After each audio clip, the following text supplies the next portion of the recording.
The Valley of Horses by Jean M. Auel. Copyright 1982 by Jean M. Auel. All rights reserved. Author's dedication. For Karen, who read the first draft of both, and for Asher, with love. Author's acknowledgments.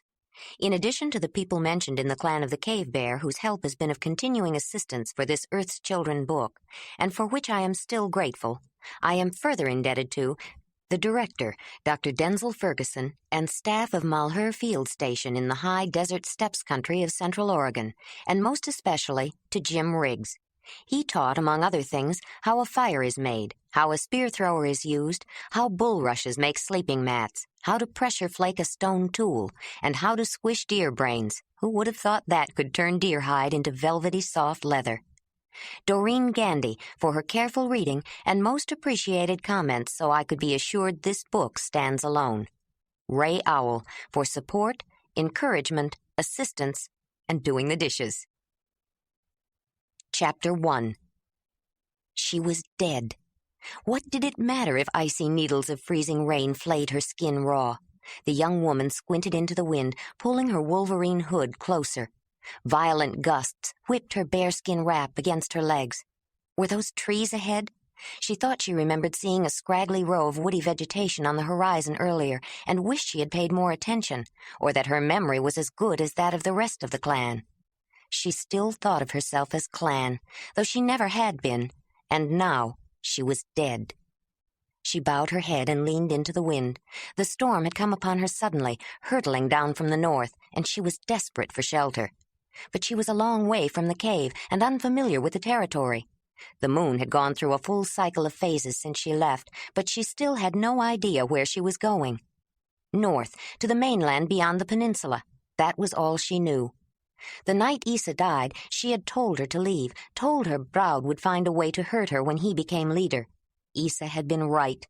Broud had hurt her, worse than she ever imagined. He had no good reason to take Dirk away from me, Ayla thought. He's my son. Broud had no good reason to curse me either. He's the one who made the spirits angry. He's the one who brought on the earthquake. At least she knew what to expect this time. But it happened so fast that even the clan had taken a while to accept it, to close her out of their sight. But they couldn't stop Dirk from seeing her, though she was dead to the rest of the clan. Broud had cursed her on impulse born of anger. When Brun had cursed her the first time, he had prepared them. He'd had reason. They knew he had to do it, and he'd given her a chance. She raised her head to another icy blast and noticed it was twilight. It would be dark soon, and her feet were numb. Frigid slush was soaking through her leather foot coverings despite the insulating sedge grass she had stuffed in them. She was relieved to see a dwarfed and twisted pine. Trees were rare on the steppes. They grew only where there was moisture enough to sustain them. A double row of pines, birches, or willows, sculptured by wind into stunted asymmetrical shapes, usually marked a watercourse. They were a welcome sight in dry seasons in a land where groundwater was scarce. When storms howled down the open plains from the great northern glacier, they offered protection, scant though it was. A few more steps brought the young woman to the edge of a stream, though only a narrow channel of water flowed between the ice-locked banks. She turned west to follow it downstream, looking for denser growth that would give more shelter than the nearby scrub. She plodded ahead, her hood pulled forward, but looked up when the wind ceased abruptly. Across the stream, a low bluff guarded the opposite bank. The sedge-grass did nothing to warm her feet when the icy water seeped in, crossing over, but she was grateful to be out of the wind. The dirt wall of the bank had caved in at one place, leaving an overhang thatched with tangled grass roots and matted old growth, and a fairly dry spot beneath. She untied the waterlogged thongs that held her carrying basket to her back and shrugged it off, then took out a heavy aurochs hide and a sturdy branch stripped of twigs. She set up a low, sloping tent held down with rocks and driftwood logs. The branch held it open in front. She loosened the thongs of her hand coverings with her teeth. They were roughly circular pieces of fur-lined leather, gathered at the wrist, with a slit cut in the palms to poke her thumb or hand through when she wanted to grasp something. Her foot coverings were made the same way, without the slit, and she struggled to untie the swollen leather laces wrapped around her ankles. She was careful to salvage the wet sedge grass when she removed them. She laid her bearskin wrap on the ground inside the tent, wet side down, put the sedge grass and the hand and foot coverings on top, then crawled in feet first. She wrapped the fur around her and pulled the carrying basket up to block the opening. She rubbed her cold feet, and when her damp fur nest warmed, she curled up and closed her eyes. Winter was gasping its last frozen breath, reluctantly giving way to spring. But the youthful season was a capricious flirt. Amid frigid reminders of glacial chill, tantalizing hints of warmth promised summer heat. In an impulsive shift, the storm broke during the night. Ayla woke to reflections of a dazzling sun glinting from patches of snow and ice along the banks, and to a sky deep and radiantly blue. Ragged tatters of clouds streamed far to the south. She crawled out of her tent and raced barefoot to the water's edge with her water bag. Ignoring the icy cold, she filled the leather-covered bladder, took a deep drink, and ran back. After relieving herself beside the bank, she crawled inside her fur to warm up again. She didn't stay long. She was too eager to be out now that the danger of the storm had passed and the sunshine beckoned. She wrapped on foot coverings that had been dried by body heat and tied the bearskin over the fur-lined leather wrap she had slept in. She took a piece of dried meat out of the basket, packed the tent and hand coverings, and went on her way, chewing on the meat. The stream's course was fairly straight and slightly downhill, and the going was easy. Ayla hummed a tuneless monotone under her breath. She saw flecks of green on the brush near the banks. An occasional small flower, bravely poking its miniature face through melting patches of snow, made her smile. A chunk of ice broke loose, bumped along beside her for a pace, then raced ahead, carried by the swift current. Spring had begun when she left the cave, but it was warmer at the southern end of the peninsula, and the season started earlier. The mountain range was a barrier to the harsh glacial winds, and maritime breezes off the inland sea warmed and watered the narrow coastal strip and south-facing slopes into a temperate climate. The steppes were colder. She had skirted the eastern end of the range, but as she traveled northward across the open prairie, the season advanced at the same pace. It never seemed to get warmer than early spring. The raucous squeals of terns drew her attention. She glanced up and saw several of the small gull-like birds wheeling and gliding effortlessly with wings outstretched. The sea must be close, she thought. Birds should be nesting now. That means eggs. She stepped up her pace. And maybe mussels on the rocks, and clams, and limpets, and tide pools full of anemones. The sun was approaching its zenith when she reached a protected bay formed by the southern coast of the mainland and the northwestern flank of the peninsula. She had finally reached the broad throat connecting the tongue of land to the continent. Ayla shrugged off her carrying basket and climbed a craggy outcrop that soared high above the surrounding landscape. Pounding surf had cleaved jagged chunks of the massive rock on the seaward side. A bevy of dovekies and terns scolded with angry squawks when she collected eggs. She broke open several and swallowed them, still warm from the nest. She tucked several more into a fold of her wrap before climbing down. She took off her footwear and waded into the surf to wash sand from mussels pried loose from the rock at water level. Flower-like sea anemones drew in mock petals when she reached to pluck them from the shallow pools left stranded by the receding tide. But these had a color and shape that were unfamiliar. She rounded out her lunch with a few clams instead, dug from the sand where a slight depression gave them away. She used no fire, enjoying her gifts raw from the sea. Surfeited on eggs and seafood, the young woman relaxed at the foot of the high rock, then scaled it again to get a better view of the coast and mainland. Hugging her knees, she sat on top of the monolith and looked out across the bay. The wind in her face carried a breath of the rich life within the sea. The southern coast of the continent curved in a gentle arc toward the west. Beyond a narrow fringe of trees, she could see a broad land of steppes, no different from the cold prairie of the peninsula, but not a single sign of human habitation. There it is, she thought, the mainland beyond the peninsula. Where do I go now, Isa? You said others were there, but I don't see anyone at all. As she faced the vast, empty land, Ayla's thoughts drifted back to the dreadful night Isa died 3 years before. You are not clan, Ayla. You were born to the others. You belong with them. You must leave, child. Find your own kind. Leave? Where would I go, Isa? I don't know the others. I wouldn't know where to look for them. North, Ayla. Go north. There are many of them north of here, on the mainland, beyond the peninsula. You cannot stay here. Broud will find a way to hurt you. Go and find them, my child. Find your own people. Find your own mate. She hadn't left then. She couldn't. Now she had no choice. She had to find the others. There was no one else. She could never go back. She would never see her son again. Tears streamed down Ayla's face. She hadn't cried before. Her life had been at stake when she left, and grief was a luxury she could not afford. But once the barrier was breached, there was no holding back. "Dirk, my baby," she sobbed, burrowing her face in her hands. "Why did Broud take you away from me?" She cried for her son and for the clan she had left behind. She cried for Isa, the only mother she could remember, and she cried for her loneliness and fear of the unknown world awaiting her. But not for Kreb, who had loved her as his own. Not yet. That sorrow was too fresh. She wasn't ready to face it. When the tears had run their course, Ayla found herself staring at the crashing surf far below. She watched the rolling breakers spout up in jets of foam, then swirl around the jagged rocks. It would be so easy, she thought. No. She shook her head and straightened up. I told him he could take my son away. He could make me leave.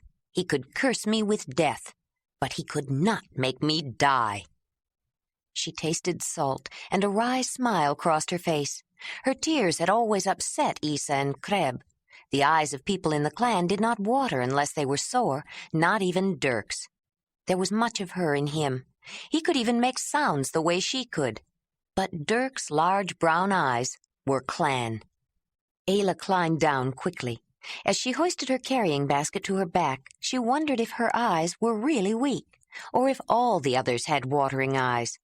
Then another thought echoed in her mind. Find your own people. Find your own mate. The young woman traveled west along the coast, crossing many streams and creeks that found their way to the inland sea, until she reached a rather large river.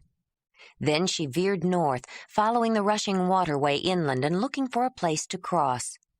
She passed through the coastal fringe of pine and larch, woods which boasted an occasional giant dominating dwarfed cousins. When she reached the continental steppes, brush of willows, birches, and aspens joined the cramped conifers that edged the river. She followed every twist and turn of the meandering course, growing more anxious with each passing day. The river was taking her back east in a general northeasterly direction. She did not want to go east. Some clans hunted the eastern part of the mainland. She had planned to veer west on her northward trek. She did not want to chance meeting anyone who was clan, not with a death curse on her. She had to find a way to cross the river. When the river widened and broke into two channels around a small gravel-strewn island with brush clinging to rocky shores, she decided to risk a crossing. A few large boulders in the channel on the other side of the island made her think it might be shallow enough to wade. She was a good swimmer, but she didn't want to get her clothes or basket wet. It would take too long for them to dry, and the nights were still cold. She walked back and forth along the bank, watching the swift water. When she decided upon the shallowest way, she stripped, piled everything into her basket, and holding it up, entered the water. The rocks were slippery underfoot, and the current threatened to unbalance her. Midway across the first channel, the water was waist-high, but she gained the island without mishap. The second channel was wider. She wasn't sure if it was fordable, but she was almost halfway and didn't want to give up. She was well past the midpoint when the river deepened until she was walking on tiptoe with the water up to her neck, holding the basket over her head. Suddenly the bottom dropped. Her head bobbed down and she took an involuntary swallow. The next moment she was treading water, her basket resting on top of her head. She steadied it with one hand, trying to make some progress toward the opposite shore with the other. The current picked her up and carried her, but only for a short distance. Her feet felt rocks, and a few moments later she walked up the far bank. Leaving the river behind, Ayla traveled the steppes again. As days of sunshine outnumbered those of rain, the warming season finally caught up and outpaced her northward trek. The buds on trees and brush grew into leaves, and conifers extended soft, light green needles from the ends of branches and twigs. She picked them to chew along the way, enjoying the light, tangy pine flavor. She fell into a routine of traveling all day until, near dusk, she found a creek or stream where she made camp. Water was still easy to find. Spring rains and winter melt from farther north were overflowing streams and filling draws and washes that would be dry gullies or, at best, sluggish, muddy runnels later. Plentiful water was a passing phase. The moisture would be quickly absorbed, but not before it caused the steppes to blossom. Almost overnight, herbaceous flowers of white, yellow, and purple, more rarely of vivid blue or bright red, filled the land, blending in the distance to the predominant young green of new grass. Ayla delighted in the beauty of the season. Spring had always been her favorite time of year. As the open plains burgeoned with life, she relied less on the meager supply of preserved food she carried with her and began to live off the land. It slowed her down hardly at all. Every woman of the clan learned to pluck leaves, flowers, buds, and berries while traveling, almost without stopping. She trimmed leaves and twigs from a sturdy branch, sharpened one end with a flint knife, and used the digging stick to turn up roots and bulbs as quickly. Gathering was easy. She had only herself to feed. But Ayla had an advantage women of the clan normally did not. She could hunt. Only with a sling, to be sure, but even the men agreed, once they accepted the idea of her hunting at all, that she was the most skilled sling hunter in the clan. She had taught herself, and she had paid dearly for the skill.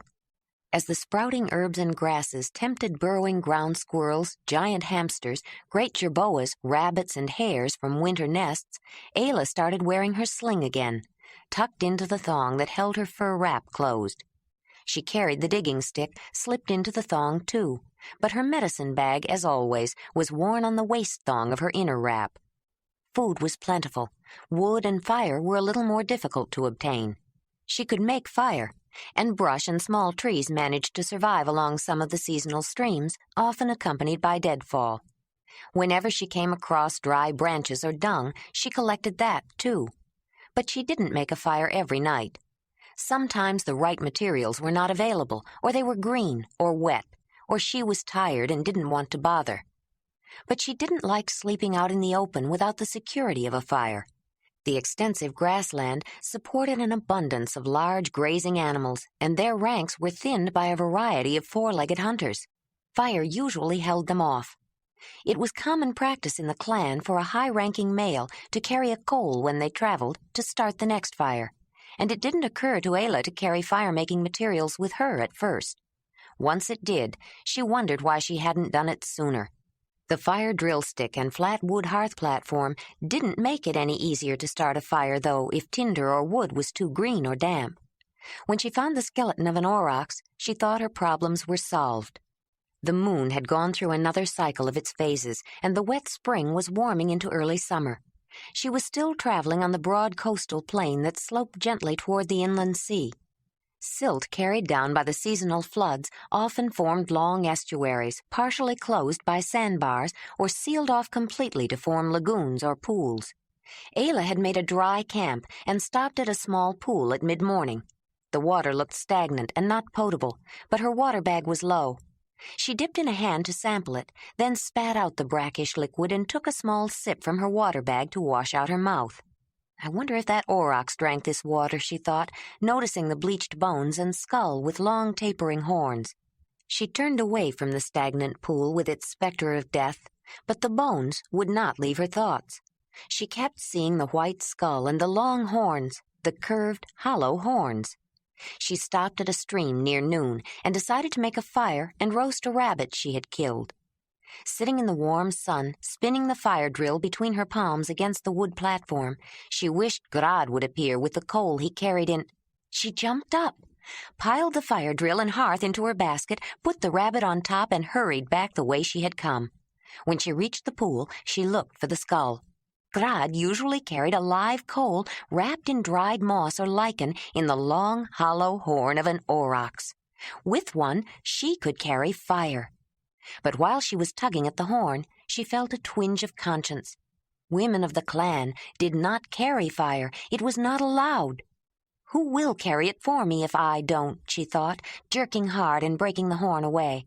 She left quickly, as though thinking of the prohibited act alone had conjured up watchful, disapproving eyes.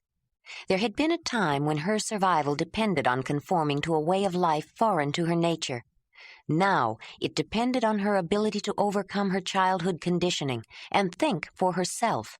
The aurochs horn was a beginning, and it boded well for her chances. There was more to the business of carrying fire than she realized, however. In the morning, she looked for dry moss to wrap her coal in. But moss, so plentiful in the wooded region near the cave, was not to be had on the dry, open plains. Finally, she settled for grass. To her dismay, the ember was dead when she was ready to make camp again. Yet she knew it could be done, and she had often banked fires to last the night. She had the necessary knowledge. It took trial and error and many dead coals before she discovered a way to preserve a bit of the fire from one camp to the next. She carried the aurochs horn tied to her waist thong, too.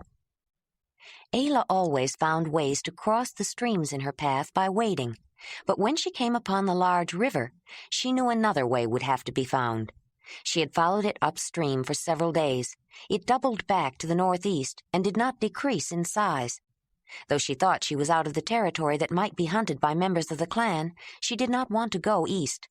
Going east meant going back toward the clan. She could not go back, and she didn't even want to head in that direction. And she could not stay where she was camped in the open beside the river. She had to cross. There was no other way to go. She thought she could make it. She had always been a strong swimmer, but not holding a basket with all her possessions over her head. Her possessions were the problem. She was sitting beside a small fire in the lee of a fallen tree whose naked branches trailed the water. The afternoon sun glinted in the constant motion of the swiftly flowing current. Occasional debris floated past. It brought to mind the stream that flowed near the cave and fishing for salmon and sturgeon where it emptied into the inland sea. She used to enjoy swimming then, though it had worried Isa. Ayla didn't remember learning how to swim. It just seemed she always knew. I wonder why no one else ever liked to swim, she mused. They thought I was strange because I liked to go so far out, until the time Ona almost drowned. She remembered everyone had been grateful to her for saving the child's life. Brun even helped her out of the water. She had felt a warm sense of acceptance then, as though she really belonged. Legs that were long and straight, a body too thin and too tall, blonde hair and blue eyes and a high forehead hadn't mattered. Some of the clan tried to learn to swim after that, but they didn't float well and had a fear of deep water. I wonder if Dirk could learn. He never was as heavy as anyone else's baby, and he'll never be as muscular as most men. I think he could. Who would teach him? I won't be there, and Uba can't. She will take care of him. She loves him as much as I do, but she can't swim. Neither can Brun. Brun will teach him to hunt, though, and he'll protect Dirk. He won't let Braud hurt my son. He promised, even if he wasn't supposed to see me. Brun was a good leader, not like Braud.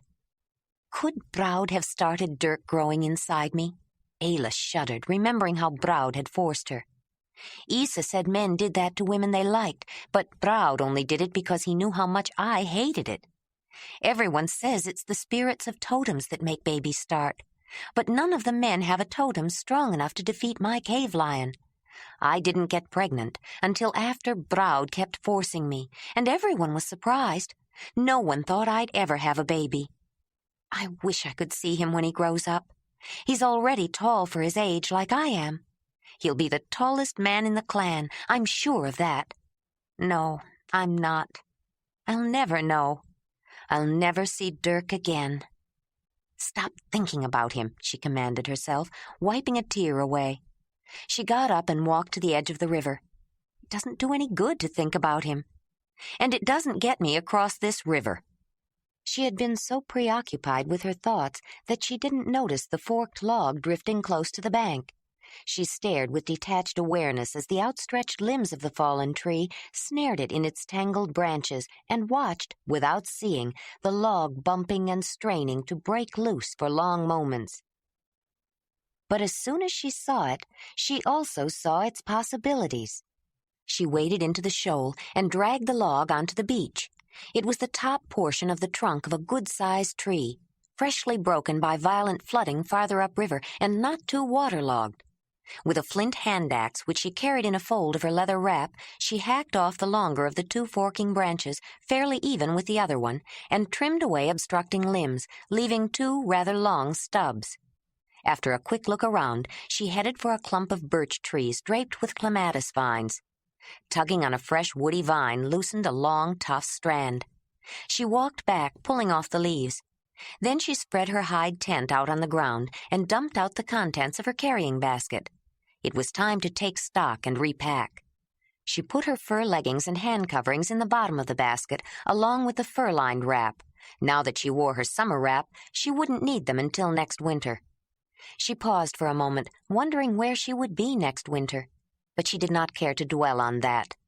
She paused again when she picked up the soft, supple leather cloak she had used to help support Dirk on her hip when she carried him.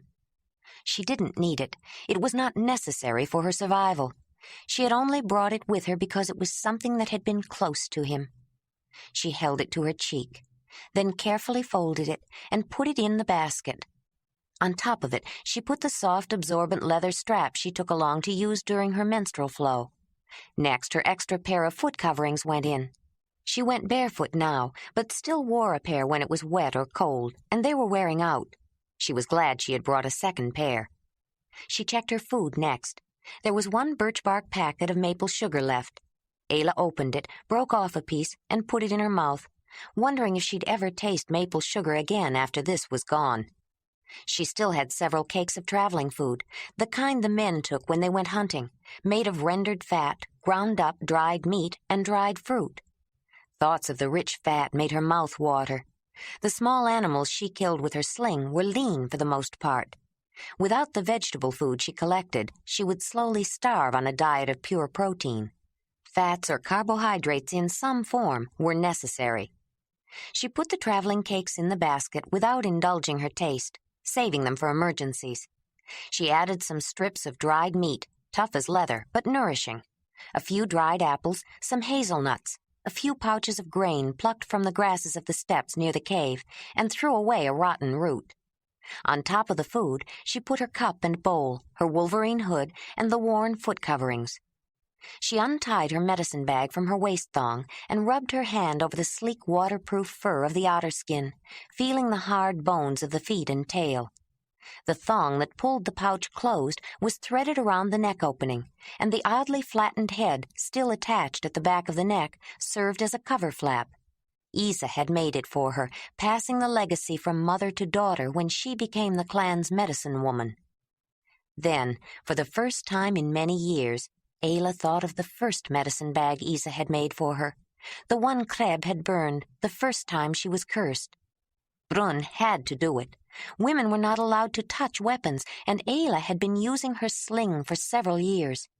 But he had given her a chance to return, if she could survive.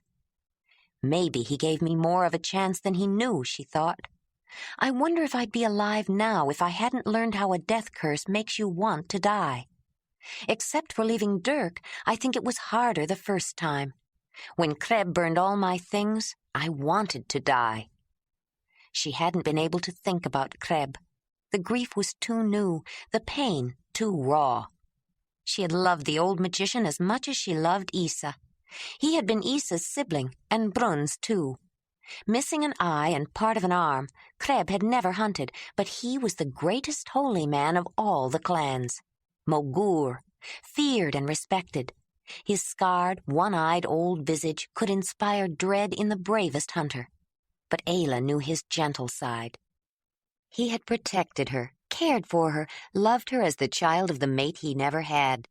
She'd had time to adjust to Isa's death 3 years before, and though she grieved for the separation, she knew Dirk was still alive.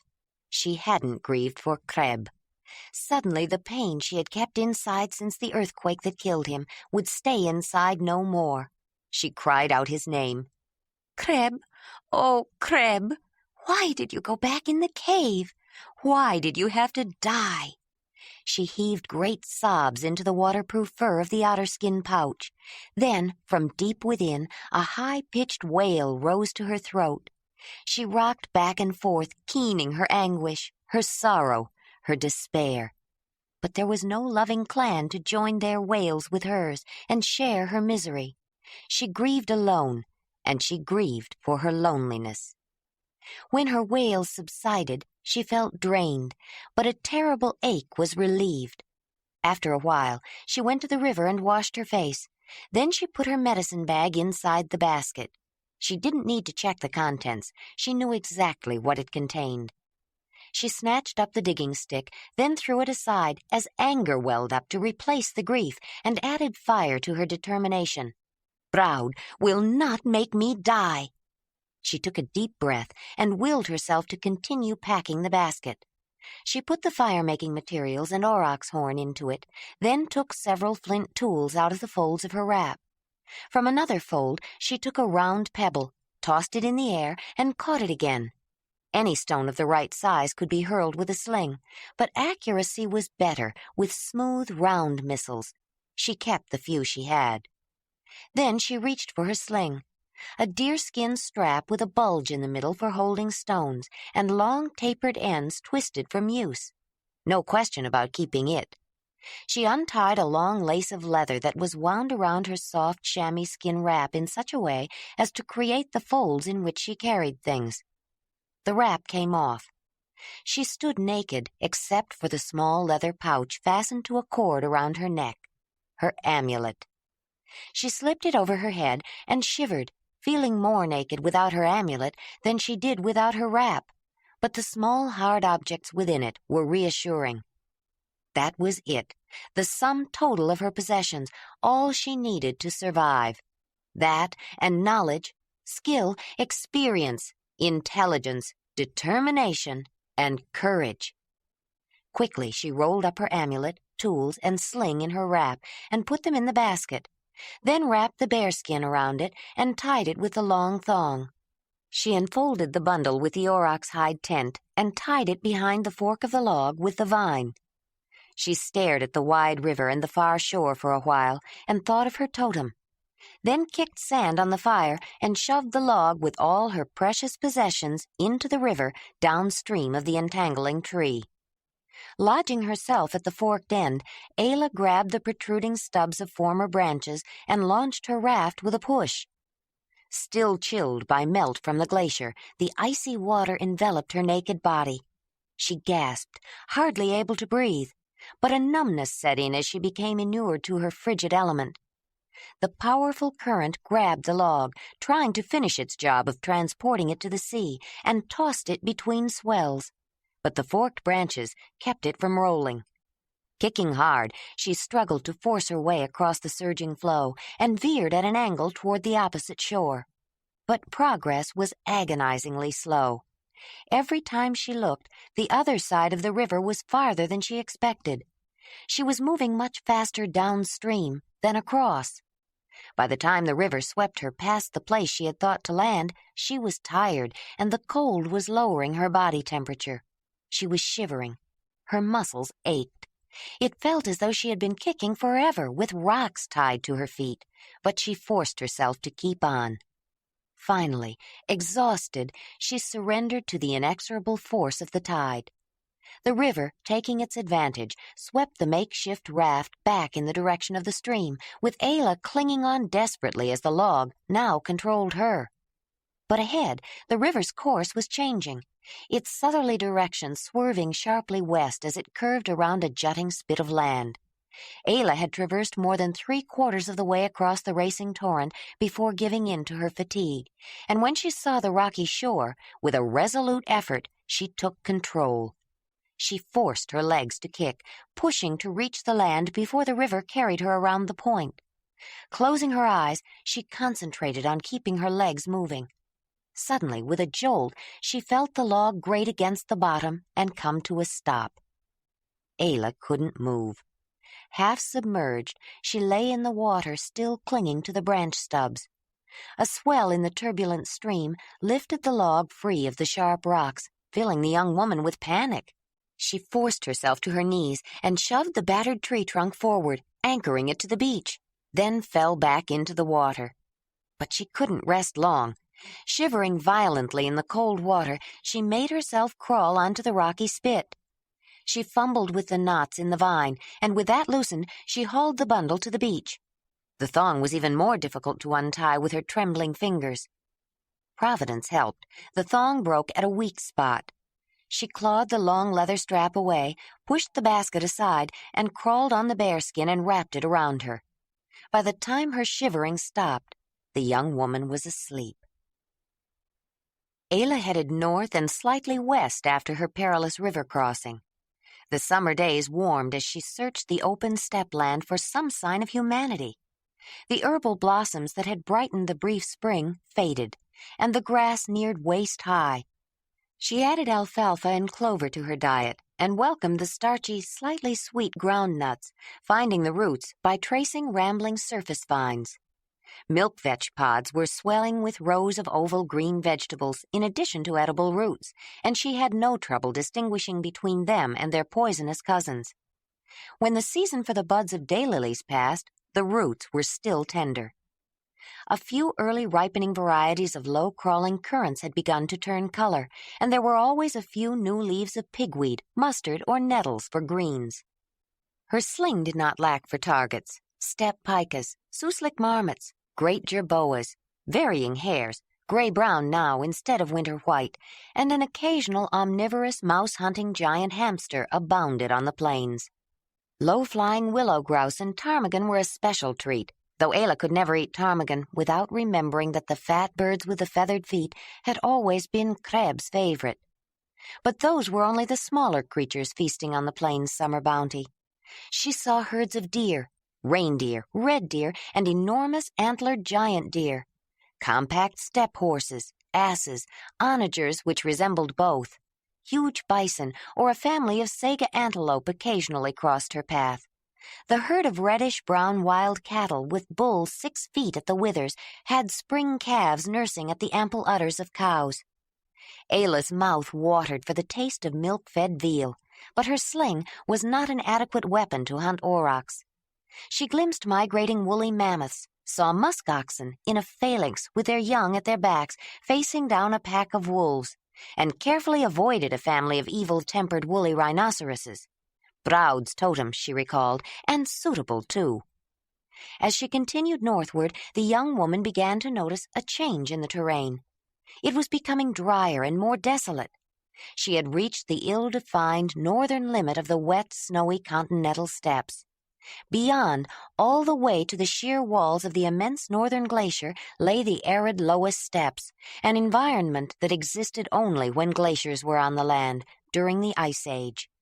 Glaciers, massive frozen sheets of ice that spanned the continent, mantled the northern hemisphere. Nearly a quarter of the Earth's surface was buried under their unmeasurable crushing tons. The water locked within their confines caused the level of the oceans to drop, extending the coastlines and changing the shape of the land. No portion of the globe was exempt from their influence. Rains flooded equatorial regions, and deserts shrunk.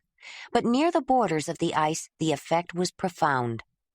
The vast ice field chilled the air above it, causing moisture in the atmosphere to condense and fall as snow. But nearer the center, high pressure stabilized, creating extreme dry cold and pushing the snowfall out toward the edges. The huge glaciers grew at their margins. The ice was nearly uniform across its full sweeping dimensions, a sheet of ice more than a mile thick. With most of the snow falling on the ice and nourishing the glacier, the land just south of it was dry and frozen. The constant high pressure over the center caused an atmospheric chute funneling the cold, dry air toward lower pressures. Wind, blowing from the north, never stopped on the steppes. It only varied in intensity. Along the way, it picked up rock that had been pulverized to flour at the shifting border of the grinding glacier. The airborne particles were sifted to a texture only slightly coarser than clay, loess, and deposited over hundreds of miles to depths of many feet and became soil.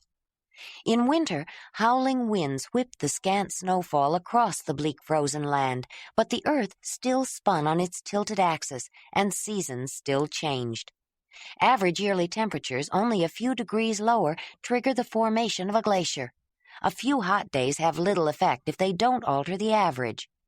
In spring, the meager snow that fell on the land melted, and the crust of the glacier warmed, seeping down and out across the steppes. The meltwater softened the soil enough above the permafrost for shallow-rooting grasses and herbs to sprout. The grass grew rapidly, knowing in the heart of its seed that life would be short. By the middle of summer, it was dry, standing hay, an entire continent of grassland, with scattered pockets of boreal forest and tundra nearer the oceans. In the regions near the borders of the ice, where the snow cover was light, the grass supplied fodder the year around for uncountable millions of grazing and seed-eating animals who had adapted to the glacial cold, and to predators who can adapt to any climate that supports their prey.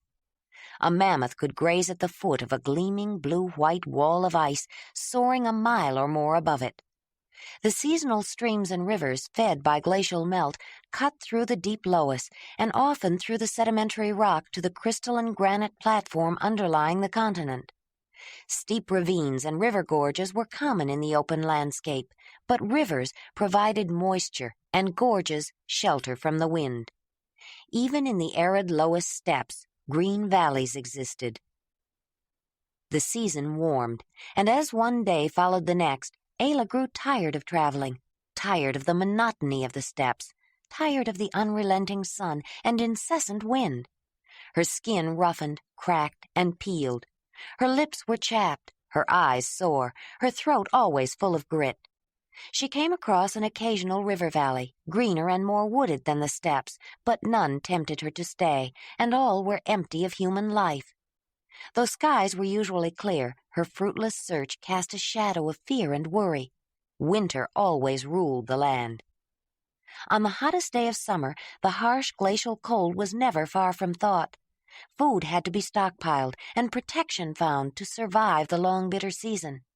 She had been wandering since early spring and was beginning to wonder if she were doomed to roam the steppes forever, or die after all. She made a dry camp at the end of another day that was so like the days that had gone before it. She had made a kill, but her coal was dead, and wood was getting more scarce. She ate a few bites raw rather than bothering with a fire, but she had no appetite. She threw the marmot aside, although game seemed more scarce too, or she wasn't keeping as sharp an eye out for it. Gathering was more difficult as well. The ground was hard-packed and matted with old growth, and there was always the wind. She slept poorly, troubled by bad dreams, and awoke unrested. She had nothing to eat. Even her discarded marmot was gone. She took a drink, stale and flat, packed her carrying basket, and started north. Around noon she found a stream bed with a few drying pools of water, which tasted slightly acrid, but she filled her water bag. She dug up some cattail roots. They were stringy and bland, but she chewed on them as she plodded. She didn't want to go on, but she didn't know what else to do. Dispirited and apathetic, she wasn't paying much attention to where she was going. She didn't notice the pride of cave lions basking in the afternoon sun until one roared a warning. Fear charged through her, tingling her into awareness. She backed up and turned west to skirt the lion's territory. She had traveled north far enough. It was the spirit of the cave lion that protected her, not the great beast in his physical form. Just because he was her totem did not mean she was safe from attack. In fact, that was how Kreb knew her totem was the cave lion. She still bore 4 long parallel scars on her left thigh and had a recurring nightmare of a gigantic claw reaching into a tiny cave where she had run to hide when she was a child of 5. She had dreamed about that claw the night before, she recalled. Kreb had told her she had been tested to see if she was worthy and marked to show she had been chosen. Absently, she reached down and felt the scars on her leg. I wonder why the cave lion would choose me, she thought. The sun was blinding as it sank low in the western sky. Ayla had been hiking up a long incline, looking for a place to make camp. Dry camp again, she thought, and was glad she had filled her water bag. But she would have to find more water soon. She was tired and hungry and upset that she had allowed herself to get so close to the cave lions. Was it a sign? Was it just a matter of time? What made her think she could escape a death curse?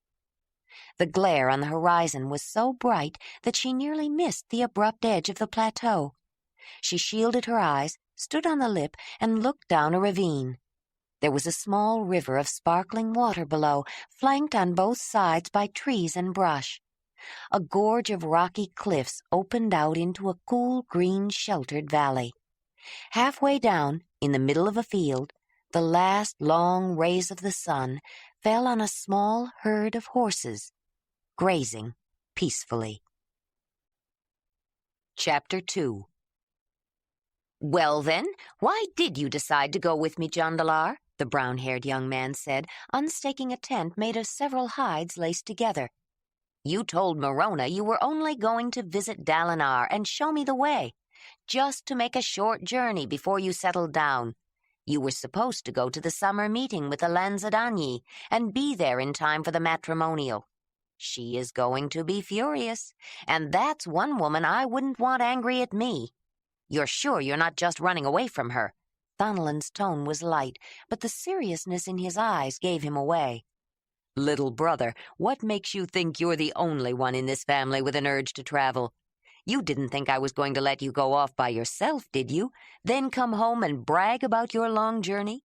Someone has to go along to keep your story straight and keep you out of trouble," the tall blond man replied, then stooped to enter the tent. Inside it was high enough to sit or kneel comfortably, but not to stand, and large enough for both their sleeping rolls and their gear. The tent was supported by 3 poles in a row down the center, and near the middle, taller pole, was a hole with a flap that could be laced closed to keep out rain, or opened to let smoke escape if they wanted a fire in the tent. Jondolar pulled up the 3 poles and crawled back out of the opening with them. "Keep me out of trouble?" Thonilin said. "I'm going to have to grow eyes in the back of my head to watch your rear. Wait until Morona finds out you're not with Dalinar and the Lanzadanyi when they get to the meeting. She might decide to turn herself into a Danyi and come flying over that glacier we just crossed to get you, Jondolar." They started folding up the tent between them. "That one has had her eye on you for a long time, and just when she thought she had you, you decide it's time to make a journey. I think you just don't want to slip your hand in that thong and let Zelendani tie the knot. I think my big brother is mating shy." They put the tent beside the back frames. "Most men your age already have a little one or two at their hearths," Thonilin added, ducking a mock punch from his older brother. The laughter now had reached his gray eyes. "Most men my age? I'm only 3 years older than you," Jondolar said, feigning anger. Then he laughed, a big, hearty laugh, its uninhibited exuberance all the more surprising because it was unexpected. The 2 brothers were as different as night and day, but it was the shorter, dark-haired one who had the lighter heart. Thonilin's friendly nature, infectious grin, and easy laughter made him quickly welcome anywhere. Jondolar was more serious, his brow often knotted in concentration or worry, and though he smiled easily, especially at his brother, he seldom laughed out loud. When he did, the sheer abandon of it came as a surprise. "And how do you know Morona won't already have a little one to bring to my hearth by the time we get back?" Jondolar said, as they began rolling up the leather ground cloth, which could be used as a smaller shelter with one of the poles. "And how do you know she won't decide my elusive brother isn't the only man worthy of her well-known charms? Morona really knows how to please a man when she wants to. But that temper of hers, you're the only man who has ever been able to handle her, Jondolar, though Donnie knows there are plenty who would take her, temper and all." They were facing each other with the ground cloth between them. "Why haven't you mated her? Everyone's been expecting it for years." Thonilin's question was serious. Jondolar's vivid blue eyes grew troubled, and his brow wrinkled. "Maybe just because everyone expects it," he said. "I don't know, Thonilin. To be honest, I expect to mate her too. Who else would I mate? Who? Oh, just anyone you wanted, Jondolar. There isn't an unmated woman in all the caves, and a few who are, who wouldn't jump at the chance to tie the knot with Jondolar of the Zelendanyi, brother of Joharan, leader of the 9th cave, not to mention brother of Thonolin, dashing and courageous adventurer. You forgot son of Marthona, former leader of the 9th cave of the Zelendanyi, and brother of Folara, beautiful daughter of Marthona, or she will be when she grows up, Jondolar smiled. If you're going to name my ties, don't forget the Blessed of Dani. Who can forget them? Thonolin asked, turning to the sleeping rolls, each made of 2 furs cut to fit each man and laced together around the sides and bottom, with a drawstring around the opening. What are we talking about? I even think Joplea would mate you, Jondolar. They both started packing the rigid box-like back frames that tapered outward toward the top. They were made of stiff rawhide attached to wooden slats and held on with leather shoulder straps made adjustable by a row of carved ivory buttons.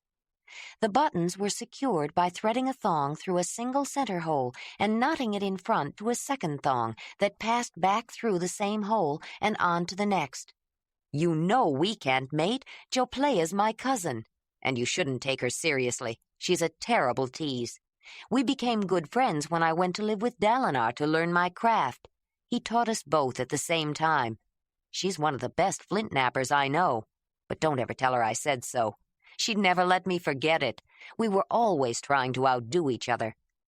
Jondolar hoisted a heavy pouch that contained his tool-making implements and a few spare chunks of flint, thinking about Dalinar and the cave he had founded. The Lanzadanyi were growing. More people had joined them since he left, and families were expanding. There will be a second cave of the Lanzadanyi soon, he thought. He put the pouch inside his back frame, then cooking utensils, food, and other equipment. His sleeping roll and tent went on top, and 2 of the tent poles into a holder on the left side of his pack. Thonolin carried the ground cover and the 3rd pole. In a special holder on the right sides of their back frames, they both carried several spears. Thonolin was filling a water bag with snow. It was made of an animal's stomach and covered with fur. When it was very cold, as it had been on the plateau glacier over the highland they had just crossed, they carried the water bags inside their parkas next to the skin so body heat could melt the snow. There was no fuel for fire on a glacier. They were over it now, but not yet at a low enough elevation to find free-flowing water. "I'll tell you, Jondolar," Thonolin said, looking up.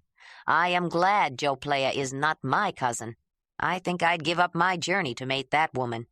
You never told me she was so beautiful. I've never seen anyone like her.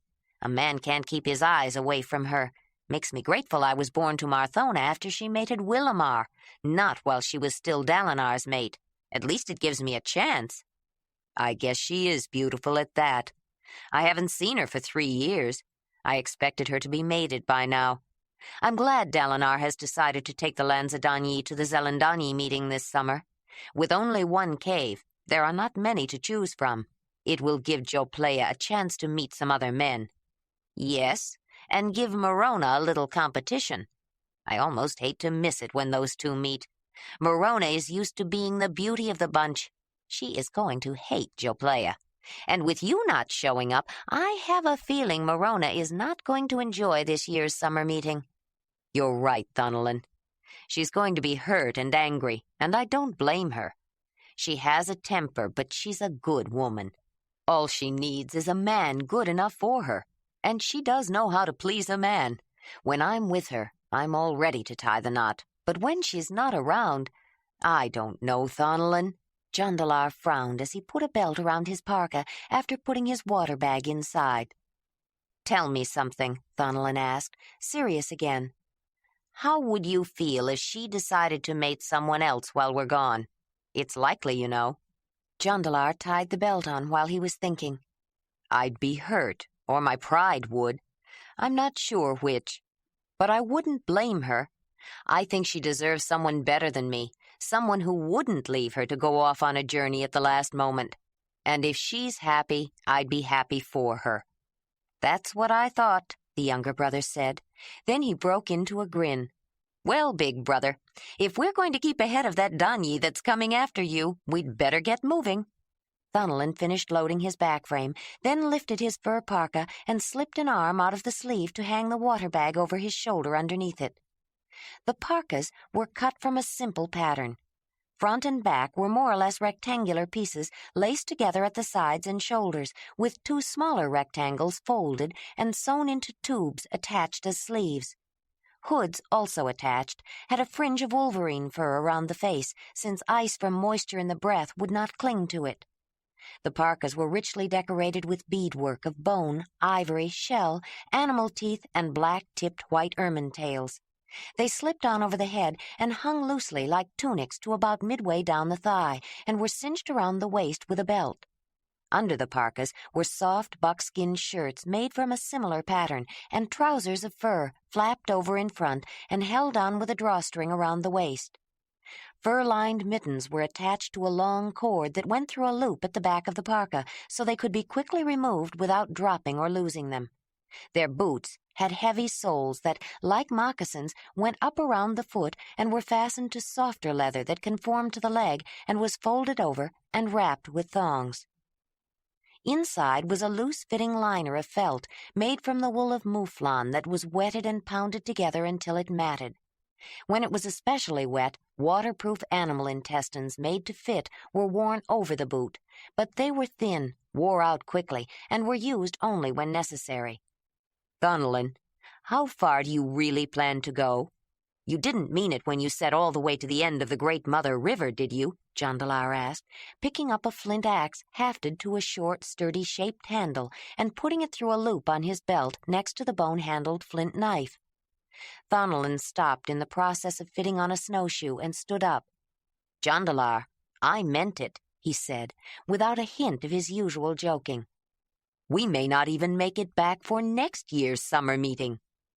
Are you having second thoughts? You don't have to come with me, brother. I'm serious. I won't be angry if you turn back. It was a last-moment decision for you anyway. You know as well as I do, we may never get back home again. But if you want to go, you'd better do it now, or you'll never make it back across that glacier until next winter." "No, it wasn't a last-moment decision, Thunolin. I've been thinking about making a journey for a long time, and this is the right time for it," Jondolar said with a tone of finality and, Jondolar thought, a shade of unaccountable bitterness in his voice. Then, as though he were trying to shrug it off, Jondolar shifted to a lighter tone. "I never have made much of a journey, and if I don't now, I never will. I made my choice, little brother. You're stuck with me." The sky was clear, and the sun, reflecting the white expanse of virgin snow before them, was blinding. It was spring, but at their elevation the landscape showed no sign of it. Jondolar reached into a pouch hanging from his belt and pulled out a pair of snow goggles. They were made of wood, shaped to cover the eyes completely except for a thin horizontal slit, and tied around the head. Then, with a quick twist of the foot to wrap the thong loop into a snowshoe hitch around toe and ankle, he stepped into his snowshoes and reached for his back frame. Thunolin had made the snowshoes. Spear-making was his craft, and he carried with him his favorite shaft straightener, an implement he made of an antler with the branching tines removed and a hole at one end. It was intricately carved with animals and plants of spring, partly to honor the Great Earth Mother and persuade her to allow the spirits of the animals to be drawn to the spears made from the tool, but also because Thunolin enjoyed the carving for its own sake. It was inevitable that they would lose spears while hunting, and new ones would have to be made along the way. The straightener was used particularly at the end of the shaft, where a hand grip was not possible, and by inserting the shaft through the hole, additional leverage was obtained. Thunolin knew how to apply stress to wood, heated with hot stones or steam, to straighten a shaft or to bend one around to make a snowshoe. They were different aspects of the same skill. Jondolar turned to see if his brother was ready. With a nod, they both started out and tramped down the gradual slope toward the timberline below. On their right, across forested lowland, they saw the snow-covered alpine foreland, and in the distance, the jagged, icy peaks of the northernmost ridge of the massive mountain range. Toward the southeast, one tall peak was shining high above its brethren. The highland they had crossed was hardly more than a hill by comparison, a massif that was the stump of eroded mountains far more ancient than the soaring peaks to the south. But it was just high enough and just close enough to the rugged range with its massive glaciers that not only crowned but mantled the mountains down to moderate elevations to maintain a year-round ice cover on its relatively level top.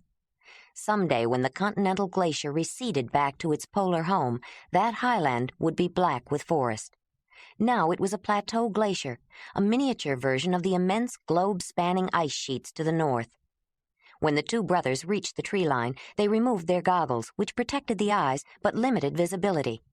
Somewhat farther down the slope, they found a small stream that had begun as glacial melt seeping through fissures in the rock, flowed underground, then emerged, filtered and cleared of silt in a sparkling spring.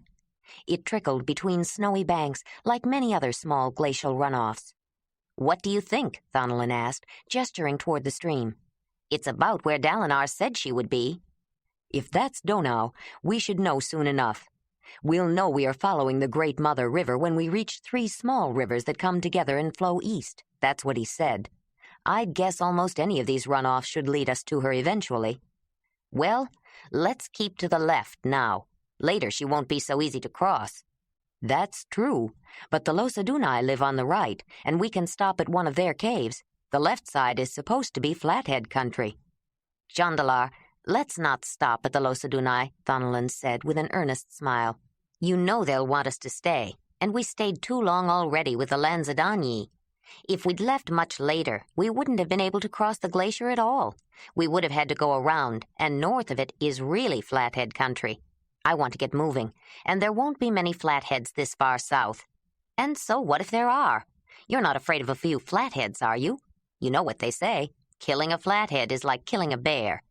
"I don't know," the tall man said, his worry lines puckered. "I'm not sure I'd want to tangle with a bear. I've heard flatheads are clever. Some people say they are almost human." "Clever, maybe, but they can't talk. They're just animals." "It's not the flatheads I'm worried about, Thonelin. The Losadunai know this country. They can get us started right.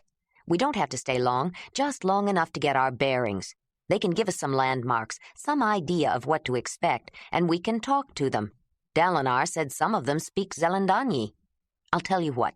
If you agree to stop now, I'll agree to pass the next caves by until the way back." "All right, if you really want to."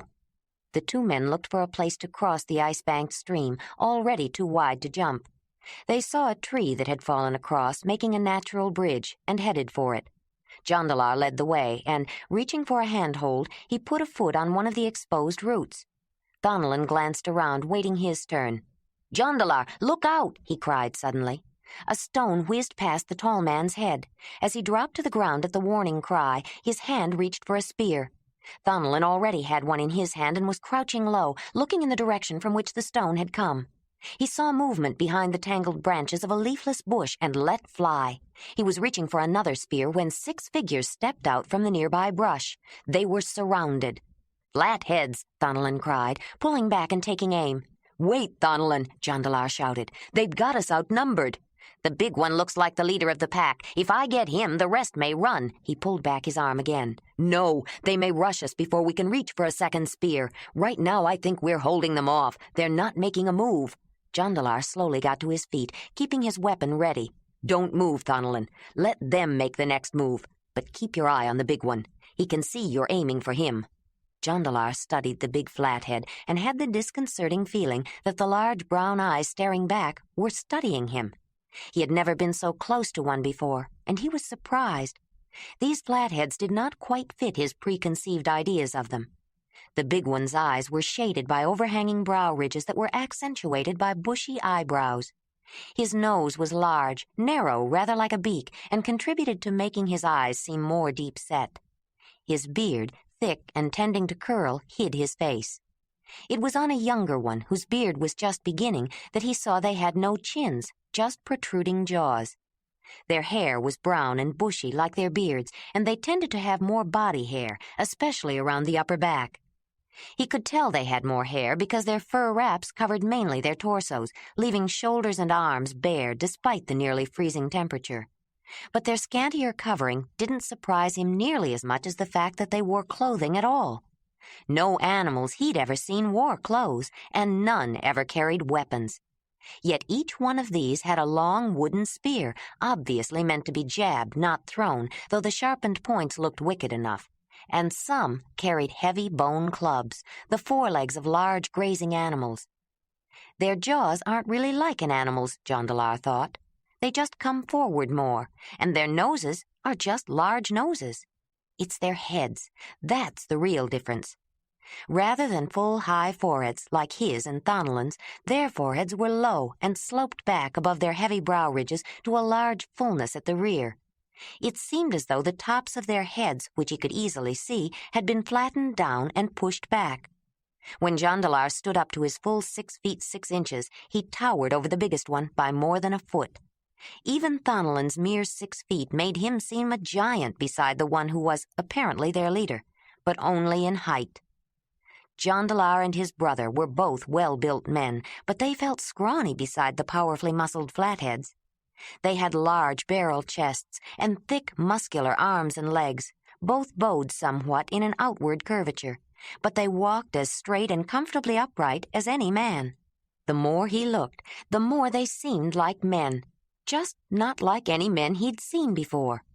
For a long, tense moment, no one moved. Thonalin crouched with his spear, ready to throw. Jondolar was standing, but with his spear firmly gripped so it could follow his brother's the next instant. The 6 flatheads surrounding them were as unmoving as stones, but Jondolar had no doubts about how quickly they could spring into action. It was an impasse, a standoff, and Jondolar's mind raced, trying to think of a way out of it. Suddenly, the big flathead made a grunting sound and waved his arm. Thonalin almost threw his spear, but he caught Jondolar's gesture, waving him back just in time. Only the young flathead had moved, and he ran back into the bushes they had just stepped out of. He returned quickly, carrying the spear Thonalin had thrown, and, to his amazement, brought it to him. Then the young one went to the river near the log bridge and fished out a stone. He returned to the big one with it and seemed to bow his head, looking contrite. The next instant, all 6 melted back into the brush without a sound. Thonalin breathed a sigh of relief when he realized they were gone. I didn't think we were going to get out of that one, but I was sure going to take one of them down with me. I wonder what that was all about. I'm not sure, Jondolar replied, but it could be that young one started something the big one didn't want to finish, and I don't think it was because he was afraid. It took nerve to stand there and face your spear and then make the move he did. Maybe he just didn't know any better. He knew. He saw you throw that first spear. Why else would he tell that youngster to go get it and give it back to you? You really think he told him to do it? How? They can't talk. I don't know. But somehow that big one told the young one to give you back your spear and get his stone. Like that would make everything even. No one was hurt, so I guess it did.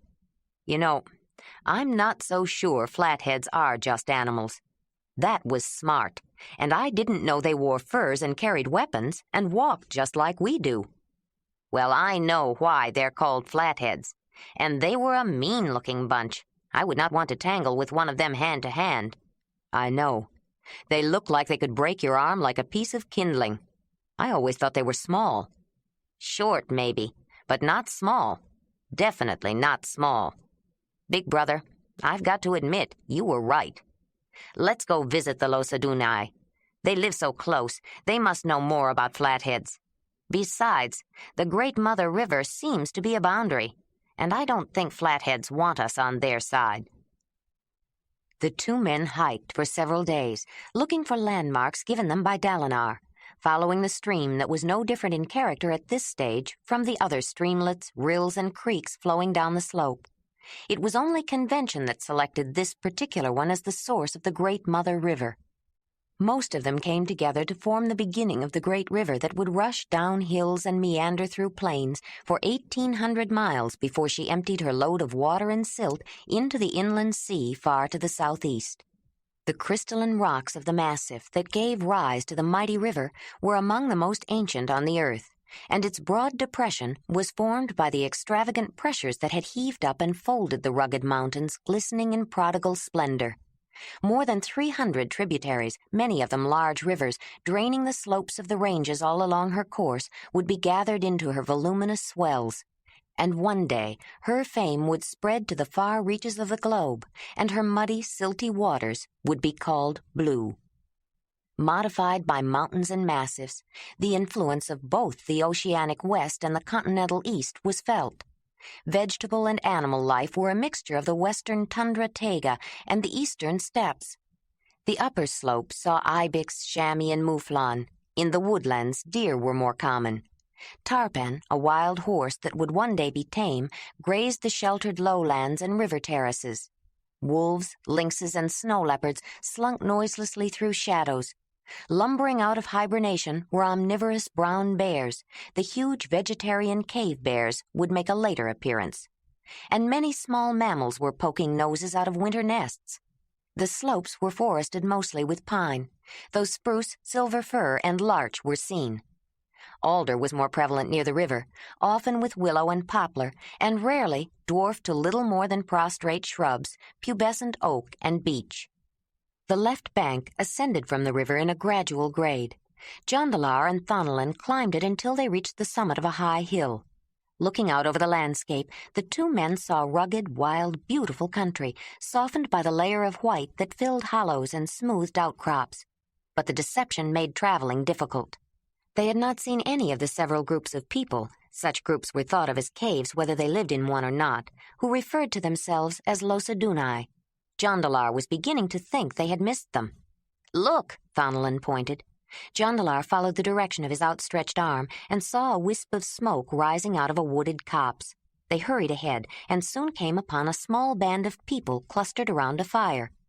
The brothers strode into their midst, raising both hands in front of them, palms up, in the understood greeting of openness and friendship. "I am Thonelin of the Zelendanyi. This is my brother Jondolar. We are on our journey. Does anyone here speak our tongue?" A middle-aged man stepped forward, holding his hands out in the same manner. "I am Laduni of the Losadunai. In the name of Duna, the great Earth Mother, you are welcome." He gripped both of Thonelin's hands with his, and then greeted Jondolar in the same manner. "Come, sit by the fire. We will eat soon. Will you join us?" "You are most generous," Jondolar replied formally. "I traveled west on my journey, stayed with a cave of Zelendanyi. It's been some years, but Zelendanyi are always welcome." He led them to a large log near the fire. A lean-to had been constructed over it as protection from wind and weather. "Here, rest, take your pack off. You must have just come off the glacier." "A few days ago," Thonelin said, shrugging off his back frame. "You are late for crossing. The phone will come any time now." "The phone?" Thonelin asked. "The spring wind, warm and dry out of the southwest. It blows so hard trees are uprooted, limbs torn off. But it melts the snow very quickly. Within days, all this can be gone and buds starting," Laduni explained, moving his arm in a broad sweep to indicate the snow. "If it catches you on the glacier, it can be fatal. The ice melts so quickly, crevasses open up. Snow bridges and cornices give way beneath your feet. Streams, even rivers, start flowing across the ice." "And it always brings the malaise," a young woman added, picking up the thread of Laduni's story. "Malaise?" Thonelin directed his question to her. "Evil spirits that fly on the wind. They make everyone irritable. People who never fight suddenly start arguing. Happy people are crying all the time. The spirits can make you sick, or if you are already sick, they can make you want to die. It helps if you know what to expect, but everyone is in a bad mood then." "Where did you learn to speak Zelendanyi so well?" Thonelin asked, smiling at the attractive young woman appreciatively. The young woman returned Thonelin's look as frankly, but rather than answering, looked over to Laduni. "Thonelin of the Zelendanyi, this is Felonia of the Losadunai, and the daughter of my hearth," Laduni said, quick to understand her unspoken request for a formal introduction. It let Thonelin know she thought well of herself and didn't converse with strangers without proper introductions, not even handsome, exciting strangers on a journey. Thonelin held out his hands in the formal greeting gesture, his eyes appraising and showing approval. She hesitated a moment as though considering, then put her hands in his. He pulled her closer. "Felonia of the Losadunai, Thonolin of the Zelendanyi is honored the great Earth Mother has favored him with a gift of your presence," he said, with a knowing grin. Felonia flushed slightly at the bold innuendo she knew he intended with his allusion to the gift of the mother, though his words were as formal as his gesture seemed to be. She felt a tingle of excitement from his touch, and the sparkle of invitation was in her eyes. "Now tell me," Thonolin continued, "where did you learn Zelendanyi?" "My cousin and I went across the glacier on our journey and lived for a while with the Zelendanyi cave. Laduni had already taught us some. He talks with us often in your tongue, so he won't forget it. He crosses every few years to trade. He wanted me to learn more." Thonolin still held her hands and smiled at her. "Women don't often make long and dangerous journeys. What if Donnie had blessed you?" "It wasn't really that long," she said, pleased with his obvious admiration. "I would have known soon enough to get back." "It was as long a journey as many men make," he insisted. Jondolar, watching the interplay, turned to Laduni. "He's done it again," he said, grinning. "My brother never fails to single out the most attractive woman in sight and have her charmed within the first 3 heartbeats." Laduni chuckled. "Filoni is young yet. She only had her rites of first pleasures last summer, but she's had enough admirers since then to turn her head. Ah, to be young again, and new to the gift of pleasure from the great Earth Mother. Not that I don't enjoy it still, but I'm comfortable with my mate and don't have the same urge to seek new excitement often." He turned to the tall blond man. "We're just a hunting party and don't have many women with us. But you shouldn't have any problem finding one of our blessed of Duna willing to share the gift. If none suits you, we have a large cave, and visitors are always a reason for a festival to honor the mother." "I'm afraid we won't be going with you to your cave. We've just started. Thonolin wants to make a long journey and is anxious to get moving. Perhaps on our way back, if you'll give us directions." "I'm sorry you won't be visiting. We haven't had many visitors lately. How far do you plan to go?" "Thonolin talks about following Donau all the way to the end, but everyone talks about a long journey when they begin. Who can tell?"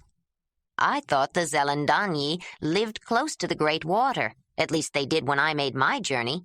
I traveled a long way west and then south. Did you say you just started out?" "I should explain.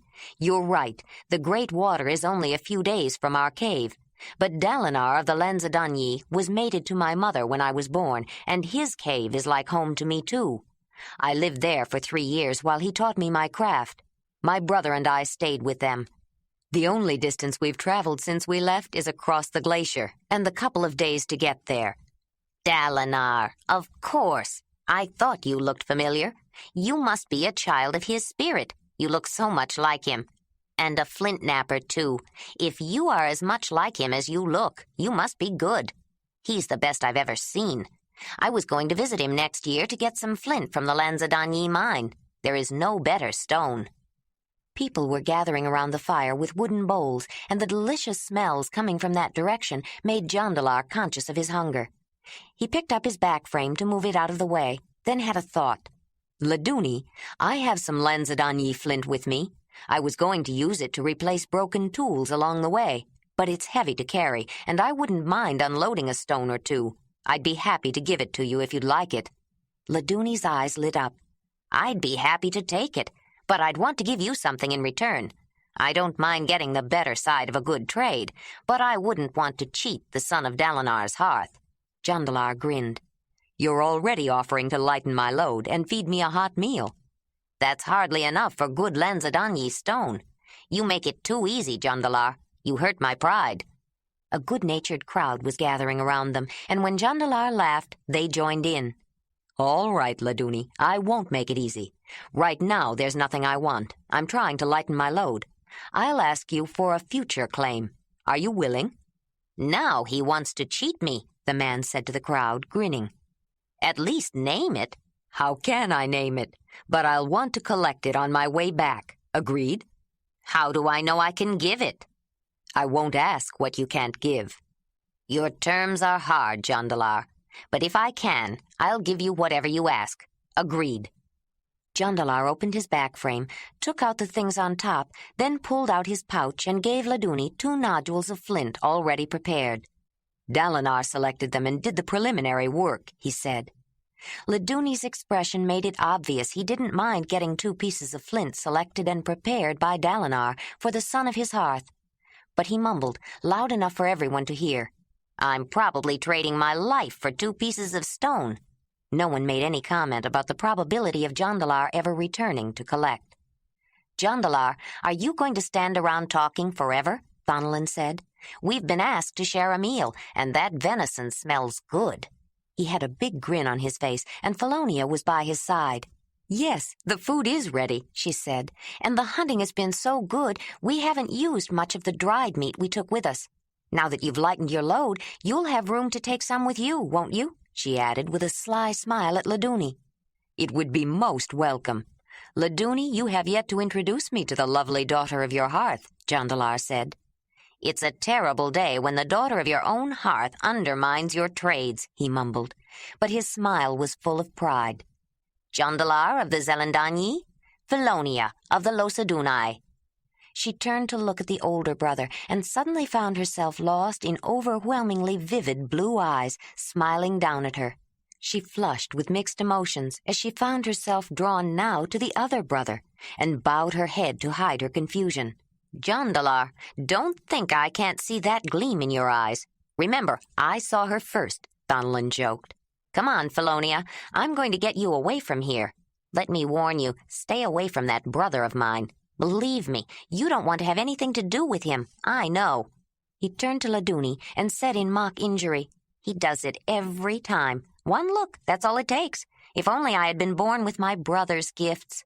"You've got more gifts than any man needs, little brother," Jondolar said, then laughed his big, lusty, warm laugh. Felonia turned back to Thonolin and seemed relieved to find him just as attractive as she had at first. He put his arm around her shoulder and steered her toward the other side of the fire, but she turned her head back to look at the other man. Smiling more confidently, she said, "We always have a festival to honor Duna when visitors come to the cave." "They won't be coming to the cave, Felonia," Laduni said. The young woman looked disappointed for a moment, then turned to Thonolin and smiled. "Ah, to be young again," Laduni chuckled. "But the women who honor Duna most seem to be blessed more often with young ones. The Great Earth Mother smiles on those who appreciate her gifts." Jondolar moved his back frame behind the log, then headed toward the fire. A venison stew was cooking in a pot that was a leather skin supported by a frame of bones lashed together. It was suspended directly over the fire. The boiling liquid, though hot enough to cook the stew, kept the temperature of the cooking container too low to catch fire. The combustion temperature of leather was much hotter than the boiling stew. A woman handed him a wooden bowl of the savory broth and sat down beside him on the log. He used his flint knife to spear the chunks of meat and vegetables, dried pieces of roots they had brought, and drank the liquid from the bowl. When he was through, the woman brought him a smaller bowl of herb tea. He smiled at her in thanks. She was a few years older than he, enough to have exchanged the prettiness of youth for the true beauty brought by maturity. She smiled back and sat beside him again. "Do you speak Zelendanyi?" he asked. "Speak little, understand more," she said. "Should I ask Laduni to introduce us, or can I ask your name?" She smiled again, with the hint of condescension of the older woman. "Only young girls need someone say name. I, Lanelia. You, Jondolar?" "Yes," he answered. He could feel the warmth of her leg and the excitement it raised showed in his eyes. She returned his gaze with a smoldering look. He moved his hand to her thigh. She leaned closer with a movement that encouraged him and promised experience. He nodded acceptance to her inviting look, though it wasn't necessary. His eyes returned her invitation. She glanced over his shoulder. Jondolar followed her gaze and saw Laduni coming toward them. She relaxed comfortably beside him. They would wait until later to fulfill the promise. Laduni joined them, and shortly after, Thonolin came back to his brother's side of the fire with Felonia.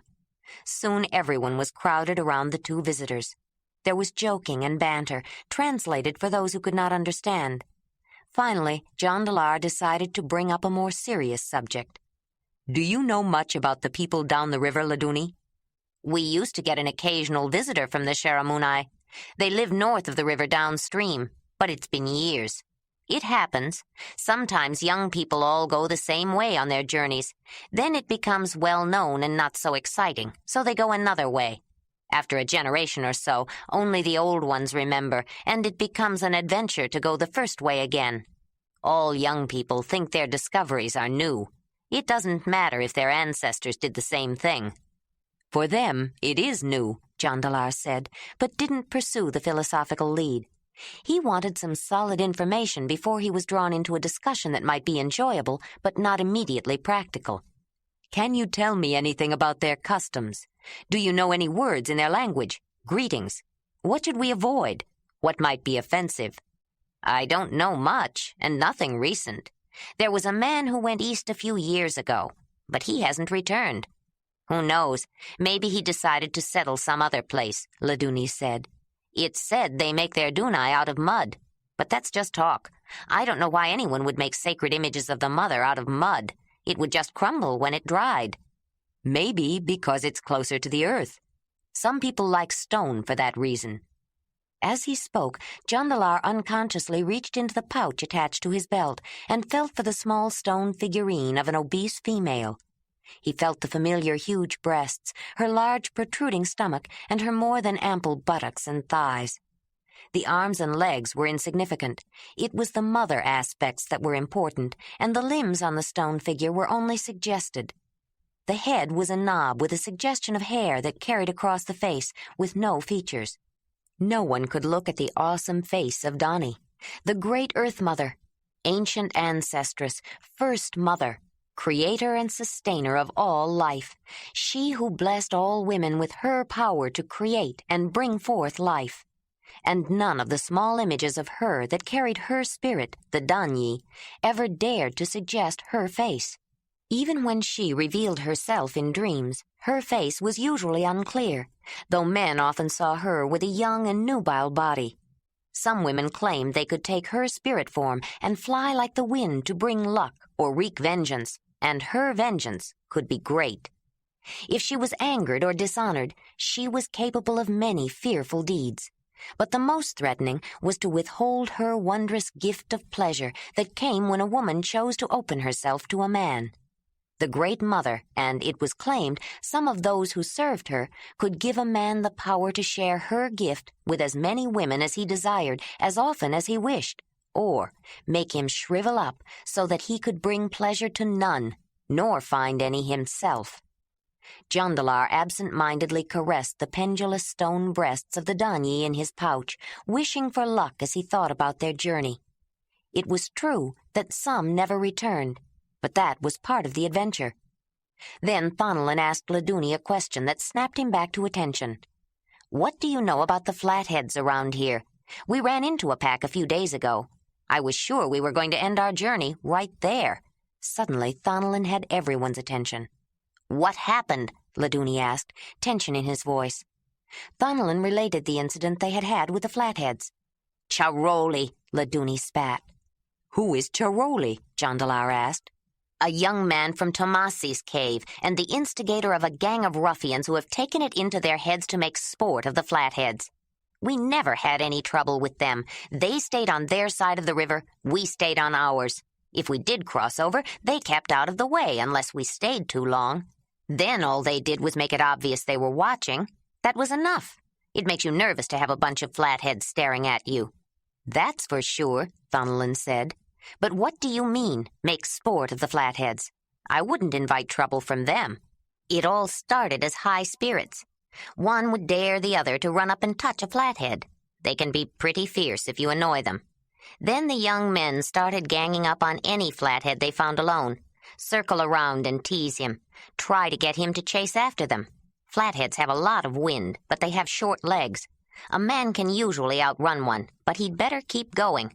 I'm not sure how it started. But next, Charoli's gang were beating up on them.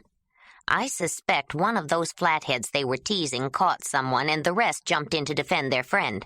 Anyway, they started making a practice of it. But even with several against one flathead, they didn't get away without some good bruises." "I can believe that," Thonolin said. "What they did next was even worse," Felonia added. "Felonia, It's disgusting. I won't have you talking about it, Laduni said, and his anger was real. What did they do? Jondolar asked. If we're going to be traveling through Flathead territory, we ought to know. I suppose you're right, Jondolar. I just don't like talking about it in front of Felonia. I'm a grown woman, she asserted, but her tone lacked conviction. He looked at her, considering, then seemed to come to a decision. The males started coming out only in pairs or groups, and that was too much for Tiroli's gang. So they started trying to tease the females. But Flathead females don't fight. There's no sport in picking on them. They just cower and run away. So his gang decided to use them for a different kind of sport.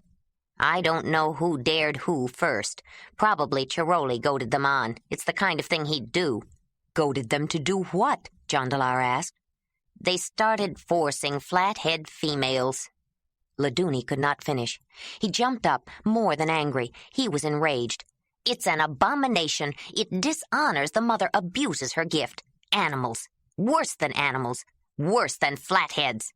Do you mean they took their pleasure with a flathead female? Forced a flathead female? Thonolin said. They bragged about it, Felonia said. I wouldn't let a man near me who took his pleasure with a flathead. Felonia, you will not discuss such things. I will not have such filthy, disgusting language coming out of your mouth, Laduni said.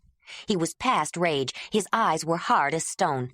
Yes, Laduni, she said, bowing her head in shame. I wonder how they feel about it, Jondolar commented. That might be why the young one went for me. I guess they'd be angry. I've heard some people say they could be human, and if they are, I've heard that kind of talk, Laduni said, still trying to calm himself. Don't believe it. The leader of that pack we ran into was smart, and they walk on their legs just like we do.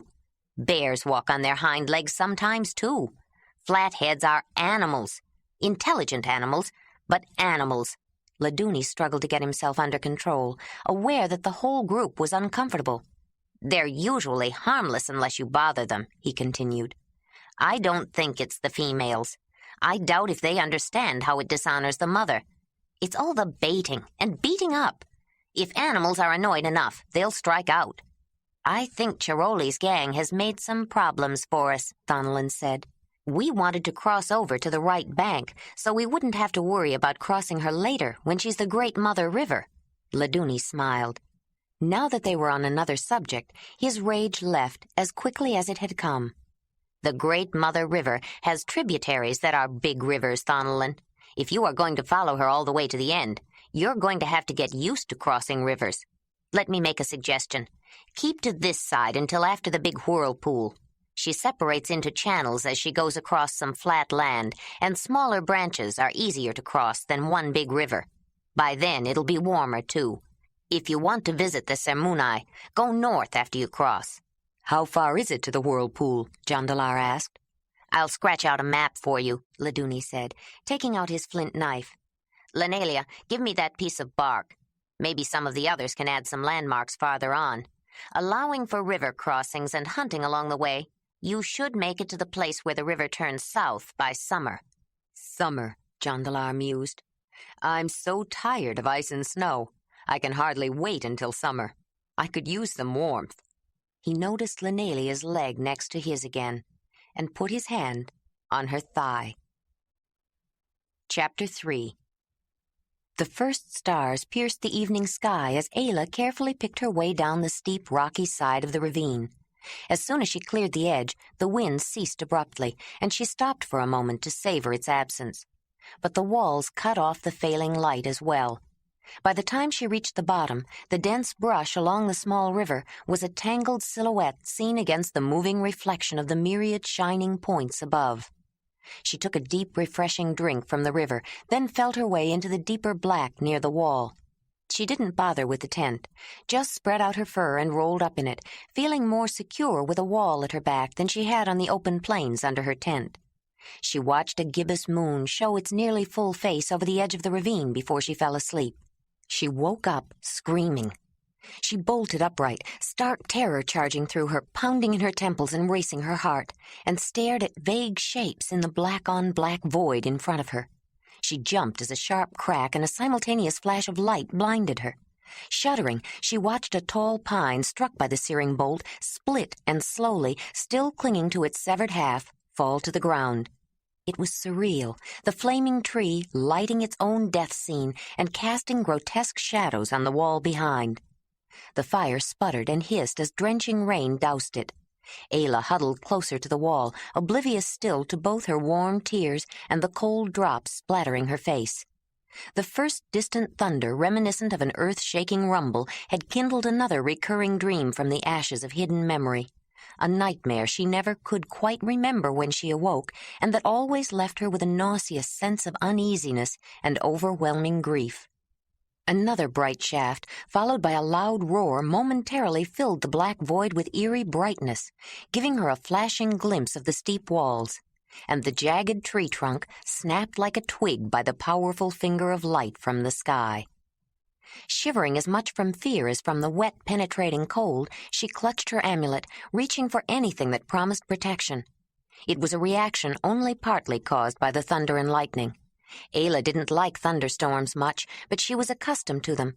They were often more helpful than destructive. She was still feeling the emotional aftermath of her earthquake nightmare. Earthquakes were an evil that had never failed to bring devastating loss and wrenching change into her life, and there was nothing she feared more.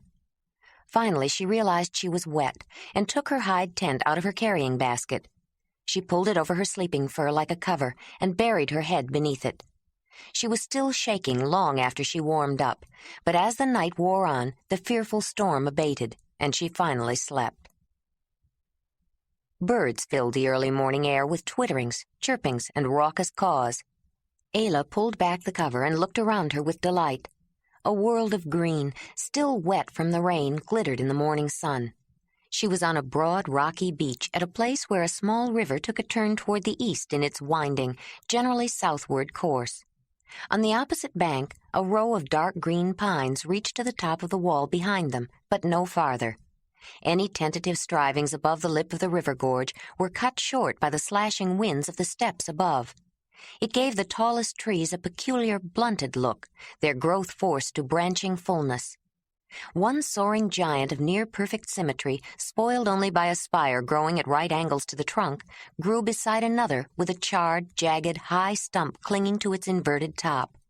The trees were growing on a narrow strip on the other side of the river, between the bank and the wall, some so close to the water that bare roots were exposed. On her side, upstream of the rocky beach, supple willows arched over, weeping long, pale green leaf tears into the stream. The flattened stems on the tall aspens made the leaves quiver in the gentle breeze. White-barked birches grew in clumps, while their alder cousins were only high shrubs. Lianas climbed and twined around the trees, and bushes of many varieties in full leaf crowded close to the stream. Ayla had traveled the parched and withered steppes so long she had forgotten how beautiful green could be. The small river sparkled an invitation, and her fears of the storm forgotten, she jumped up and ran across the beach. A drink was her first thought. Then, impulsively, she untied the long thong of her wrap, took off her amulet, and splashed into the water. The bank dropped off quickly, and she dove under, then swam to the steep opposite side. The water was cool and refreshing, and washing off the dust and grime of the steppes was a welcome pleasure. She swam upstream and felt the current growing stronger and the water chilling as the sheer walls closed in, narrowing the river. She rolled over on her back and, cradled by the buoyant water, let the flow carry her downstream. She gazed up at deep azure filling the space between the high cliffs, then noticed a dark hole in the wall across from the beach upstream. Could that be a cave, she thought with a surge of excitement. I wonder if it would be hard to reach. The young woman waded back to the beach and sat down on the warm stones to let the sun dry her. Her eye was drawn by the quick, perky gestures of birds hopping on the ground near the brush, pulling on worms brought close to the surface by the night's rain, and flitting from branch to branch, feeding on bushes heavy with berries. Look at those raspberries. They're so big, she thought. A flurry of wings welcomed her approach, then settled nearby. She stuffed handfuls of the sweet, juicy berries in her mouth. After she had her fill, she rinsed off her hands and put her amulet on, but wrinkled her nose at her grimy, stained, and sweaty wrap. She had no other. When she had gone back into the earthquake-littered cave just before she left to get clothing, food, and shelter, survival had been her concern, not whether she would need a change of summer wraps. And she was thinking survival again. Her hopeless thoughts on the dry and dreary steppes were dispelled by the fresh green valley. The raspberries had stimulated her appetite rather than satisfying it. She wanted something more substantial, and walked to her sleeping place to get her sling. She spread out her wet hide tent and damp fur on the sun-warmed stones, then put on her soiled wrap and began looking for smooth, round pebbles. Close inspection revealed the beach held more than stones. It was also strewn with dull gray driftwood and bleached white bones, many of them piled in a huge mound against a jutting wall. Violent spring floods had uprooted trees and swept away unwary animals, hurled them through the narrow constriction of sheer rock upstream, and slammed them against a cul-de-sac in the near wall as the swirling water tore around the bend. Ayla saw giant antlers, long bison horns, and several enormous, curving ivory tusks in the heap. Not even the great mammoth was immune to the force of the tide. Large boulders were mixed in the deposit, too, but the woman's eyes narrowed when she saw several medium-sized, chalky gray stones. "This is flint," she said to herself after a closer look. "I'm sure of it. I need a hammerstone to break one open, but I'm just sure of it." Excitedly, Ayla scanned the beach for a smooth oval stone she could hold comfortably in her hand. When she found one, she struck the chalky outer covering of the nodule. A piece of the whitish cortex broke off, exposing the dull sheen of the dark gray stone within. "It is flint. I knew it was." Her mind raced with thoughts of the tools she could make. "I can even make some spares. Then I won't have to worry so much about breaking something." She lugged over a few more of the heavy stones, flushed out of the chalk deposits far upstream, and carried by surging current until they came to rest at the foot of the stone wall. The discovery encouraged her to explore further. The wall that in times of flood presented a barrier to the rushing torrent jutted out toward the inside bend of the river. Contained within its normal banks, the water level was low enough to allow easy access around it. But when she looked beyond, she stopped. Spread out before her was the valley she had glimpsed from above. Around the bend, the river broadened and bubbled over and around rocks exposed by shallower water. It flowed east at the foot of the steep opposite wall of the gorge. Along its near bank, trees and brush protected from the cutting wind grew to their full luxuriant height. On her left, beyond the stone barrier, the wall of the gorge veered away, and its slope decreased to a gradual incline that blended into steppes toward the north and east. Ahead, the wide valley was a lush field of ripe hay, moving in waves as gusts of wind blew down the north slope, and midway down its length, the small herd of steppe horses was grazing. Ayla, breathing in the beauty and tranquility of the scene, could hardly believe such a place could exist in the middle of the dry, windy prairie.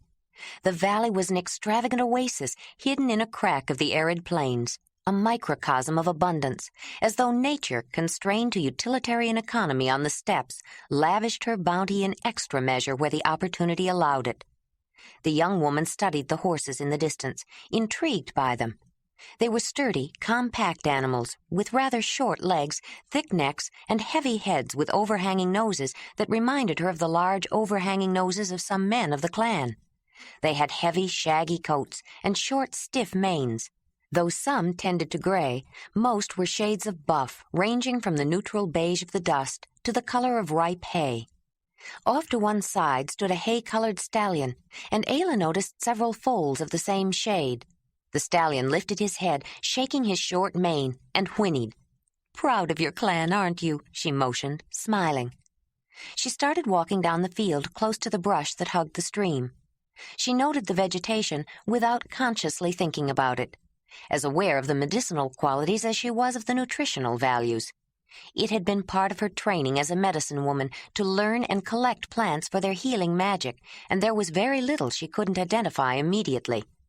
This time, food was her aim. She noticed the leaves and the dried umbelled flower stalk that pointed to wild carrots a few inches below the ground, but passed them by as though she hadn't seen them. The impression was misleading. She would remember the place just as precisely as if she had marked it, but vegetation would stay put.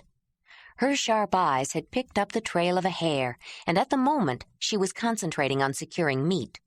With the silent stealth of an experienced hunter, she followed fresh droppings, a bent blade of grass, a faint print in the dirt, and just ahead she distinguished the shape of the animal hiding in camouflaging cover. She pulled her sling from her waist thong and reached into a fold of her wrap for 2 stones. When the hare bolted, she was ready. With the unconscious grace of years of practice, she hurled a stone, and the next instant a second one, and heard a satisfying thwack, thwack. Both missiles found their mark. Ayla picked up her kill and thought about the time she had taught herself that double stone technique.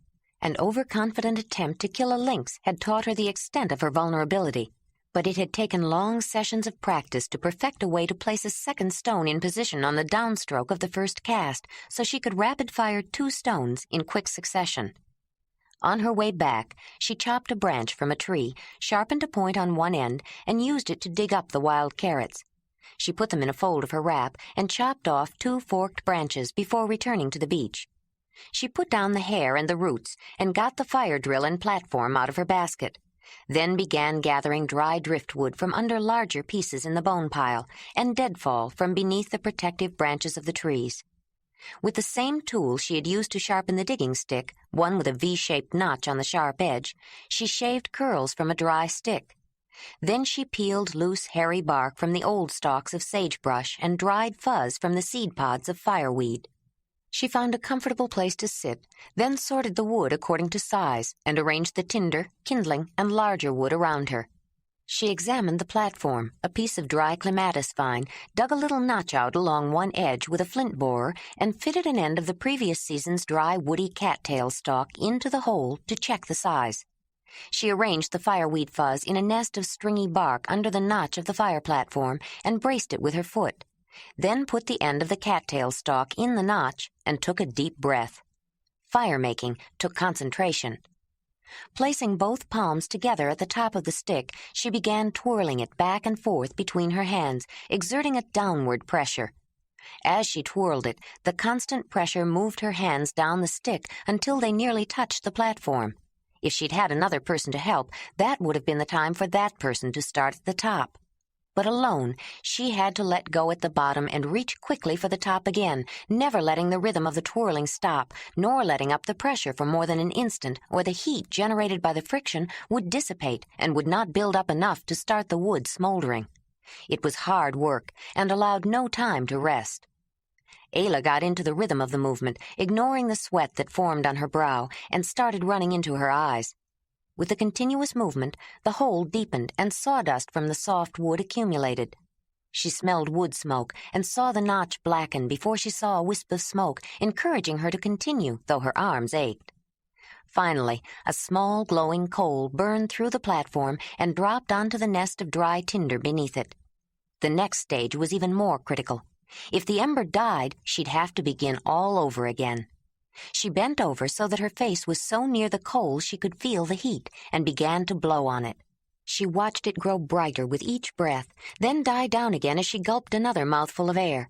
She held tiny curled shavings to the bit of smoldering wood and watched them brighten and turn black without igniting. Then a tiny flame burst out. She blew harder, fed it more shavings, and when she had a small pile burning, added a few sticks of kindling. She rested only after the large driftwood logs were blazing and the fire was firmly established.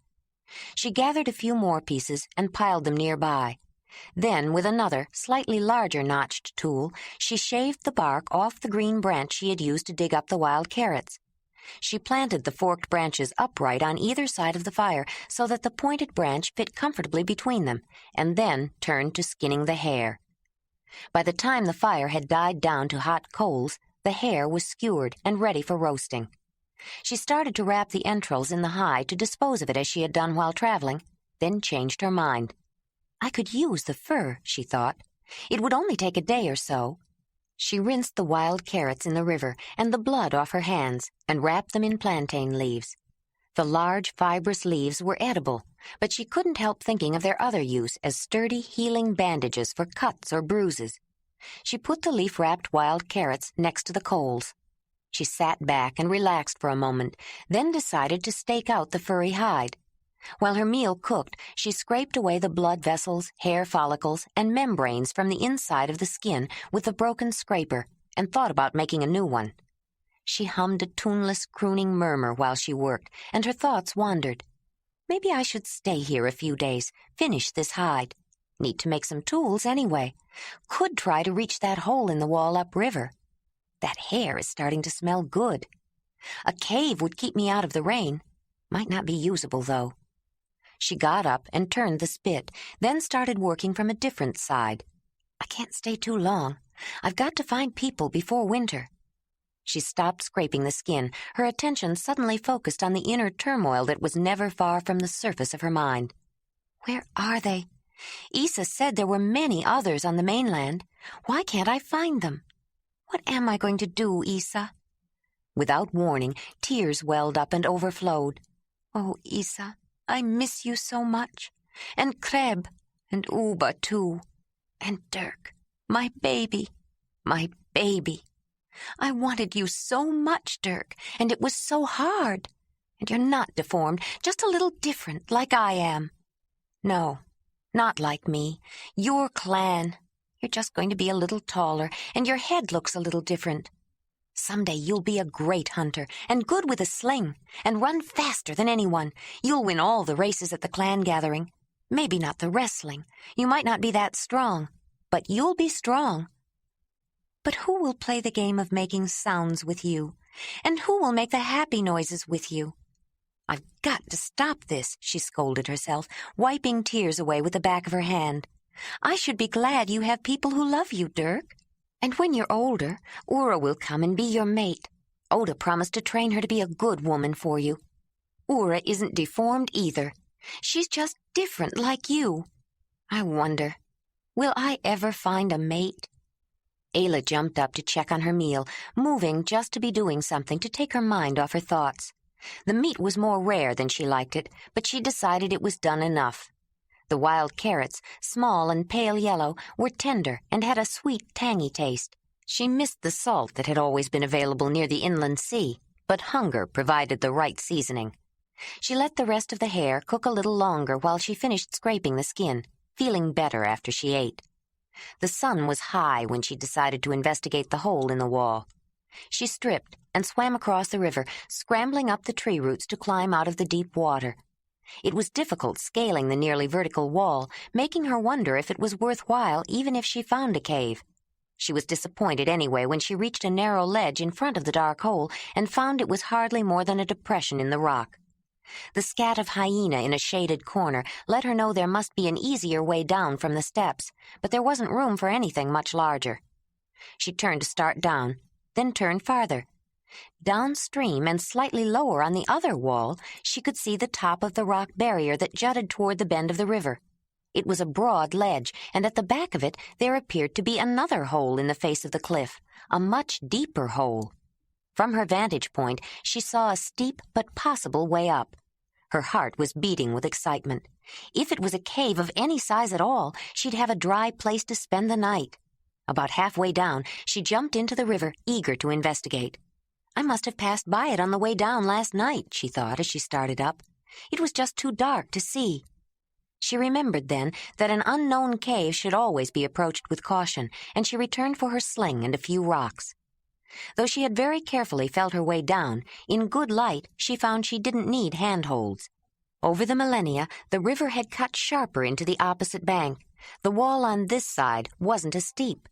As she neared the ledge, Ayla held her sling ready and advanced with caution. All her senses were alert. She listened for the sounds of breathing or small scufflings, looked to see if there were any telltale signs of recent habitation, smelled the air for the distinctive odors of carnivorous animals or fresh scat or gamey meat, opening her mouth to allow taste buds to help catch the scent. Let her bare skin detect any sense of warmth coming out of the cave, and allowed intuition to guide her as she noiselessly approached the opening. She stayed close to the wall, crept up to the dark hole, and looked in. She saw nothing. The opening, facing the southwest, was small. The top cleared her head, but she could reach her hand up and touch it. The floor sloped down at the entrance, then leveled out. Lois, blown in on the wind, and debris carried in by animals that had used the cave in the past, had built up a layer of soil. Originally uneven and rocky, the floor of the cave had a dry, hard-packed earth surface. As she peered around the edge, Ayla could detect no sign that the cave had been used recently. She slipped in, silently, noticing how cool it was compared with the hot, sunny ledge, and waited for her eyes to adjust to the dim interior. There was more light in the cave than she expected, and when she moved in farther, she saw sunlight through a hole above the entrance, and understood why. She also understood a more practical value to the hole. It would allow smoke to get out without filling the upper reaches of the cave, a distinct advantage. Once her eyes adjusted, she discovered she could see surprisingly well. Light coming in was an advantage, too. The cave was not large, but not small either. The walls angled back from the entrance, widening until they came to a fairly straight back wall. The general shape was roughly triangular, with the apex at the mouth and the east wall longer than the west. The darkest place was the east back corner, the place to investigate first. She crept slowly along the east wall, watching for cracks or passageways that could lead to deeper recesses holding hidden menaces. Near the dark corner, rock cleaved from the walls lay on the floor in a jumbled heap. She climbed the rocks, felt a shelf, and emptiness beyond it. She considered getting a torch, then changed her mind.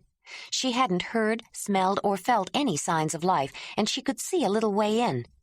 Putting her sling and stones in one hand, wishing she had stopped to put on her wrap so she would have a place to put her weapons, she hoisted herself up on the shelf. The dark opening was low. She had to stoop to move inside, but it was only a recess that ended with the roof sloping to meet the floor of the niche. At the back was a pile of bones. She reached for one, then climbed down and worked her way along the back wall and along the west wall back to the entrance.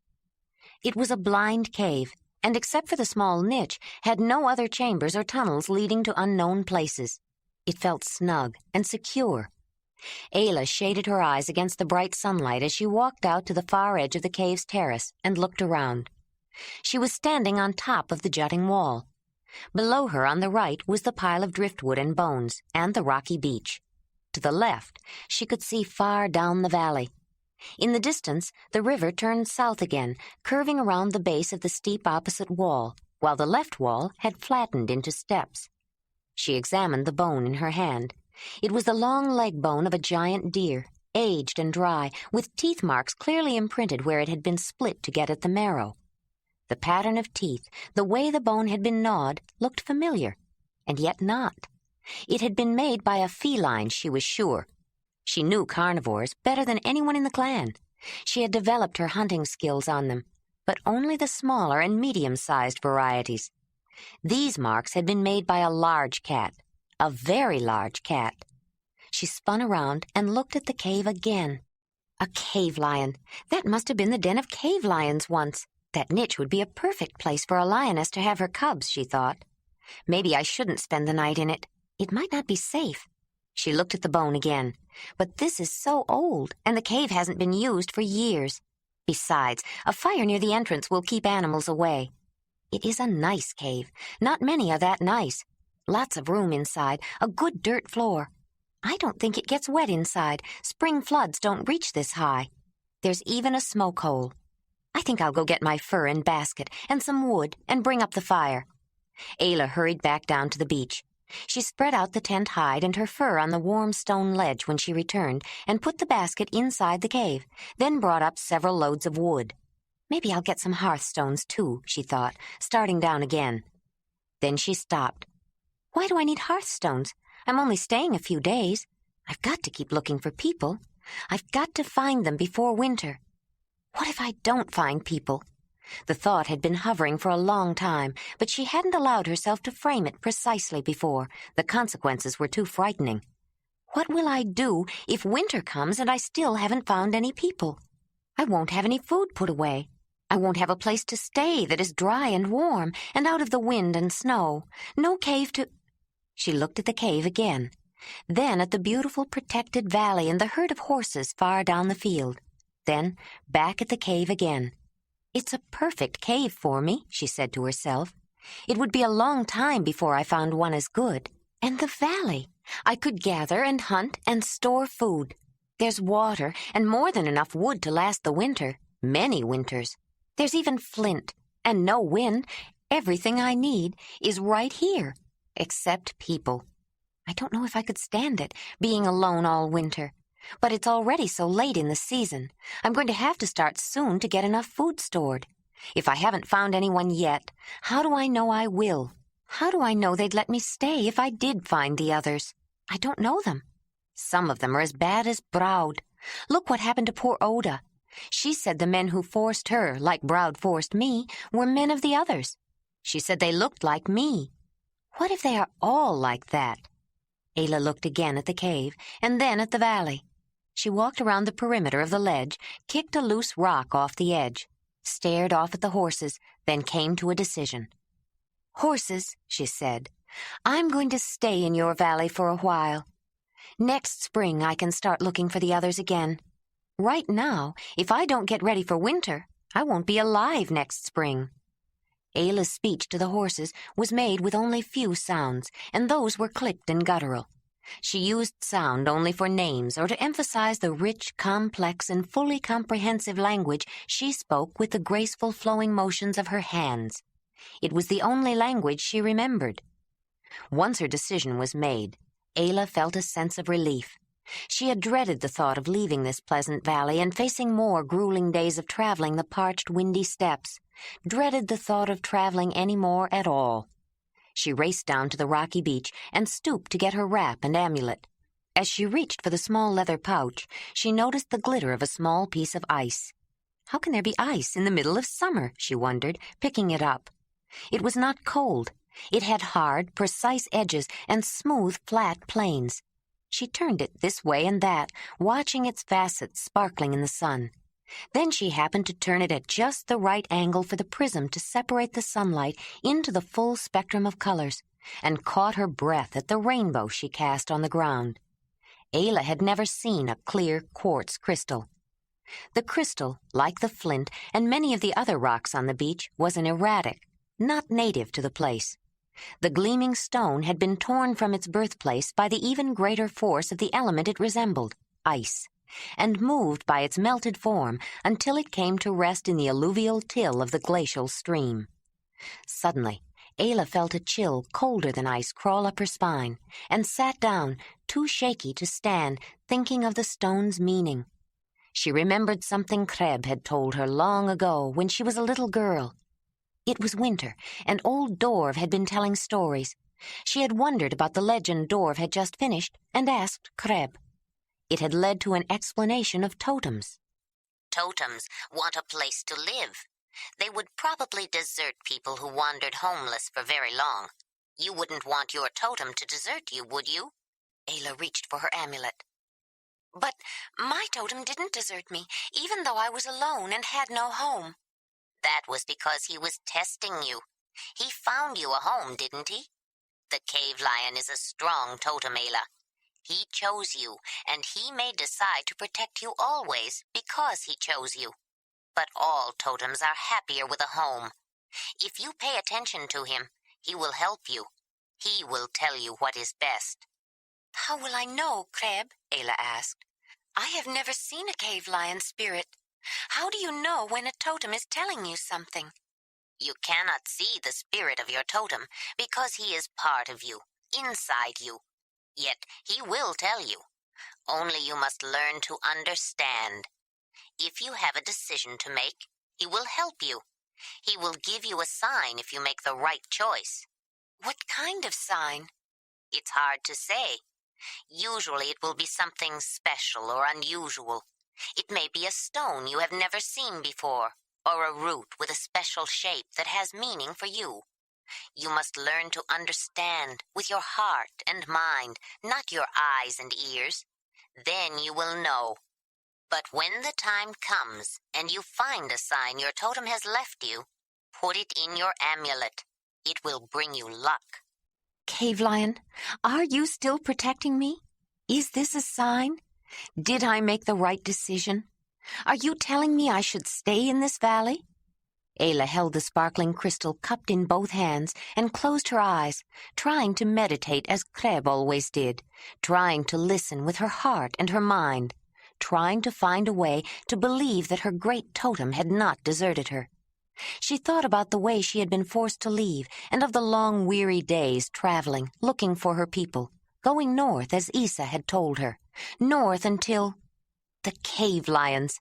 My totem sent them to tell me to turn west, to lead me to this valley. He wanted me to find it.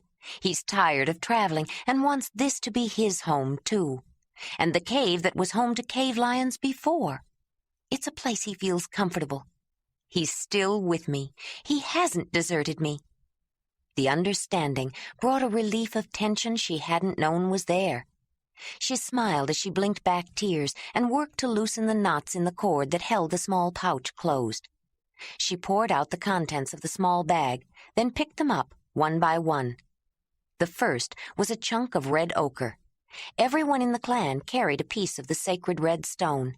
It was the first thing in everyone's amulet, given to them on the day Mogur revealed their totem. Totems were usually named when one was a baby, but Ayla was 5 when she learned hers. Kreb announced it not long after Isa found her, when they accepted her into the clan. Ayla rubbed the 4 scars on her leg as she looked at another object, the fossil cast of a gastropod. It seemed to be the shell of a sea creature, but it was stone, the first sign her totem had given her to sanction her decision to hunt with her sling. Only predators, not food animals that would be wasted, because she couldn't return to the cave with them. But predators were more crafty and dangerous, and learning on them had honed her skill to a fine edge. The next object Ayla picked up was her hunting talisman, a small, ochre-stained oval of mammoth ivory, given to her by Brun himself at the frightening, fascinating ceremony that made her the woman who hunts. She touched the tiny scar on her throat where Kreb had nicked her to draw her blood as sacrifice to the Ancient Ones. The next piece had very special meaning for her and nearly brought tears again. She held the 3 shiny nodules of iron pyrite stuck together, tight in her fist. It was given by her totem to let her know her son would live. The last was a piece of black manganese dioxide. Mogur gave it to her when she was made a medicine woman, along with a piece of the spirit of every member of the clan. Suddenly she had a thought that bothered her. Does that mean when Braud cursed me, he cursed everyone? When Isa died, Kreb took back the spirits so she wouldn't take them with her to the spirit world. No one took them back from me. A sense of foreboding washed over her. Ever since the clan gathering where Kreb had learned in some inexplicable way that she was different, she had occasionally felt this strange disorientation, as though he had changed her. She felt a tingling, a prickling, a goosebump-raising nausea and weakness, and a deep fear of what her death might mean to the entire clan. She tried to shake off the feeling. Picking up the leather pouch, she put her collection back in, then added the quartz crystal. She retied the amulet and examined the thong for signs of wear. Kreb told her she would die if she ever lost it. She noticed a slight difference in weight when she put it back on. Sitting alone on the rocky beach, Ayla wondered what had happened before she was found. She could not recall anything of her life before, but she was so different. Too tall, too pale. Her face nothing like those of the rest of the clan. She had seen her reflection in the still pool. She was ugly. Braud had told her often enough, but everyone thought so. She was a big, ugly woman. No man wanted her. I never wanted one of them either, she thought. Isa said I needed a man of my own. But will a man of the others want me any more than a man of the clan? No one wants a big, ugly woman. Maybe it's just as well to stay here. How do I know I'd find a mate, even if I did find the others? Chapter 4. Jondolar crouched low and watched the herd through a screen of tall, golden-green grass bent with the weight of unripe seed heads. The smell of horse was strong, not from the dry wind in his face carrying their hot, rangy odor, but from the ripe dung he had rubbed on his body and held in his armpits to disguise his own scent if the wind shifted. The hot sun glistened off his sweaty bronzed back, and a tickle of perspiration ran down the sides of his face. It darkened the sun-bleached hair plastered to his forehead. A long strand had escaped from a leather tie at the nape of his neck, and the wind whipped it annoyingly in his face. Flies buzzed around him, landing occasionally to take a bite, and a cramp was starting in his left thigh from holding the tense crouch. They were petty irritations, hardly noticed. His attention was focused on a stallion nervously snorting and prancing, uncannily aware of impending danger to his harem. The mares were still grazing, but in their seemingly random movements, the dams had put themselves between their foals and the men. Thonelin, a few feet away, was crouched in the same tense position, a spear held level with his right shoulder and another in his left hand. He glanced toward his brother. Jondolar lifted his head and flicked his eyes at a dun mare. Thonelin nodded, shifted his spear minutely for better balance, and prepared to spring. As though a signal passed between them, the two men jumped up together and sprinted toward the herd. The stallion reared, screamed a warning, and reared again. Thonelin hurled his spear at the mare while Jondolar ran straight for the male horse, yelling and whooping, trying to spook him. The ploy worked. The stallion was not accustomed to noisy predators. Four-legged hunters attacked with silent stealth. He whinnied, started toward the man, then dodged and galloped after his retreating herd. The two brothers pounded after them. The stallion saw the mare fall behind and nipped her in the flanks to urge her on. The men yelled and waved their arms, but this time the stallion stood his ground, dashing between the men and the mare, holding them off while trying to nudge her on. She took a few more faltering steps, then stopped, her head hanging. Thonelin's spear stuck out of her side, and bright scarlet rivulets stained her grayish coat and dripped from matted strands of shaggy hair. Jondolar moved in closer, took aim, and cast his spear. The mare jerked, stumbled, then fell, the second shaft quivering in her thick neck below the stiff brush of a mane. The stallion cantered to her, nosed her gently, then reared with a scream of defiance and raced after his herd to protect the living. "I'll go get the packs," Thonelin said as they jogged toward the fallen animal. "It'll be easier to bring water here than carry a horse back to the river." "We don't have to dry it all. Let's take what we want back to the river. Then we won't have to carry water here." Thonelin shrugged. "Why not? I'll get an axe to break the bones." He headed for the river. Jondolar pulled his bone-handled knife out of the sheath and made a deep cut across the throat. He pulled out the spears and watched blood pool around the mare's head. "When you return to the great Earth Mother, thank her," he said to the dead horse. He reached into his pouch and fondled the stone figurine of the mother in an unconscious gesture. "Zelandani is right," he thought. "If Earth's children ever forget who provides for them, we may wake up someday and find we don't have a home." Then he gripped his knife and prepared to take his share of Donnie's provisions. "I saw a hyena on the way back," Thonelin said when he returned. "Looks like we're going to feed more than ourselves." "The mother doesn't like waste," Jondolar said, up to his elbows in blood. "It all goes back to her, one way or another. Here, give me a hand." "It's a risk, you know," Jondolar said, throwing another stick on the small fire. A few sparks floated up with the smoke and disappeared into the night air. "What will we do when winter comes?" "It's a long time until winter. We're bound to meet some people before then." "If we turn back now, we'll be sure to meet people. We could make it at least as far as the Losadunai before the worst of winter." He turned to face his brother. "We don't even know what winters are like on this side of the mountains. It's more open, less protection, fewer trees for fires. Maybe we should have tried to find the Sarmunai. They might have given us some idea what to expect, what people live this way." "You can turn back if you want, Jondolar. I was going to make this journey alone to begin with. Not that I haven't been glad for your company." "I don't know. Maybe I should," he said, turning back to stare at the fire. "I didn't realize how long this river is. Look at her." He waved toward the shimmering water, reflecting the moonlight. "She is the great mother of rivers, and just as unpredictable. When we started, she was flowing east. Now it's south, and split into so many channels. I wonder sometimes if we're still following the right river. I guess I didn't believe you would go all the way to the end, no matter how far, Thonelin. Besides, even if we do meet people, how do you know they'll be friendly? That's what a journey is all about. Discovering new places, new people. You take your chances. Look, big brother, go back if you want. I mean it. Jondolar stared at the fire, rhythmically slapping a stick of wood into the palm of his hand. Suddenly he jumped up and threw the stick on the fire, stirring up another host of sparks. He walked over and looked at the cords of twined fibers strung out close to the ground between pegs on which thin slices of meat were drying. What do I have to go back to? For that matter, what do I have to look forward to? The next bend in the river, the next sunrise, the next woman you bed, Thonolin said. Is that all? Don't you want something more out of life? What else is there? You're born.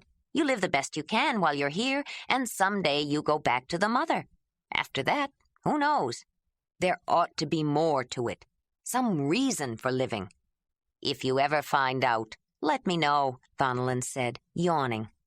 Right now, I'm looking forward to the next sunrise. But one of us should stay up, or we ought to build more fires to keep scavengers away if we want that meat to be there in the morning. Go to bed, Thonolin. I'll stay up. I'd lie awake anyway. Jondolar, you worry too much. Wake me when you get tired. The sun was already up when Thonolin crawled out of the tent, rubbed his eyes, and stretched. Have you been up all night? I told you to wake me. I was thinking and didn't feel like going to bed. There's some hot sage tea if you want some. Thanks, Thonolin said, scooping steaming liquid into a wooden bowl. He squatted down in front of the fire, cupping the bowl in both hands. The early morning air was still cool, the grass wet with dew, and he wore only a breechclout. He watched small birds darting and flitting around the scant brush and trees near the river, chirping noisily. A flock of cranes that nested on an island of willows in mid-channel was breakfasting on fish. Well, did you do it? He finally asked. Do what? Find the meaning of life. Isn't that what you were worried about when I went to bed? Though why you'd stay up all night for that, I'll never know. Now, if there was a woman around, do you have one of Donnie's blessed hidden in the willows? Do you think I'd tell you if I did? Jondolar said, grinning. Then his smile softened. You don't have to make bad jokes to humor me, little brother. I'm going with you all the way to the end of the river if you want. Only what will you do then? Depends what we find there. I thought the best thing for me to do was go to bed. You're not fit company for anyone when you get in one of those moods. I'm glad you've decided to come along. I've sort of gotten used to you, bad moods and all.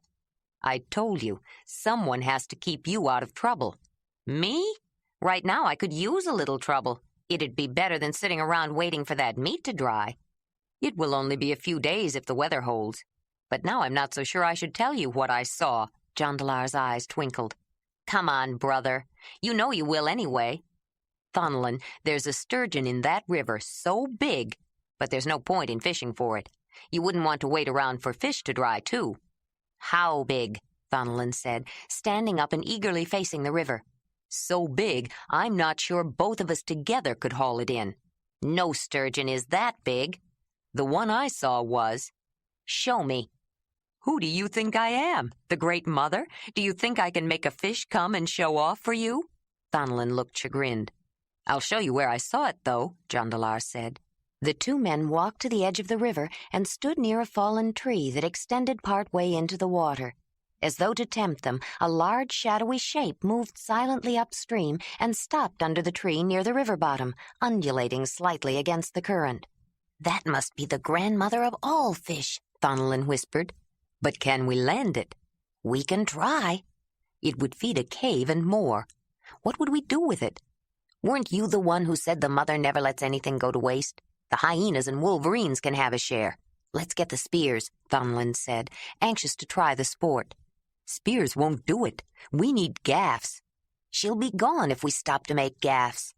If we don't, we'll never bring her in. She'd just slip off a spear. We need something with a back hook. It wouldn't take long to make. Look, that tree over there, if we cut off limbs just below a good sturdy branch fork, we don't have to worry about reinforcing. We'll only use it once. Jondolar was punctuating his description with motions in the air. Then cut the branch off short and sharpen it. We've got a back hook. But what good will it do if she's gone before we get them made? Thonolin interrupted. I've seen her there twice. It seems to be a favorite resting place. She'd probably come back. But who knows how long that would take? Have you anything better to do right now? Thonolin made a wry smile. All right, you win. Let's go make gaffs. They turned around to go back, then stopped in surprise. Several men had surrounded them and looked distinctly unfriendly. Where did they come from? Thonolin said in a hoarse whisper.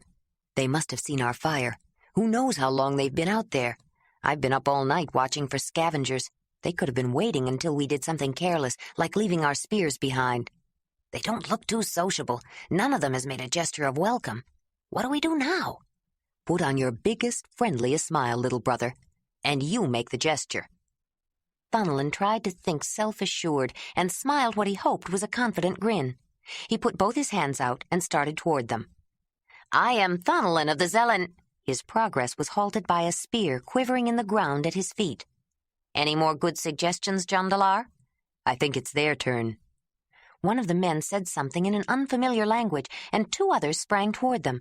With the points of spears, they were urged forward. You don't have to get nasty, friend, Thonolin said, feeling a sharp prick. I was going that way when you stopped me. They were brought back to their own campfire and pushed down roughly in front of it. The one who had spoken before barked another command. Several men crawled into the tent and hauled everything out.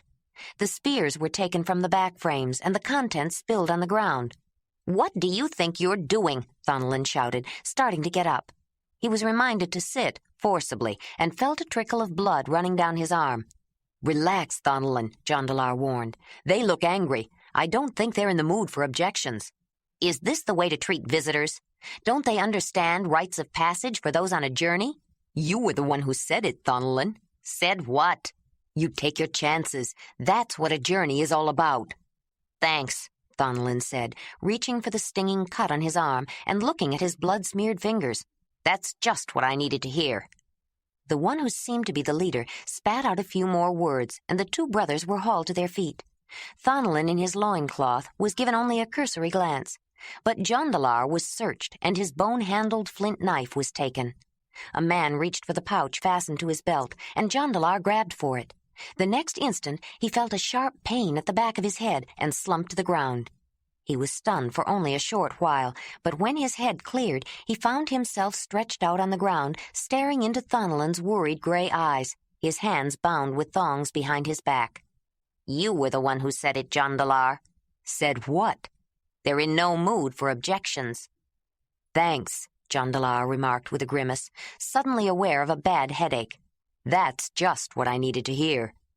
What do you suppose they're going to do with us? We're still alive. If they were going to kill us, they'd have done it, wouldn't they? Maybe they're saving us for something special.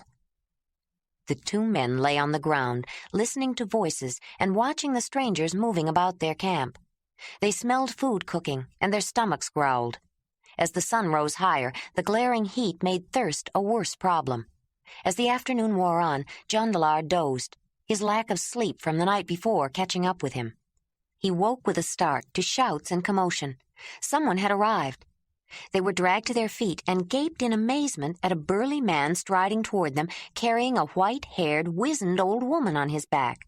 He got down on all fours, and the woman was helped off her human steed with obvious deference. Whoever she is, she must be pretty important, Jondolar said. A bruising blow in the ribs silenced him. She walked toward them leaning on a knobbed staff with a carved finial. Jondolar stared, sure he had never seen anyone so old in his life. She was child-size, shrunken with age, and the pink of her scalp could be seen through her thin white hair. Her face was so wrinkled that it hardly looked human, but her eyes were oddly out of place. He would have expected dull, rheumy, senile eyes in someone so old, but hers were bright with intelligence and crackled with authority. Jondolar was awed by the tiny woman and a little fearful for Thonolin and himself.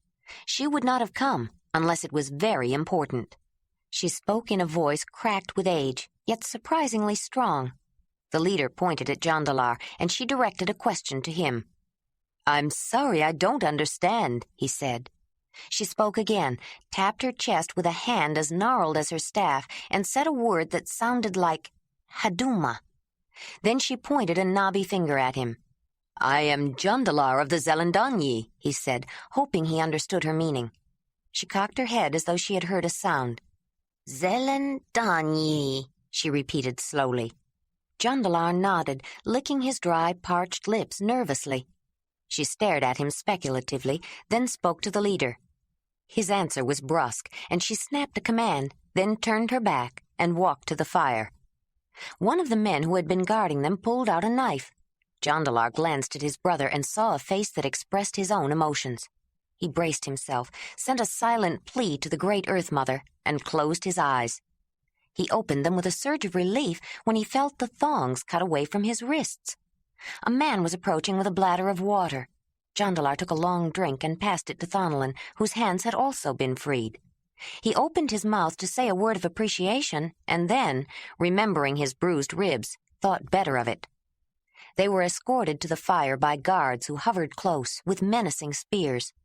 The burly man who had carried the old woman brought a log, put a fur robe on it, then stood to the side with his hand on his knife handle. She settled herself on the log, and Jondolar and Thonolin were made to sit in front of her. They were careful to make no moves that might be construed as endangering to the old woman. They had no doubt of their fate if any man there even thought they might try to harm her. She stared at Jondolar again, not saying a word. He met her gaze, but as the silence continued, he began to feel disconcerted and uncomfortable. Suddenly, she reached into her robe, and with eyes blazing anger and a spate of acrimonious words that left no doubt of their sense, if not their meaning, she held out an object toward him. His eyes widened in wonder. It was the carved stone figure of the mother. His Danyi she held in her hand. Out of the corner of his eye, he watched the guard beside him flinch. There was something about the Danyi he didn't like. The woman ended her tirade and, lifting her arm dramatically, flung the statuette to the ground. Jondolar jumped involuntarily and reached for it. His anger at her desecration of his sacred object showed in his face. Ignoring the prick of a spear, he picked it up and cradled it protectively in his hands. A sharp word from her caused the spear to be withdrawn. He was surprised to see a smile on her face and the glint of amusement in her eyes, but he wasn't at all sure if she smiled out of humor or malice. She got up from the log and walked closer. She was not much taller standing than he was seated, and facing him at eye level, she peered deep into his startling, vivid blue eyes.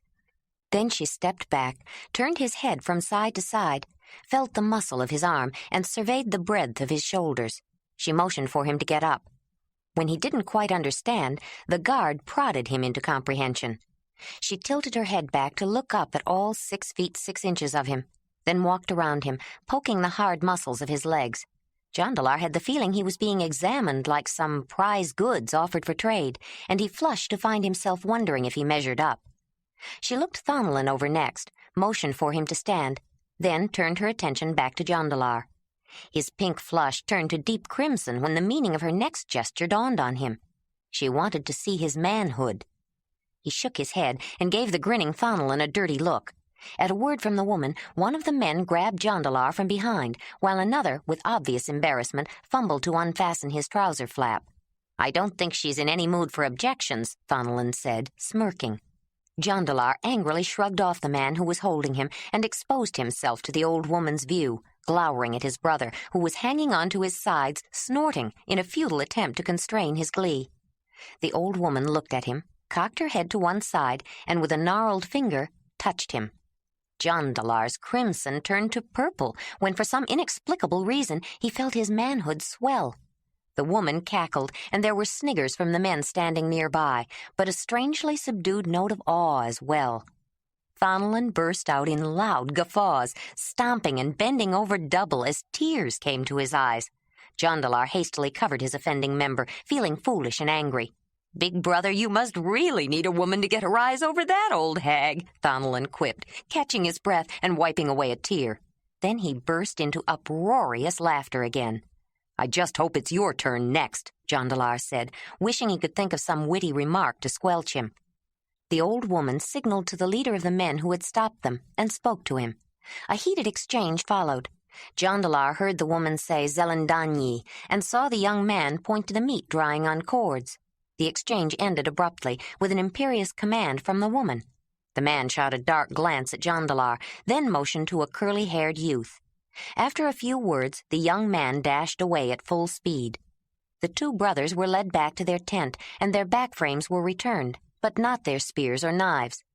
One man was always a short distance away, obviously keeping an eye on them. Food was brought to them, and when night fell, they crawled into their tent. Thonolin was in high spirits, but Jondolar was in no mood for conversation with a brother who laughed every time he looked at him. There was an air of expectancy in the camp when they awoke. About mid-morning, a large party arrived, amid shouts of greeting. Tents were set up. Men, women, and children settled in, and the Spartan camp of the two men began to take on aspects of a summer meeting. Jondolar and Thonolin watched with interest the assembly of a large structure, circular, with straight walls covered with hides and a domed, thatched roof. The various parts of it were pre-assembled, and it went up with surprising speed. Then bundles and covered baskets were carried inside. There was a lull in activities while food was prepared. In the afternoon, a crowd began to gather around the large circular structure. The old woman's log was brought and placed just outside the opening, and the fur robe draped over it. As soon as she appeared, the crowd quieted and formed a circle around her, leaving the place in the center open. Jondolar and Thonolin watched her speak to a man and point to them. "Maybe she'll want you to show off your great desire for her again," Thonolin jibed as the man beckoned. "They'll have to kill me first." "You mean you're not dying to bed that beauty?" Thonolin asked, feigning wide-eyed innocence. "It certainly looked that way yesterday." He began to chuckle again. Jondolar turned and stalked off toward the group. They were led to the center, and she motioned for them to sit in front of her again. Zelendanyi? The old woman said to Jondolar. "Yes," he nodded.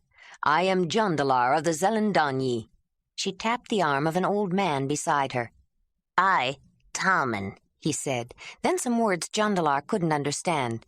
Hadumai, long time, Tommen, another unfamiliar word. West, Zelendanyi. Jondolar strained, then suddenly realized he had understood some of the man's words. "Your name is Tommen, something about Hadumai. Long time ago you, west? Made a journey? To the Zelendanyi? Can you speak Zelendanyi?" he asked excitedly. Journey, "Yes," the man said. no talk, long time. The old woman grabbed the man's arm and spoke to him. He turned back to the two brothers. Haduma, he said, pointing to her.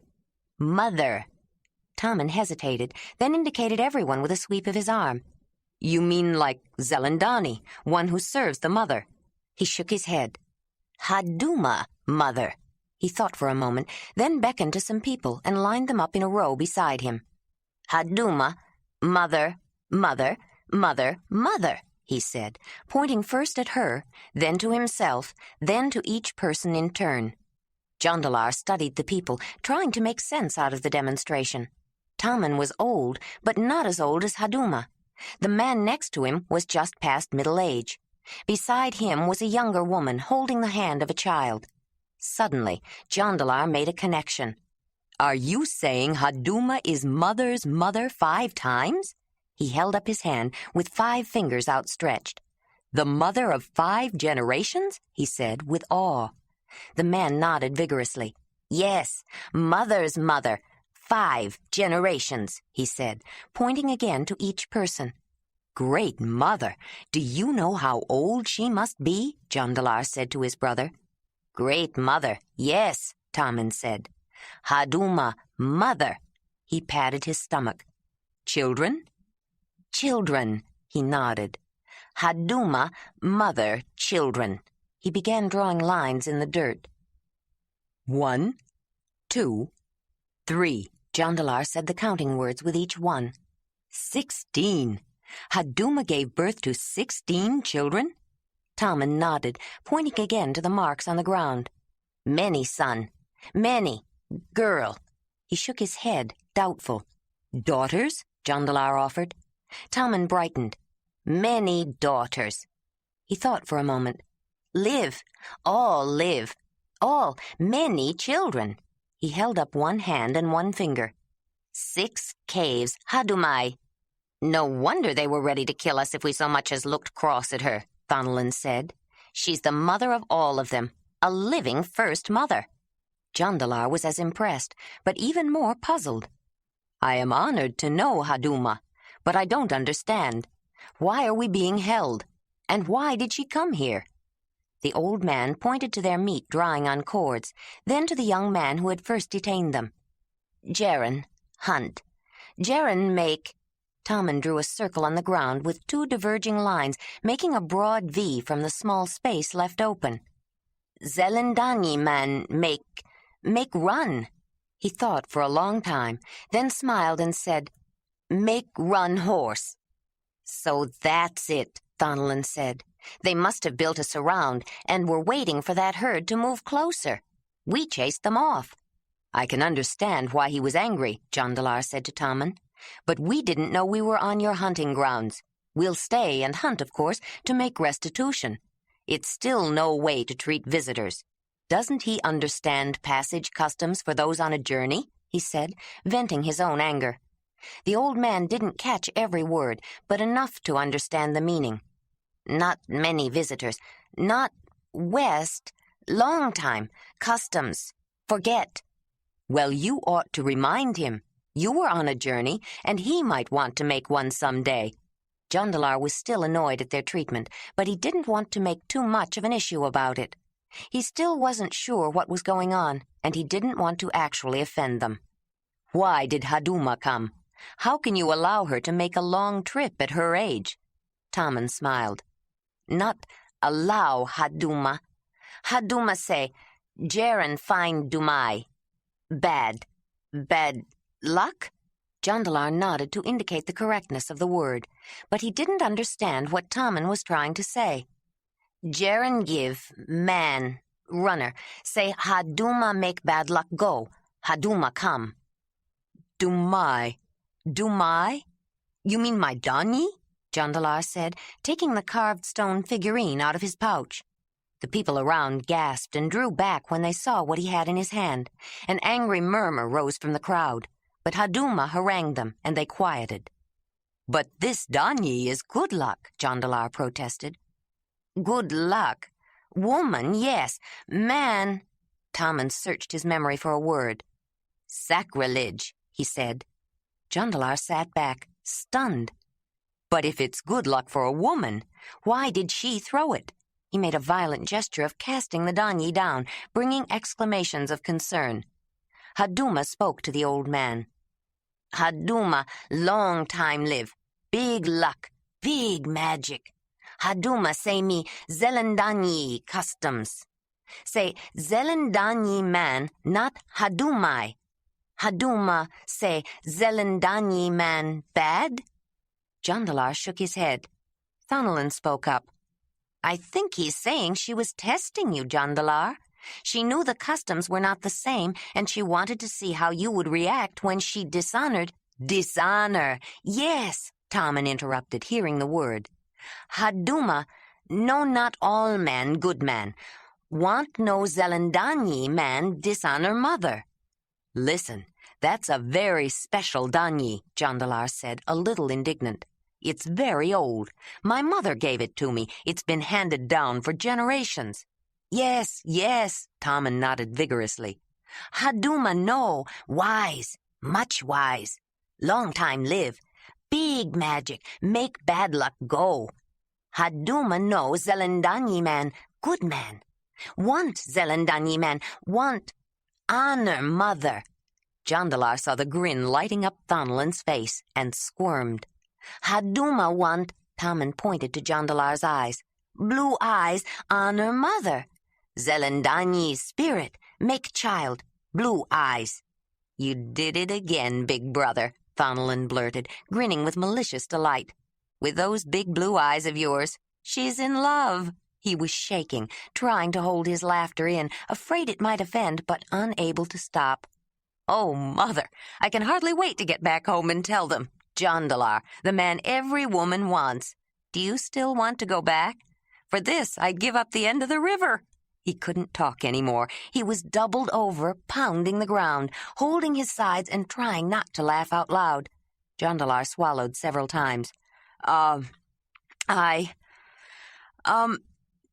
Haduma think the Great Mother, could still bless her with a child?"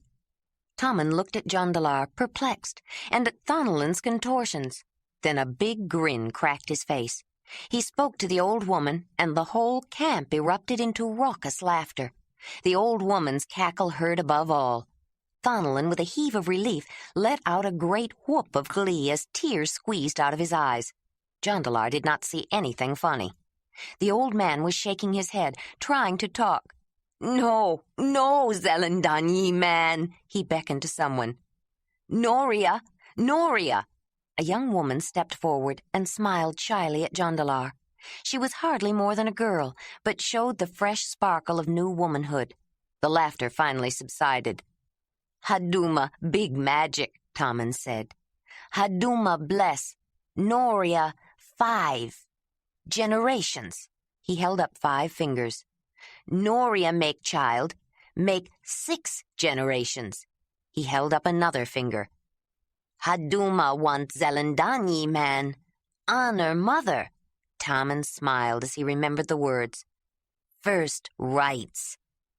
The worry lines on Jondolar's forehead smoothed out, and the beginnings of a smile turned up the corners of his mouth.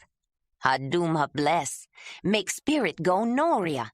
Noria make baby, Zelendanyi eyes." Jondolar exploded with laughter, as much with relief as pleasure. He looked at his brother. Thonalin was not laughing anymore. "Do you still want to go home and tell everyone about the old hag I bedded?" he asked. He turned to Tommen. "Please tell Haduma it will be my pleasure to honor the mother and share Noria's first rights." He smiled warmly at the young woman. She smiled back, tentatively at first, but bathed in the unconscious charisma of his vivid blue eyes, her smile grew. Tommen spoke to Haduma. She nodded, then motioned for Jondolar and Thonalin to stand, and looked the tall blond man over carefully again. The warmth of his smile still lingered, and when Haduma looked into his eyes, she chuckled softly and went into the large circular tent. The people were still laughing and talking about the misunderstanding as the crowd broke up. The 2 brothers stayed to talk to Tommen. Even his limited ability to communicate was better than none at all. "When did you visit the Zelendanyi?" Thonalin asked. "Do you remember what cave it was?" "Long time," he said. "Tommen young man, like Zelendanyi man." "Tommen, this is my brother Thonalin, and my name is Jondolar, Jondolar of the Zelendanyi." "You welcome, Thonalin, Jondolar." The old man smiled. "I, Tommen, 3 generation Hadumai. No talk Zelendanyi long time. Forget. No talk good. You talk Tommen." "Remember?" Jondolar suggested. The man nodded. "3rd generation. I thought you were Haduma's son," Jondolar added. "No," he shook his head. "Want make Zelendanyi man know Haduma mother." "My name is Jondolar, Tommen." "Jondolar," he corrected. "Tommen not Haduma son. Haduma make daughter." He held up one finger with a questioning look. "One daughter?" Jondolar said. Tommen shook his head. "First daughter." "Yes. Haduma make first daughter. Daughter make first son." He pointed to himself. "Tommen. Tommen mate?" Jondolar nodded. "Tommen mate to mother. Noria mother." "I think I understand. You are the first son of Haduma's first daughter, and your mate is Noria's grandmother." "Grandmother. Yes, Noria make big honor, Tommen. 6th generation." "I am honored, too, to be chosen for her first rites." "Noria make baby, Zelendanyi eyes.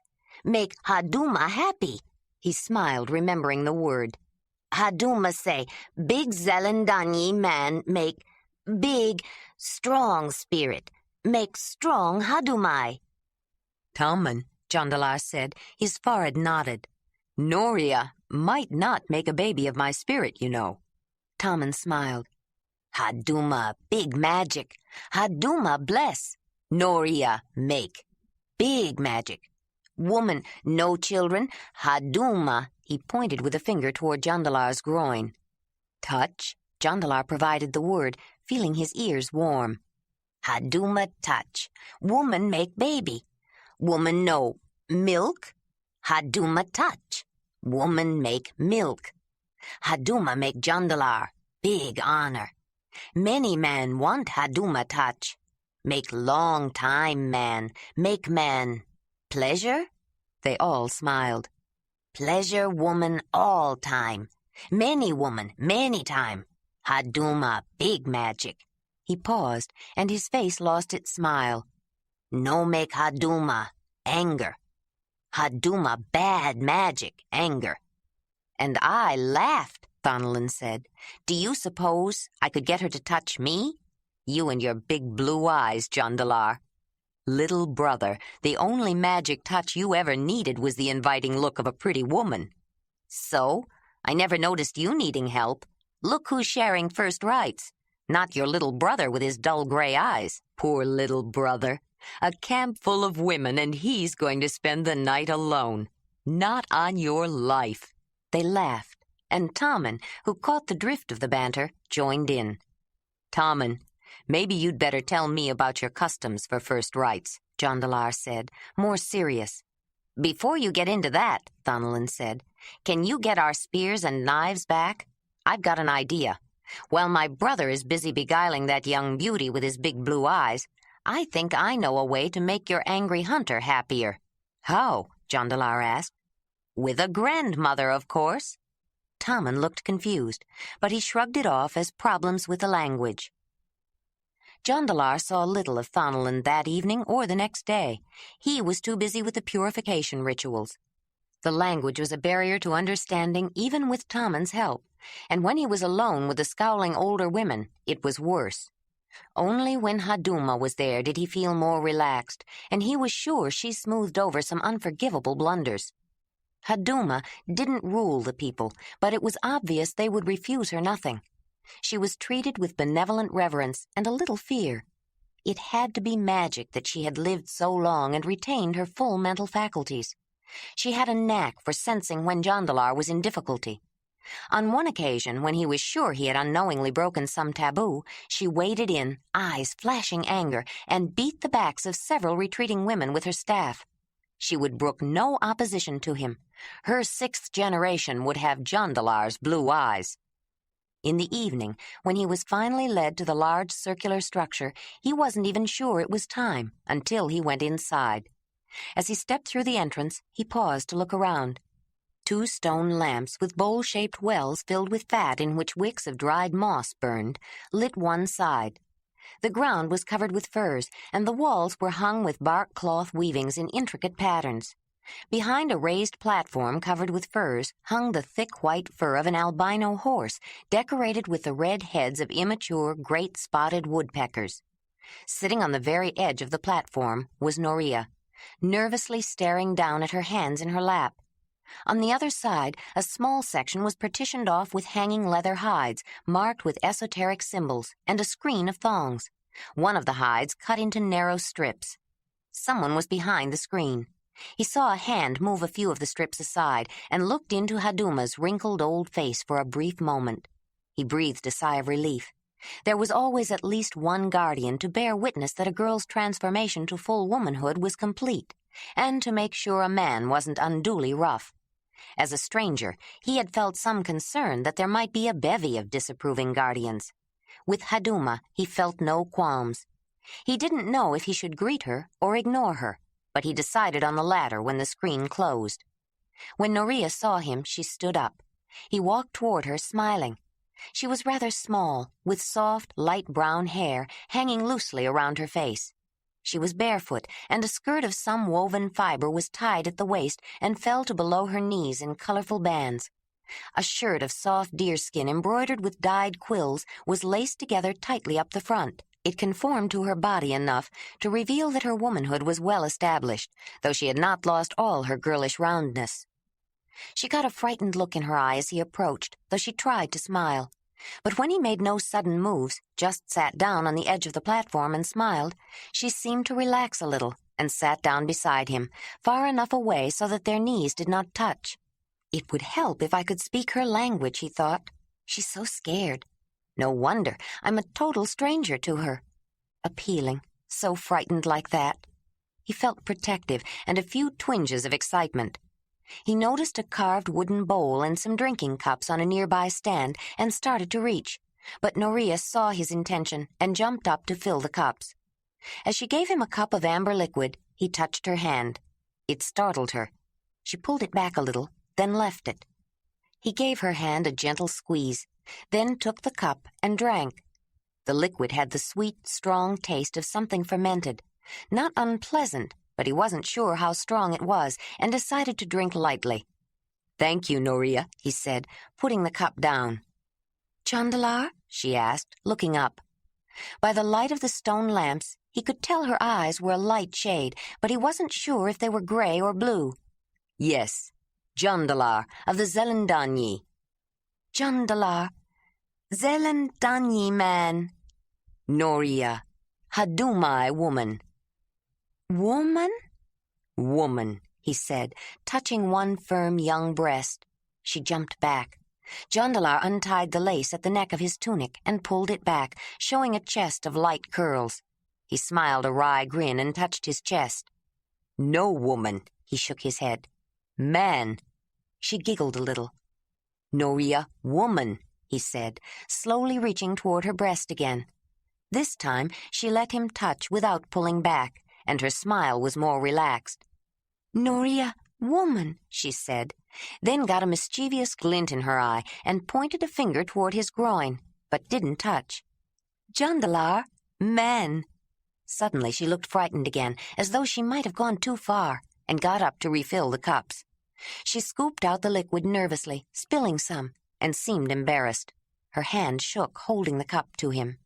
He steadied her hand, took the cup and sipped, then offered her a drink.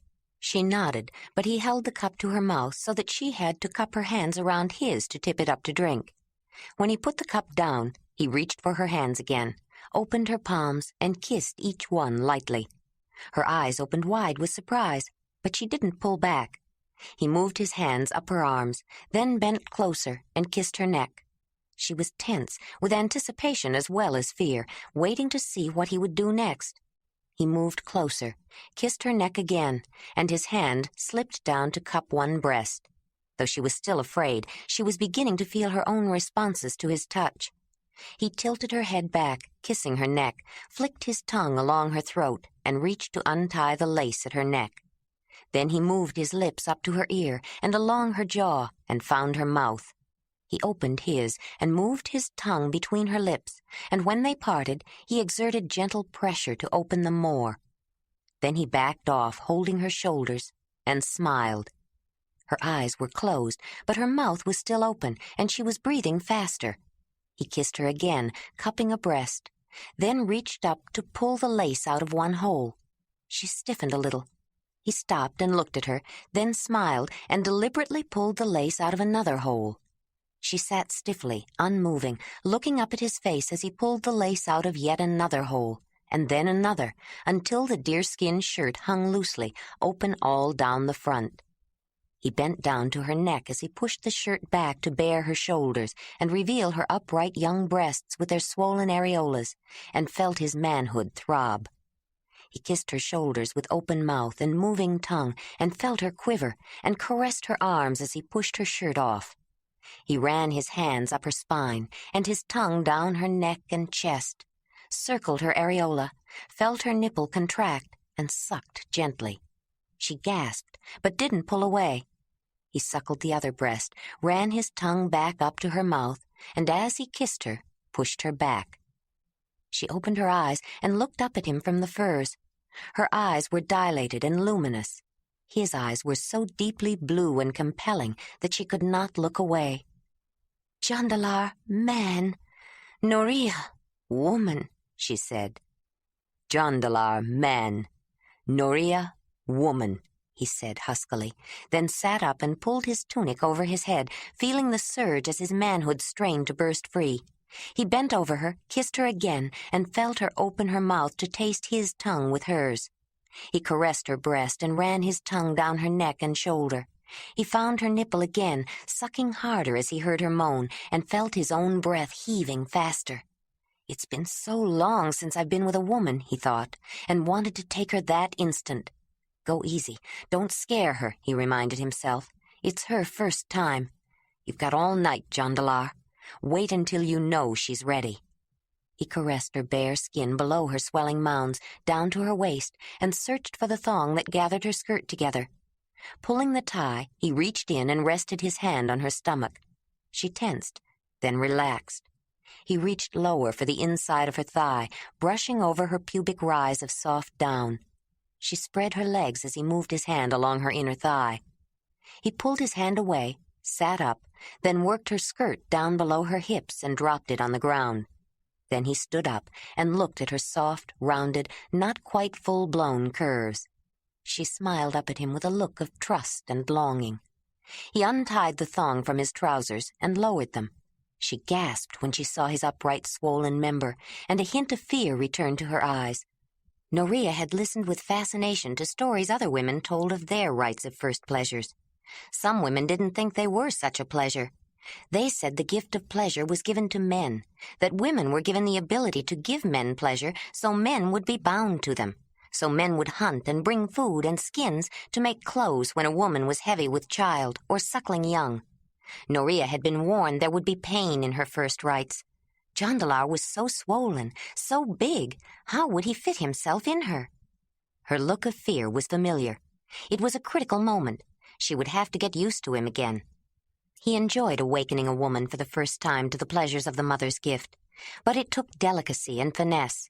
Someday, he thought, I wish I could give a woman pleasure for the first time and not have to worry about hurting her. He knew it wasn't possible. The rites of first pleasures for a woman were always a little painful. He sat down beside her and waited, giving her time. Her eyes were drawn to his throbbing member. He took her hand and led her to touch him, and felt a surge. It was as though his manhood had a life of its own at a time like this. Noria felt the softness of his skin, the warmth, the firm fullness, and as his member moved eagerly in her hand, she felt a sharp, pleasurable tingling sensation within her, and a dampness between her legs.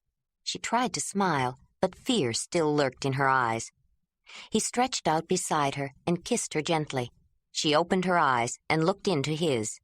She saw his concern and his hunger and some unnameable, irresistible force. She was drawn, overwhelmed, lost in the impossibly blue depths of his eyes, and felt the deep, pleasurable sensation again. She wanted him. She feared pain, but she wanted him. She reached for him, closed her eyes, opened her mouth, and pressed herself closer to him. He kissed her, letting her explore his mouth, and slowly worked his way down her neck and throat, kissing, moving his tongue and gently caressing her stomach and thighs. He tantalized a little, coming close to the sensitive nipple, but backing off until she moved his mouth to it. At that instant, he moved his hand to the warm slit between her thighs and found the small, throbbing nodule. A cry escaped her lips. He suckled and gently bit her nipple as he moved his finger. She moaned and moved her hips. He went lower, felt her indrawn breath as his tongue found her navel, and tension in her muscles as he moved even lower, backing off the platform until his knees felt the ground. Then he pressed her legs apart and took his first taste of her tangy salt. Noria's breath exploded with a shuddering cry. She moaned with each breath, tossed her head back and forth, and raised her hips to meet him. With his hands, he spread her open, licked her warm folds, then found her nodule with his tongue and worked it. As she cried out, moving her hips, his own excitement was hard upon him. He struggled to contain it.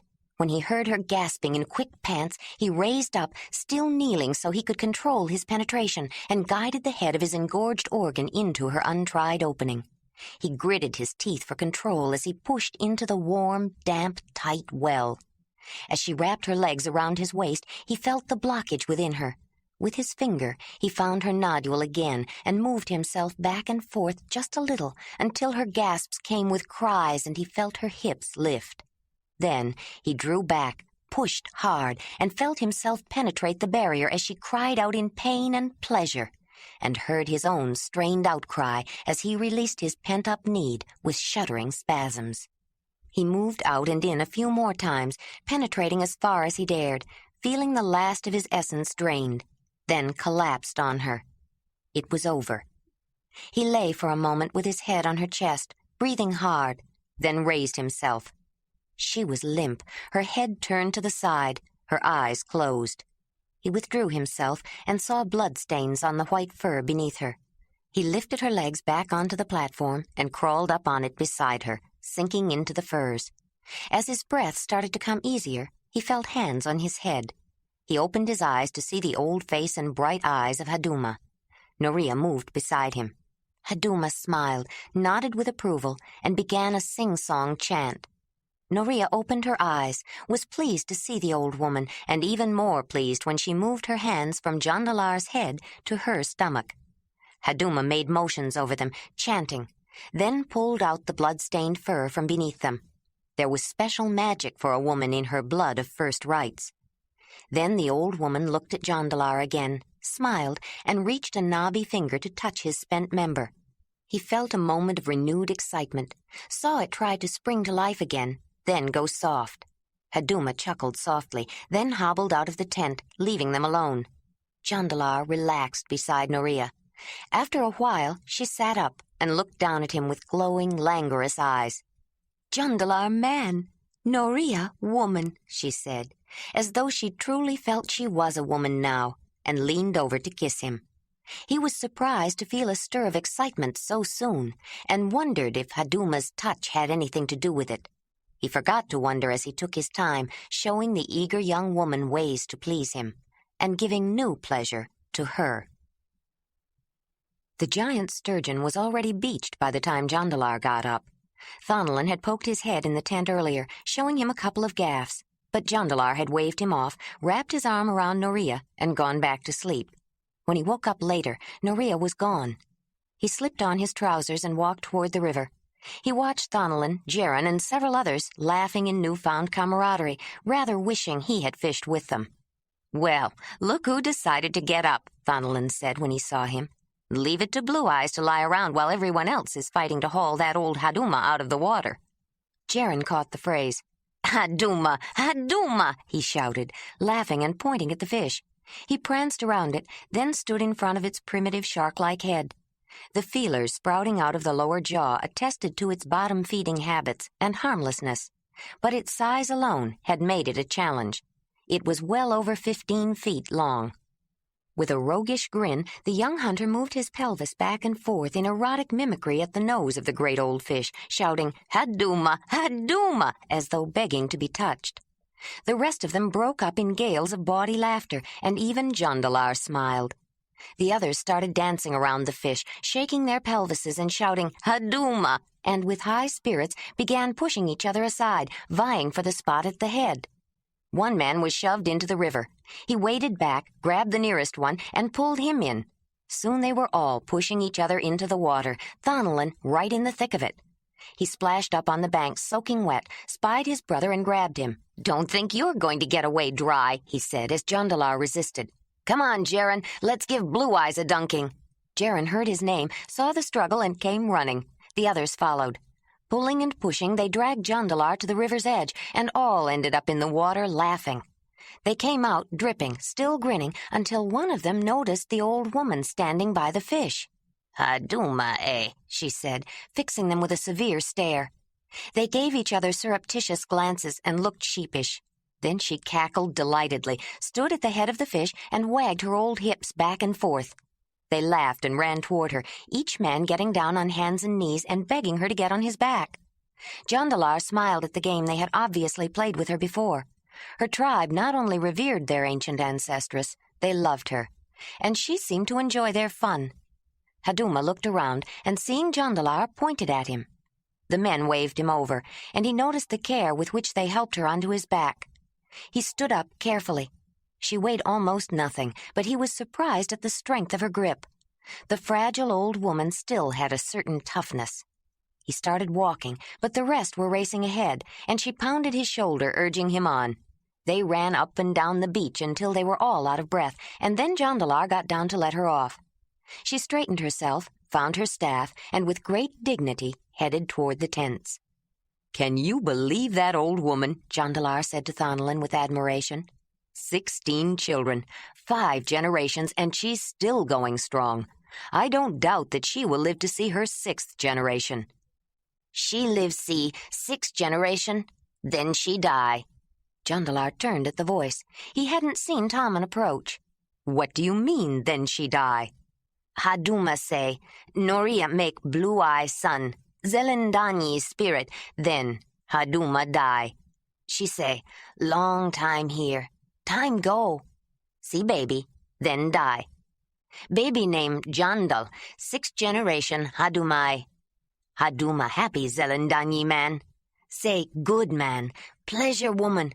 First rights not easy, Zelendanyi man, good man. Jondolar was filled with mixed emotions. If it is her wish to go, she will. But it makes me sad, he said. Yes, all Hadumai, much sad, Tommen said. Can I see Noria again so soon after first rites? Just for a while. I don't know your customs. Custom, no. Haduma say yes. You go soon? If Jaren says the sturgeon pays our obligation for chasing off the horses, I think we should. How did you know? Haduma say. The camp feasted on sturgeon in the evening, and many hands had made short work of cutting strips for drying earlier in the afternoon. Jondolar glimpsed Noria once from a distance as she was escorted by several women to some place farther upstream. It was after dark before she was led to see him. They walked together toward the river, with 2 women following discreetly behind. It broke custom enough for her to see him immediately after first rites. Alone would be too much. They stood by a tree, not saying anything, her head bowed. He moved aside a tendril of hair and lifted her chin to look at him. She had tears in her eyes. Jondolar wiped a glistening drop from the corner of her eye with a knuckle, then brought it to his lips. "Oh, Jondolar," she cried, reaching for him. He held her, kissed her gently, then more passionately. "Noria," he said. "Noria woman. Beautiful woman." "Jondolar, make Noria woman," she said. "Make Noria, make—" She heaved a sob, wishing she knew the words to tell him what she wanted to say. "I know, Noria, I know," he said, holding her. Then he stood back, holding her shoulders, smiled at her, and patted her stomach. She smiled through her tears. "Noria make Zelendanyi." She touched his eyelid. "Noria make Jondal Haduma." "Yes," he nodded. "Tommen told me. Jondal, 6th generation Hadumai." He reached into his pouch. "I have something I want to give you, Noria." He took out the stone danyi and put it in her hand. He wished there was some way to tell her how special it was to him, to tell her his mother had given it to him, to tell her how old it was, how it had been passed down for many generations. Then he smiled. "This danyi is my Haduma," he said. "Jondolar's Haduma. Now it is Noria's Haduma." "Jondolar Haduma?" she said with wonder, looking at the carved female shape. "Jondolar Haduma, Noria?" He nodded, and she burst into tears, clutched it in both hands, and brought it to her lips. "Jondolar Haduma," she said, her shoulders shaking with sobs. Suddenly she threw her arms around him and kissed him, then ran back toward the tents, crying so hard that she could barely see her way. The whole camp turned out to see them off. Haduma was standing beside Noria when Jondolar stopped in front of them. Haduma was smiling, nodding approval, but tears were rolling down Noria's cheeks. He reached for one, brought it to his mouth, and she smiled, though it didn't check her tears. He turned to go, but not before he saw the curly-haired young man Jaren had sent as a runner, looking at Noria with lovesick eyes. She was a woman now, and blessed by Haduma, assured of bringing a lucky child to a man's hearth. It was common talk that she had known pleasure at first rights, and everyone knew such women made the best mates. Noria was eminently mateable, utterly desirable. "Do you really think Noria is pregnant with a child of your spirit?" Thonolin asked, after they left the camp behind. "I'll never know, but that Haduma is a wise old woman. She knows more than anyone can guess. I think she does have big magic. If anyone could make it happen, she could." They walked in silence beside the river for a while. Then Thonolin said, "Big brother, there's something I'd like to ask you." "Ask away." "What magic do you have? I mean, every man talks about being chosen for first rights, but it really scares a lot of them. I know a couple who have turned it down, and to be honest, I always feel clumsy. I'd never turn it down, though. But you get chosen all the time, and I've never seen it fail. They all fall in love with you. How do you do it? I've watched you run around at festivals. I can't see anything special." "I don't know, Thonolin," he said, a little embarrassed.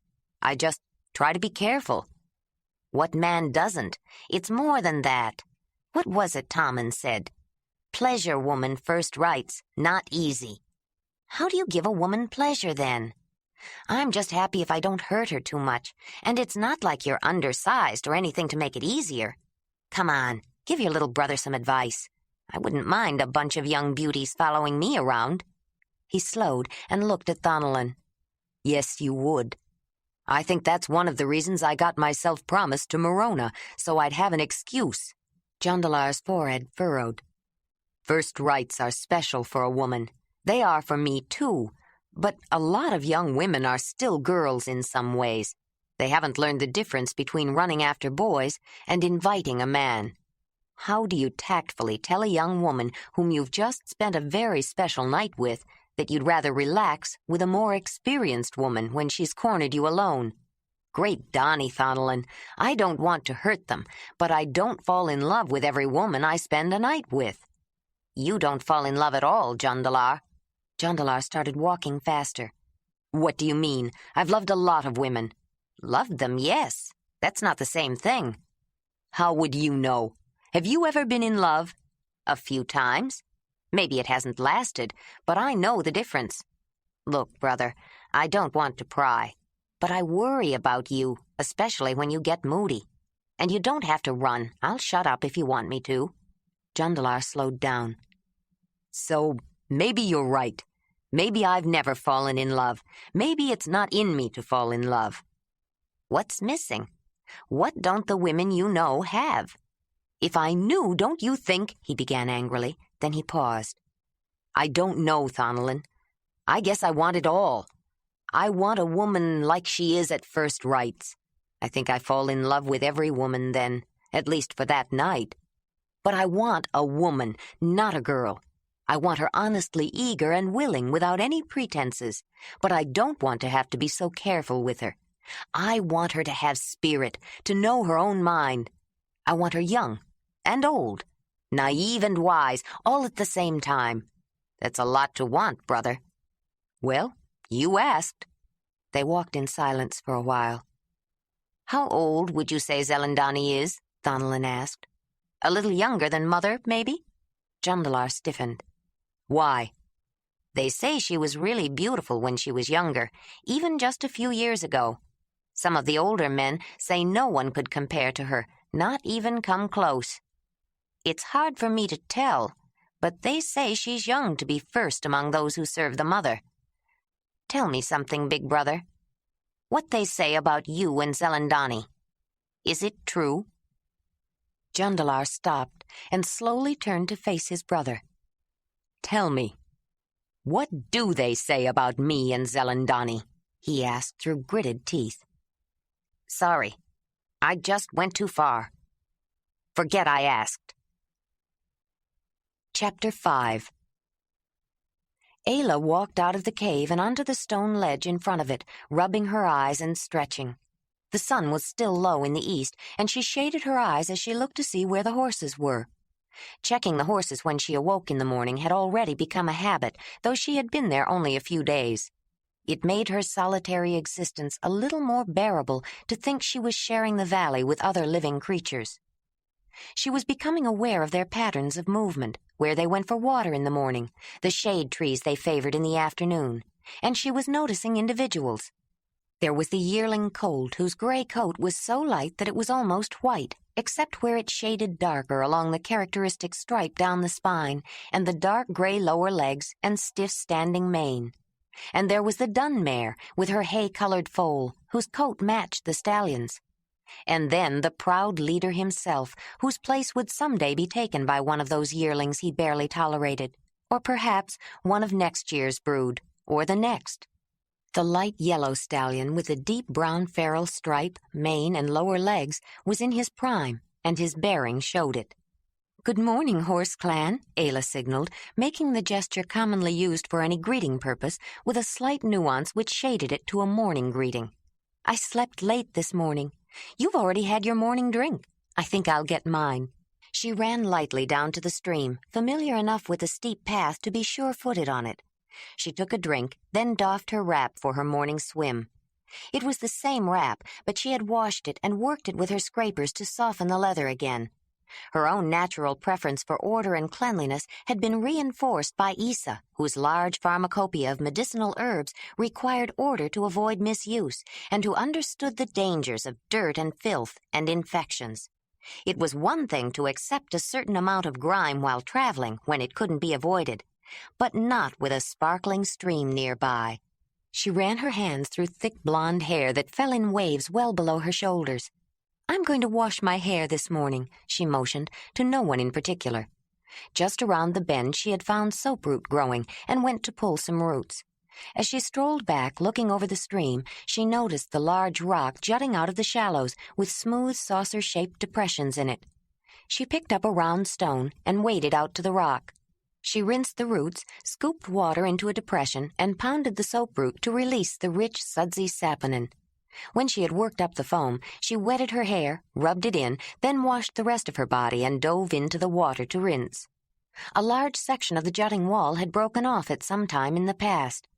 Ayla climbed out on the portion that was under water and walked across the surface that rose above the water to a place warming in the sun. A waist-deep channel on the shoreward side made the rock an island, partly shaded by an overhanging willow whose exposed roots clutched at the stream like bony fingers. She broke a twig off a small bush whose roots had found purchase in a crack, peeled it with her teeth, and used it to pull snarls out of her hair while it dried in the sun. She was staring dreamily into the water, humming under her breath, when a flicker of movement caught her eye. Suddenly alert, she looked into the water at the silvery shape of a large trout resting beneath the roots. "I haven't had fish since I left the cave," she thought, recalling she hadn't had breakfast either.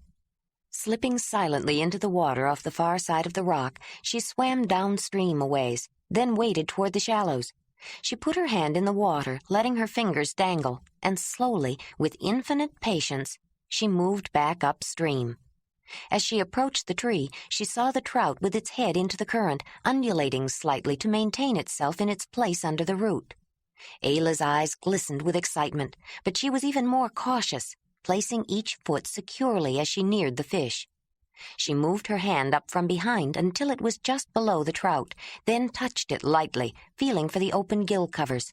Suddenly she grasped the fish and in one sure movement lifted it out of the water and threw it on the bank. The trout flopped and struggled for a few moments, then lay still. She smiled, pleased with herself.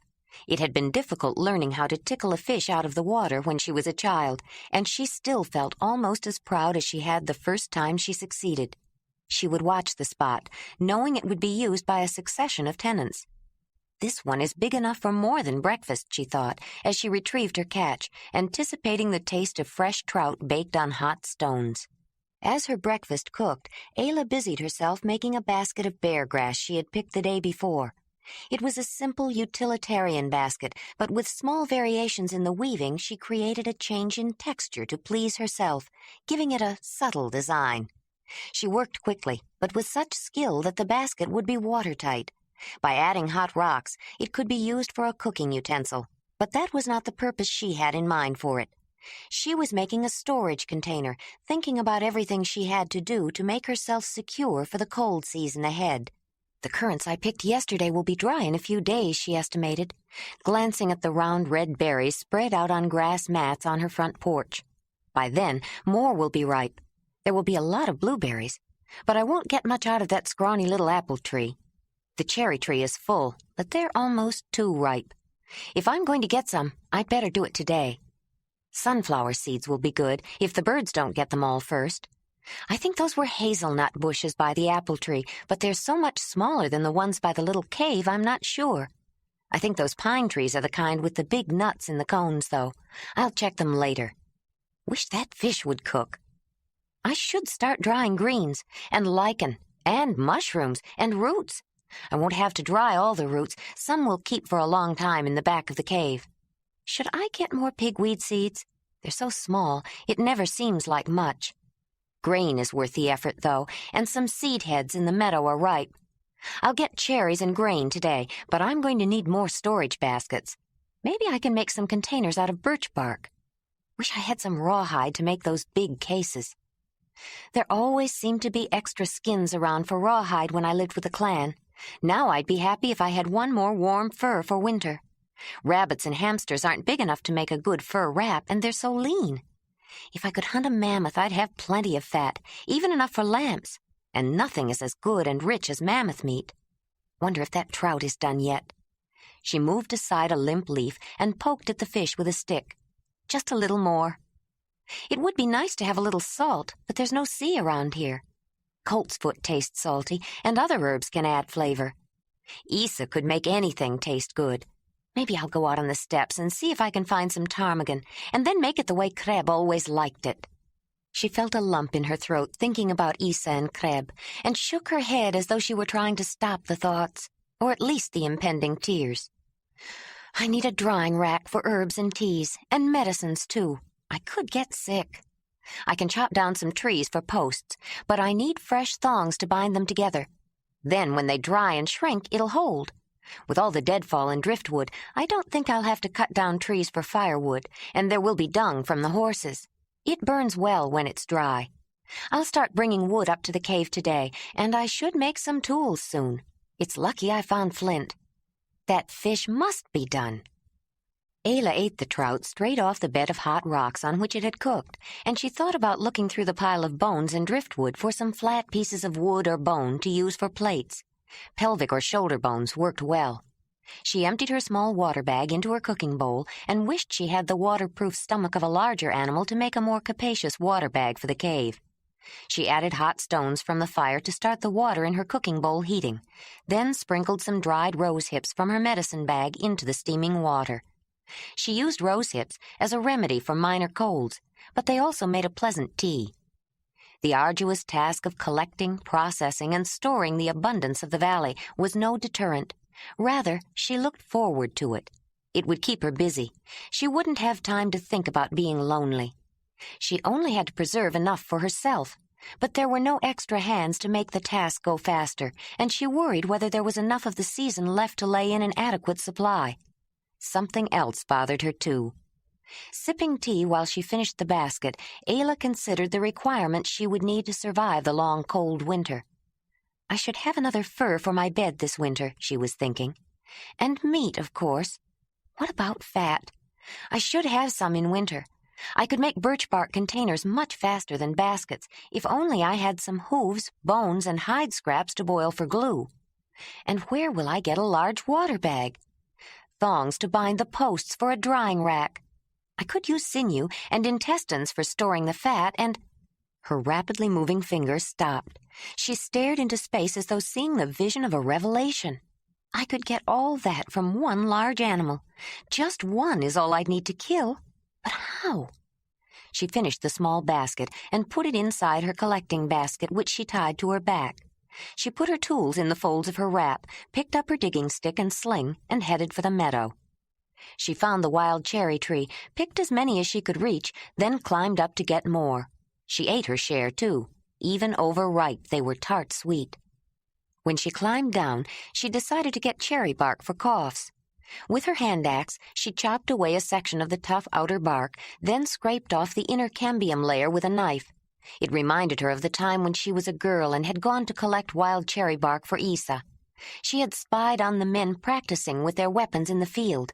She knew it was wrong, but she was afraid they might see her leaving, and she became intrigued when old Zaug began teaching the boy to use a sling.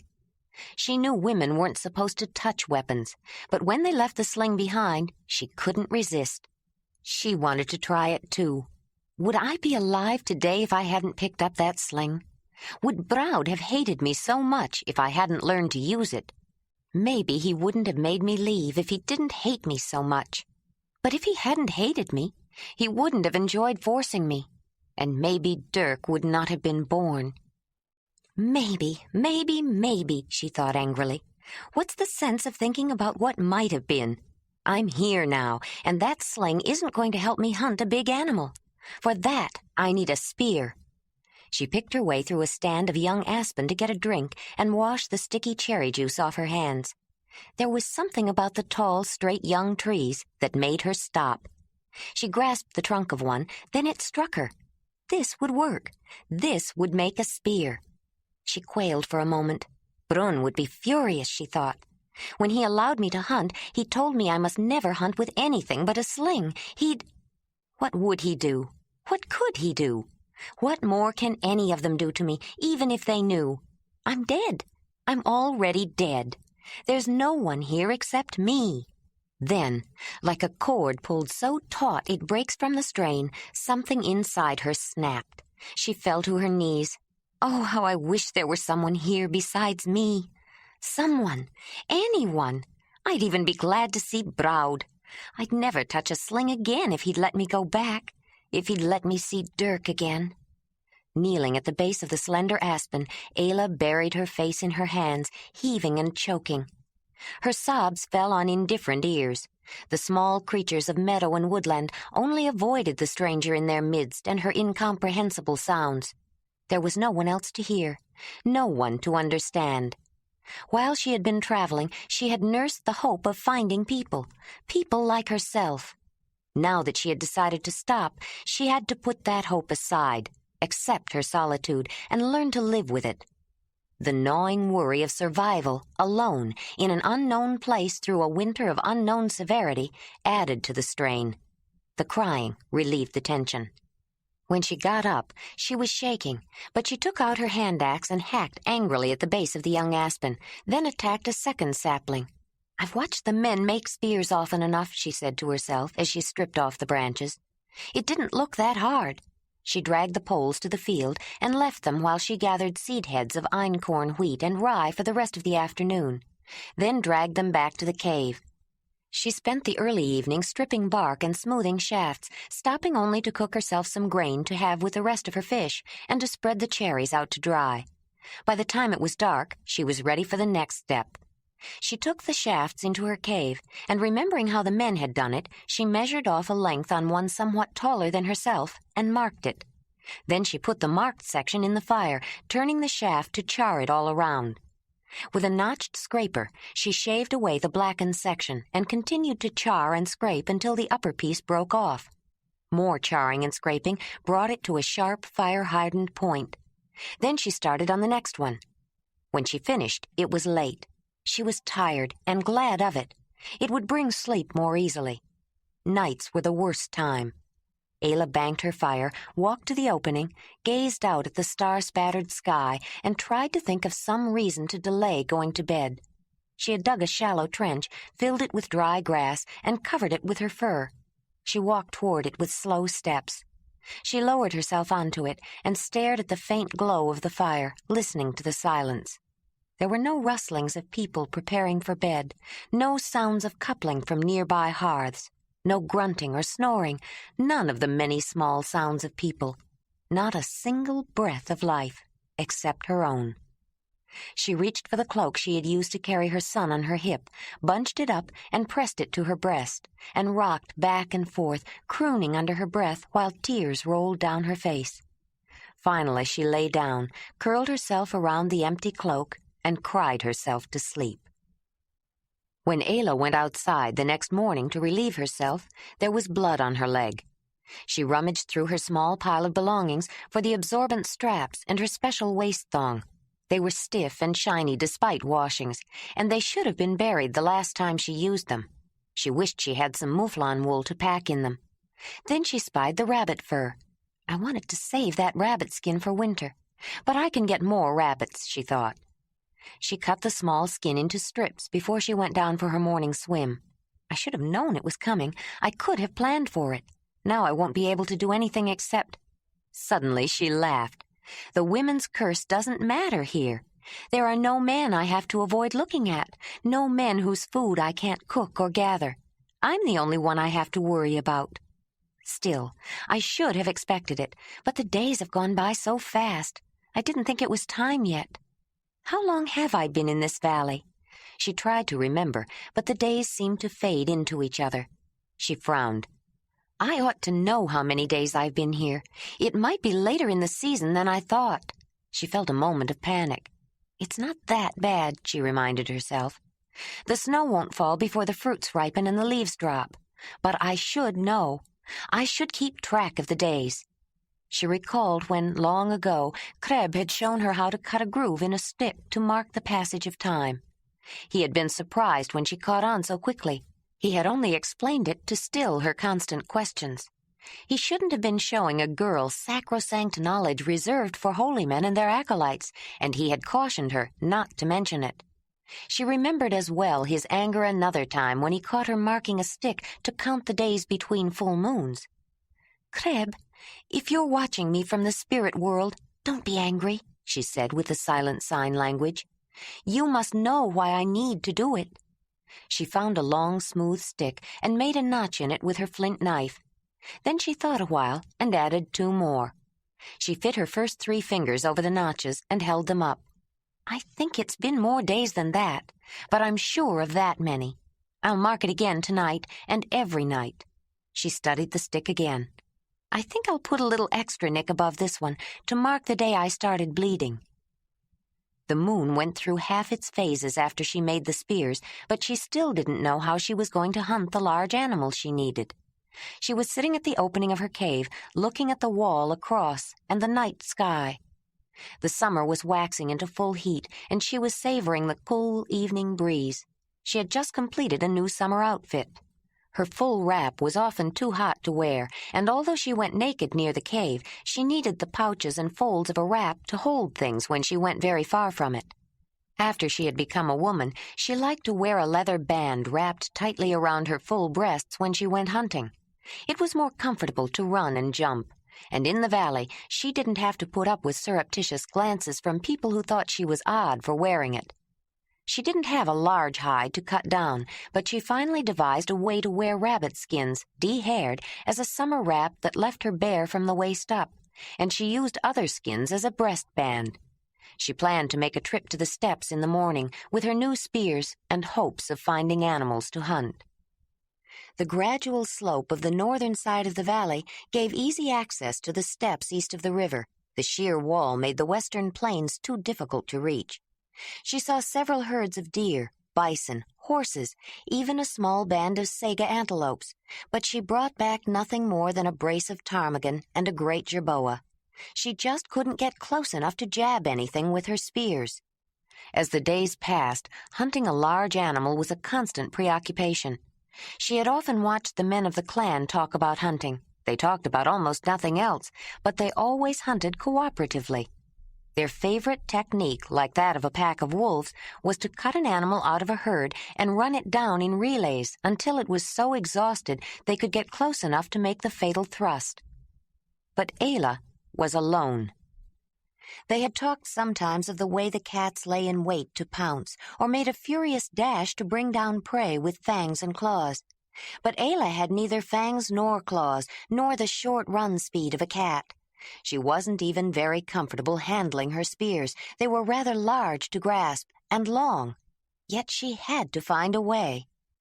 It was the night of the new moon when she finally got an idea she thought might work.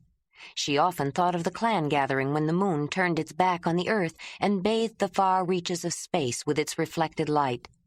The Cave Bear Festival was always held when the moon was new. She was thinking about the hunt reenactments made by the different clans. Braud had led the exciting hunt dance for their clan, and the vivid recreation of chasing a mammoth into a blind canyon with fire had won the day. But the host clan's portrayal of digging a pit trap on the path a woolly rhinoceros usually took to water, and then surrounding it and chasing him into it, had brought them in a close second in that competition. Woolly rhinos were notoriously unpredictable and dangerous. The next morning, Ayla looked to see if the horses were there, but she didn't greet them. She could identify each member of the herd individually. They were company, almost friends, but there was no other way. Not if she was going to survive. She spent the greater part of the next several days observing the herd, studying their movements, where they normally watered, where they liked to graze, where they spent the nights. As she watched, a plan began to take shape in her mind. She worried over details, tried to think of every contingency, and finally set to work. It took a full day to chop down small trees and brush and drag them halfway across the field, piling them up near a break in the trees along the stream. She gathered pitchy barks and limbs of fir and pine, dug through rotted old stumps for residual hard lumps that caught fire quickly, and pulled up bunches of dry grass. In the evening, she bound the lumps and pieces of pitch to branches with grass to make torches that would start quickly and burn smoky. The morning of the day she planned to start, she got out her hide tent and the aurochs horn. Then she scrounged through the pile at the foot of the wall for a flat, sturdy bone and scraped one side until it tapered to a sharp edge. Then, with hope she would need them, she got out every cord and thong she could find and pulled lianas down from the trees and piled them on the rocky beach. She hauled loads of driftwood and deadfall to the beach, too, so she'd have enough for fires. By early evening, everything was ready, and Ayla paced back and forth along the beach as far as the jutting wall, checking on the herd's movements. Anxiously, she watched a few clouds building up in the east and hoped they would not move in and obscure the moonlight she was counting on. She cooked herself some grain and picked a few berries, but couldn't eat much. She kept picking up her spears to make practice lunges and putting them down. At the last moment, she dug through the pile of driftwood and bones until she found the long humerus from the foreleg of a deer with its knobby end. She smashed it against a large piece of mammoth ivory and winced at the recoil through her arm. The long bone was undamaged. It was a good, solid club. The moon rose before the sun set. Ayla wished she knew more about hunting ceremonies, but women had always been excluded. Women brought bad luck. I never brought bad luck to myself, she thought, but I've never tried to hunt a big animal before. I wish I knew something that would bring good luck. Her hand went to her amulet, and she thought of her totem. It was her cave lion, after all, that had led her to hunt in the first place. That's what Krebs said. What other reason could there be for a woman to become more skilled with her chosen weapon than any man? Her totem was too strong for a woman. It gave her masculine traits, Brunn had thought. Ayla hoped her totem would bring her luck again. Twilight was fading into darkness when Ayla walked to the bend in the river and saw the horses finally settling down for the night. She gathered up the flat bone and the tent hide and ran through the tall grass until she came to the break in the trees where the horses watered in the morning. The green foliage was gray in the waning daylight, and the more distant trees were black silhouettes against a sky ablaze with color. Hoping the moon would shed enough light to see, she laid the tent on the ground and began to dig. The surface was hard-packed, but once she broke through it, digging was easier with the sharpened bone shovel. When a pile of soil was mounded on the hide, she dragged it into the woods to dump it. As the hole became deeper, she laid the hide out on the bottom of the pit and hauled the dirt up with it. She felt her way, more than seeing, and it was hard work. She had never dug a pit by herself before. The large cooking pits, lined with rocks and used to roast whole rumps, had always been a community effort by all the women, and this pit had to be deeper and longer. The hole was about waist-high when she felt water and realized she should not have dug so close to the stream. The bottom filled quickly. She was ankle-deep in mud before she gave up and climbed out, breaking down one edge as she lifted out the hide. I hope it's deep enough, she thought. It will have to be. The more I dig, the more water comes in. She glanced at the moon, surprised at how late it was. She was going to have to work fast to finish, and she wasn't going to get the short rest she had planned. She ran toward the place where the brush and trees were piled and tripped on an unseen root, falling heavily. This is no time to be careless, she thought, rubbing her shin. Her knees and palms stung, and she was sure the slippery ooze down one leg was blood, though she couldn't see it. With sudden insight, she understood how vulnerable she was and had a moment of panic. What if I break my leg? There's no one here to help me if anything happens. What am I doing out here at night, with no fire? What if an animal attacks? She vividly recalled a lynx that leaped at her once and reached for her sling, imagining glowing eyes in the night. She found the weapon still securely tucked into her waist thong. It brought reassurance. I'm dead anyway, or supposed to be. If something is going to happen, it will happen. I can't worry now. If I don't hurry, it will be morning before I'm ready. She found her brush pile and began to drag the small trees toward the pit. She couldn't surround the horses by herself, she had reasoned, and there were no blind canyons in the valley. But with an intuitive leap, she got an idea. It was the stroke of genius to which her brain, the brain that had differentiated her from the clan far more than had physical appearance, was especially suited. If there were no canyons in the valley, she thought, perhaps she could make one. It didn't matter that the idea had been thought of before. It was new to her. She didn't think of it as a great invention. It seemed only a minor adaptation to the way clanmen hunted. Only a minor adaptation that might, just might, enable a lone woman to kill an animal that no man of the clan would dream of hunting alone. It was a great invention, born of necessity. Ayla watched the sky anxiously as she wove branches, constructing a barrier angling out from both sides of the pit. She filled in the gaps and made it higher with brush as the stars winked out in the eastern sky. The earliest birds had started their warbling greeting, and the sky was lightening when she stood back and looked over her handiwork. The pit was roughly rectangular, somewhat longer than it was wide, and muddy around the edges where the last wet loads had been hauled out.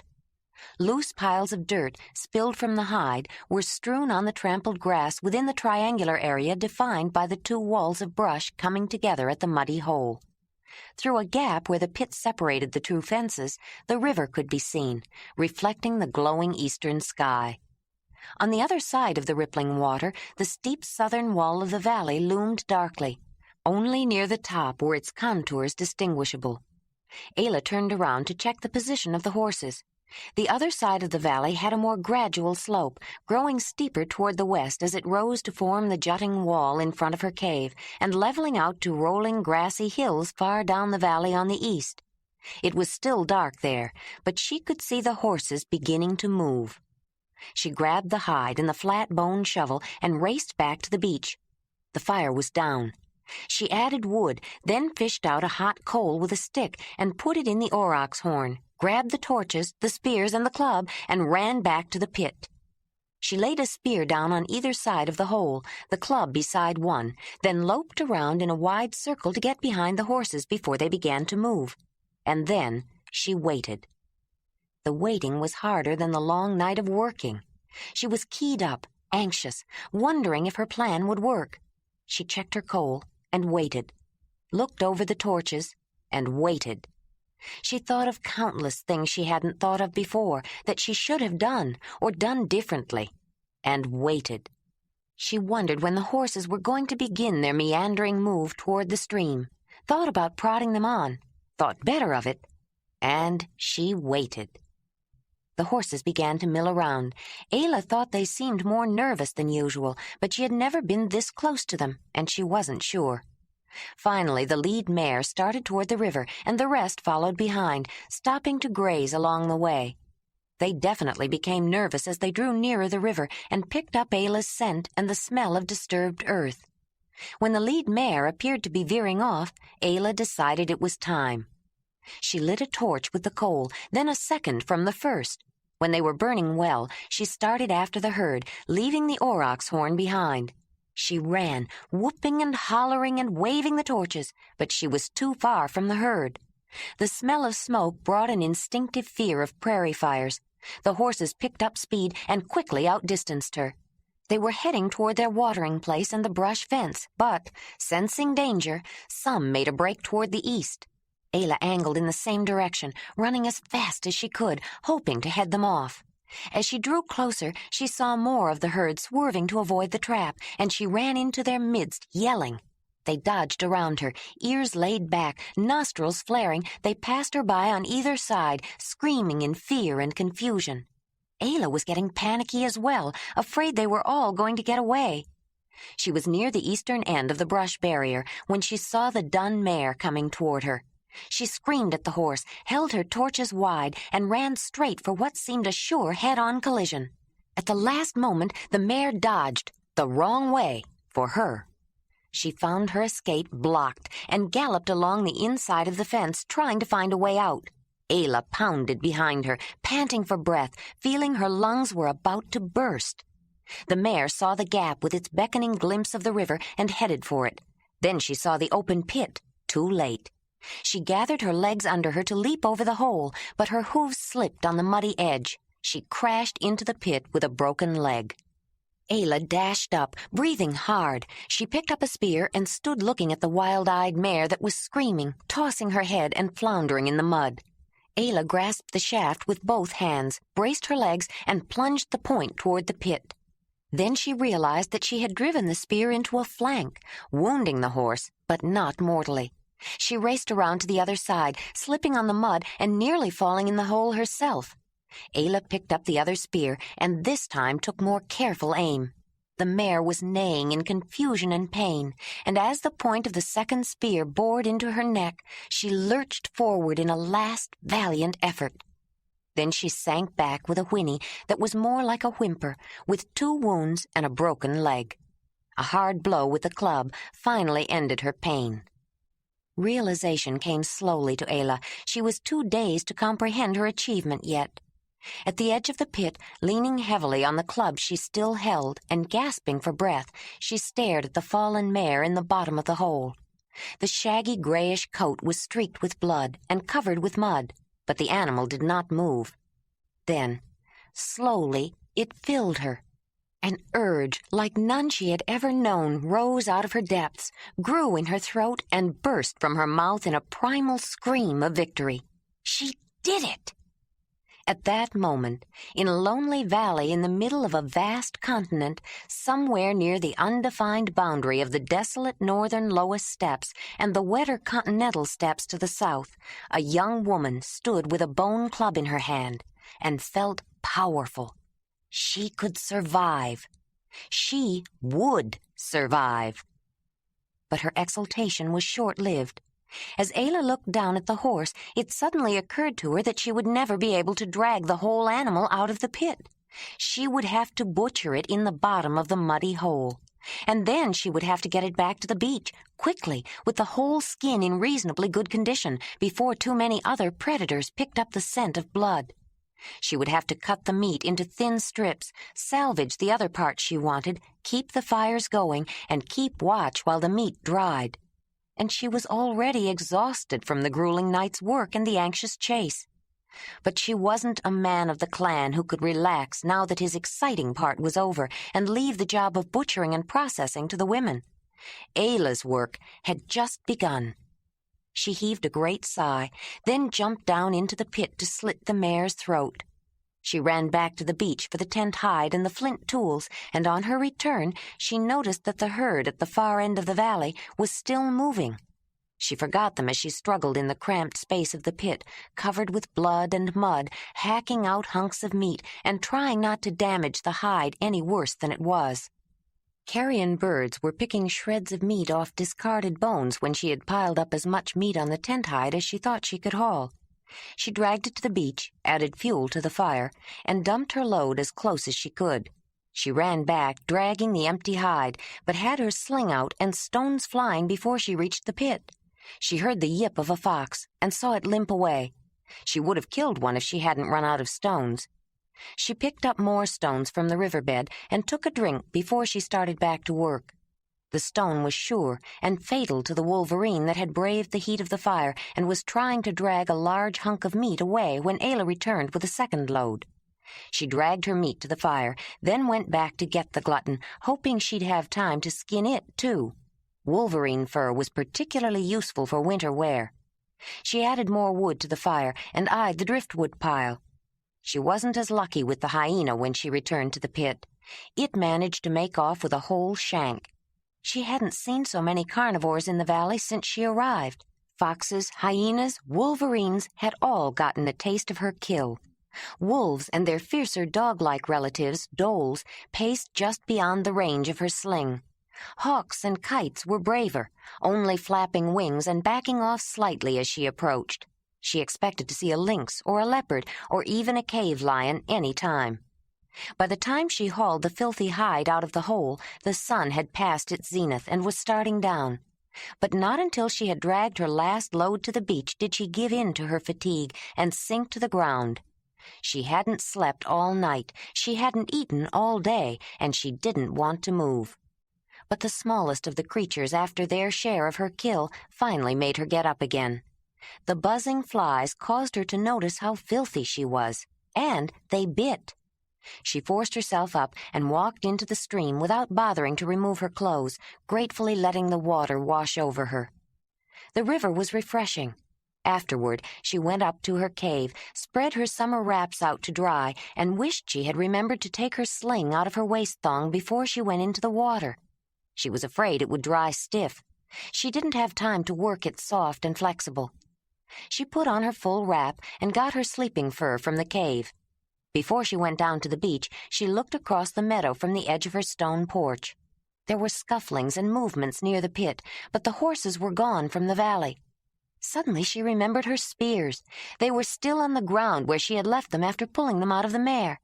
She debated with herself about going after them, almost talked herself out of it, then admitted it was better to keep two perfectly good spears than to go to the work of making new ones later. She picked up her damp sling and dropped her fur on the beach as she stopped for a pouchful of stones. Drawing near the pit trap, she saw the carnage as though for the first time. The brush fence had fallen over in places. The pit was a raw wound in the earth, and the grass trampled. Blood, scraps of meat, and bones were scattered around. 2 wolves were snarling over the remains of the mare's head. Kit foxes were yipping around a shaggy foreleg with a hoof still attached, and a hyena was eyeing her warily. A flock of kites took wing as she approached, but a wolverine stood its ground beside the pit. Only the cats were still conspicuously absent. "I'd better hurry," she was thinking, as she cast a stone to make the glutton give way. "I've got to get fires going around my meat." The hyena made a whooping cackle as it backed off, staying just out of range. "Get out of here, you ugly thing," she thought. Ayla hated hyenas. Every time she saw one, she remembered the time a hyena had snatched Olga's baby. She hadn't stopped to think about the consequences. She had killed it. She just couldn't let the baby die that way. As she bent to pick up her spears, her attention was caught by movement seen through the gap in the brush barrier. Several hyenas were stalking a spindly-legged, hay-colored foal. "I'm sorry for you," Ayla thought. "I didn't want to kill your dam. She just happened to be the one who got caught." Ayla had no feelings of guilt.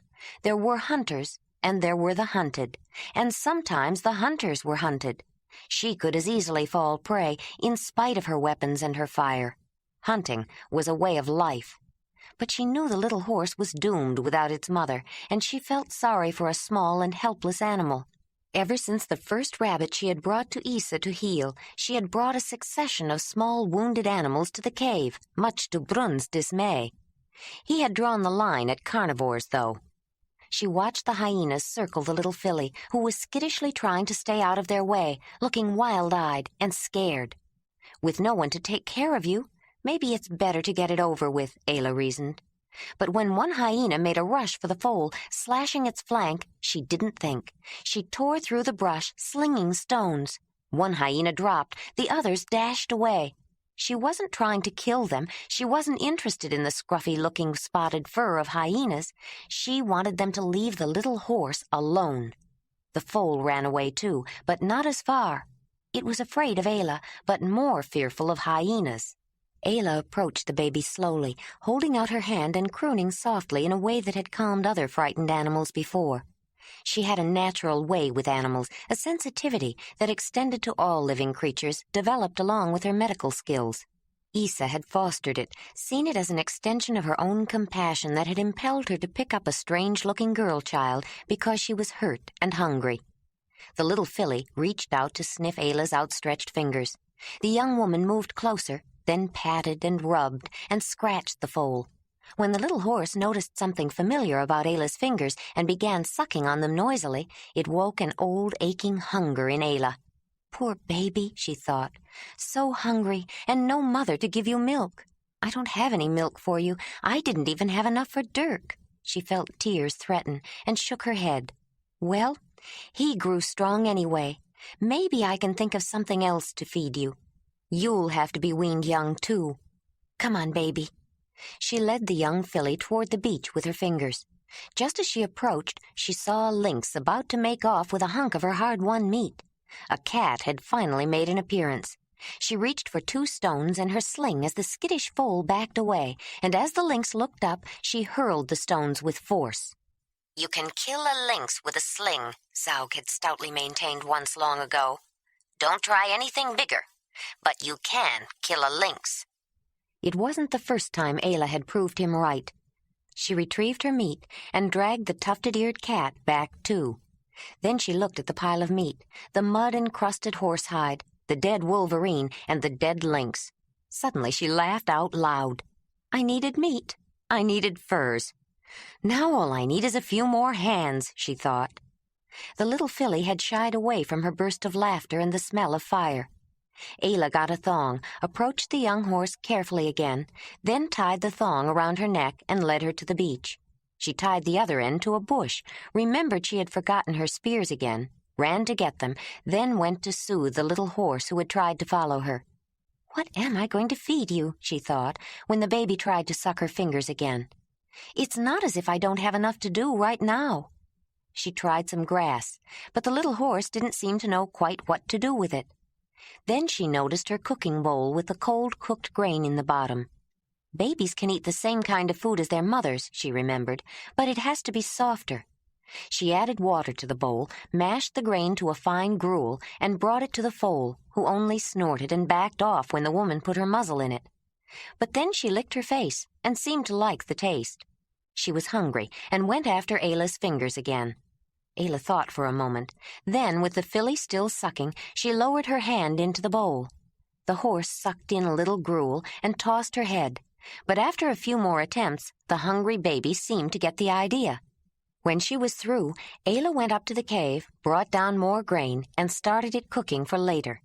I think I'm going to be gathering a lot more grain than I first planned.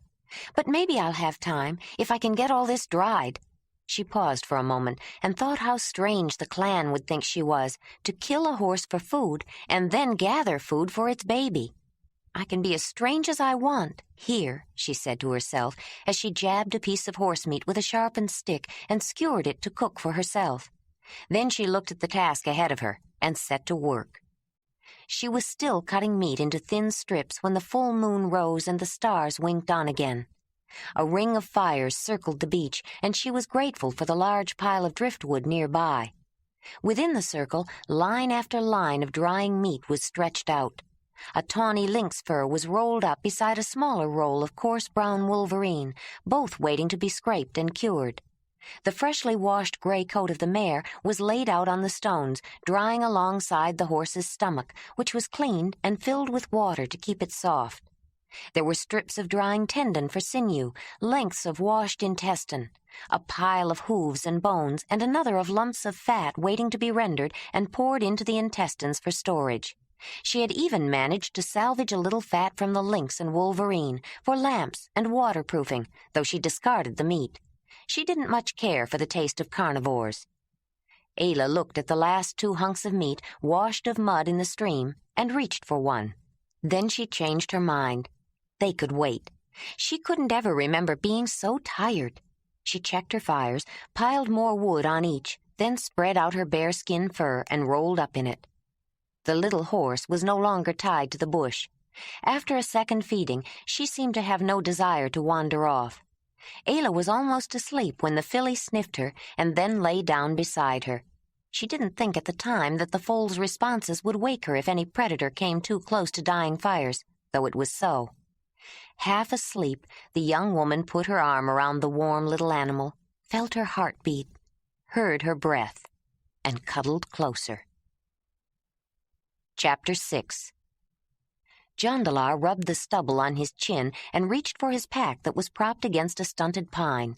He withdrew a small packet of soft leather, untied the cords, and opened the folds, and carefully examined a thin flint blade. It had a slight curvature along its length. All blades cleaved from flint were bowed a little. It was a characteristic of the stone. But the edge was even and sharp. The blade was one of several especially fine tools he had put aside. A sudden wind rattled the dry limbs of the lichen-scabbed old pine. The gust whipped the tent flap open, billowed through, straining the guy lines and tugging at the stakes, and slapped it shut again. Jondolar looked at the blade, then shook his head and wrapped it up again. "Time to let the beard grow?" Thonelin said. Jondolar hadn't noticed his brother's approach. "One thing about a beard," he said. "In summer it may be a bother, itches when you sweat, more comfortable to shave it off. But it sure helps keep your face warm in winter, and winter is coming." Thonelin blew on his hands, rubbing them, then squatted down by the small fire in front of the tent and held them over the flames. "I miss the color," he said. "The color?" "Red. There's no red. A bush here and there, but everything else just turned yellow and then brown. Grass, leaves." He nodded in the general direction of the open grassland behind him, then looked toward Jondolar standing near the tree. "Even the pines look drab. There's ice on puddles and the edges of streams already. I'm still waiting for fall." "Don't wait too long," Jondolar said, moving over and hunkering down in front of the fire opposite his brother. "I saw a rhino earlier this morning, going north." "I thought it smelled like snow." "Won't be much yet.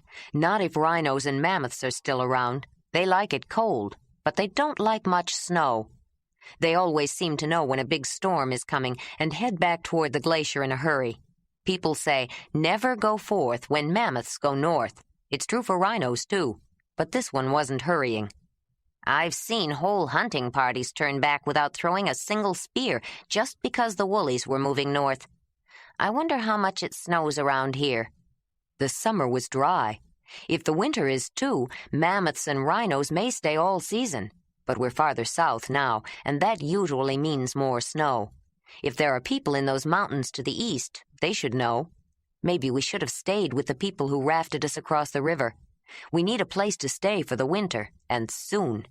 "I wouldn't mind a nice friendly cave full of beautiful women right now," Thonelin said with a grin. "I'd settle for a nice friendly cave." "Big brother, you wouldn't want to spend a winter without women any more than I would." The bigger man smiled. "Well, the winter would be a lot colder without a woman, beautiful or not." Thonelin looked at his brother speculatively. "I've often wondered about that," he said. "What?" "Sometimes there's a real beauty, with half the men trying for her, but she looks only at you. I know you aren't stupid. You know it. Yet you pass her by and go pick out some little mouse sitting in a corner. Why?" "I don't know. Sometimes the mouse just thinks she's not beautiful because she has a mole on her cheek or thinks her nose is too long. When you talk to her, there's often more to her than the one everybody is after. Sometimes women who aren't perfect are more interesting. They've done more or learned something." "Maybe you're right. Some of those shy ones blossom out after you've paid attention to them." Jondolar shrugged and stood up. "We're not going to find women or a cave this way. Let's break camp." "Right," Thonelin said eagerly, then turned his back to the fire and froze. "Jondolar," he gasped, then strained to sound casual. "Don't do anything to attract his attention, but if you look over the tent, you'll see your friend from this morning, or one just like him. Jondolar peered over the top of the tent. Just on the other side, swaying from side to side as he shifted his massive tonnage from one foot to the other, was a huge, double-horned, woolly rhinoceros. With his head turned to the side, he was eyeing Thonolin. He was nearly blind directly ahead. His small eyes were set far back, and his vision was poor to begin with. Acute hearing and a sharp sense of smell more than made up for his eyesight. He was obviously a creature of the cold. He had two coats, a soft undercoat of thick downy fur and a shaggy outer one of reddish-brown hair, and beneath his tough hide was a 3-inch layer of fat. He carried his head low, downward from his shoulders, and his long front horn sloped forward at an angle that barely cleared the ground as he swayed. He used it for sweeping snow away from pasturage, if it wasn't too deep. And his short, thick legs were easily mired in deep snow. He visited the grasslands to the south only briefly, to graze on their richer harvest and store additional fat. In late fall and early winter, after it became cold enough for him, but before the heavy snows. He could not stand heat with his heavy coats any more than he could survive in deep snow. His home was the bitter cold, crackling dry tundra and steppes near the glacier.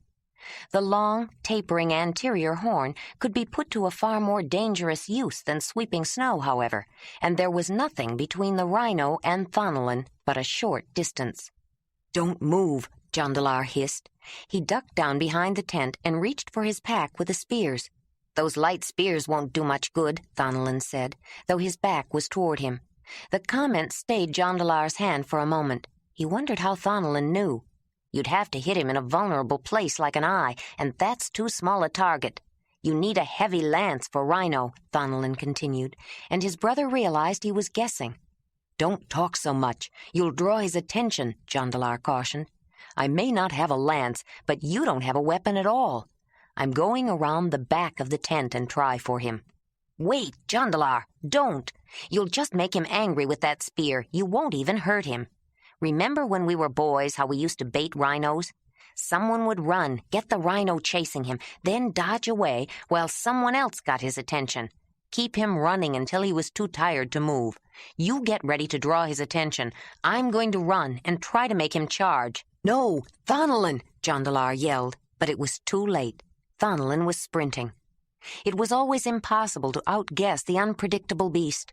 Rather than charging after the man, the rhino made a rush for the tent, billowing in the wind. He rammed it, gouged a hole in it, snapped thongs, and got snared in them.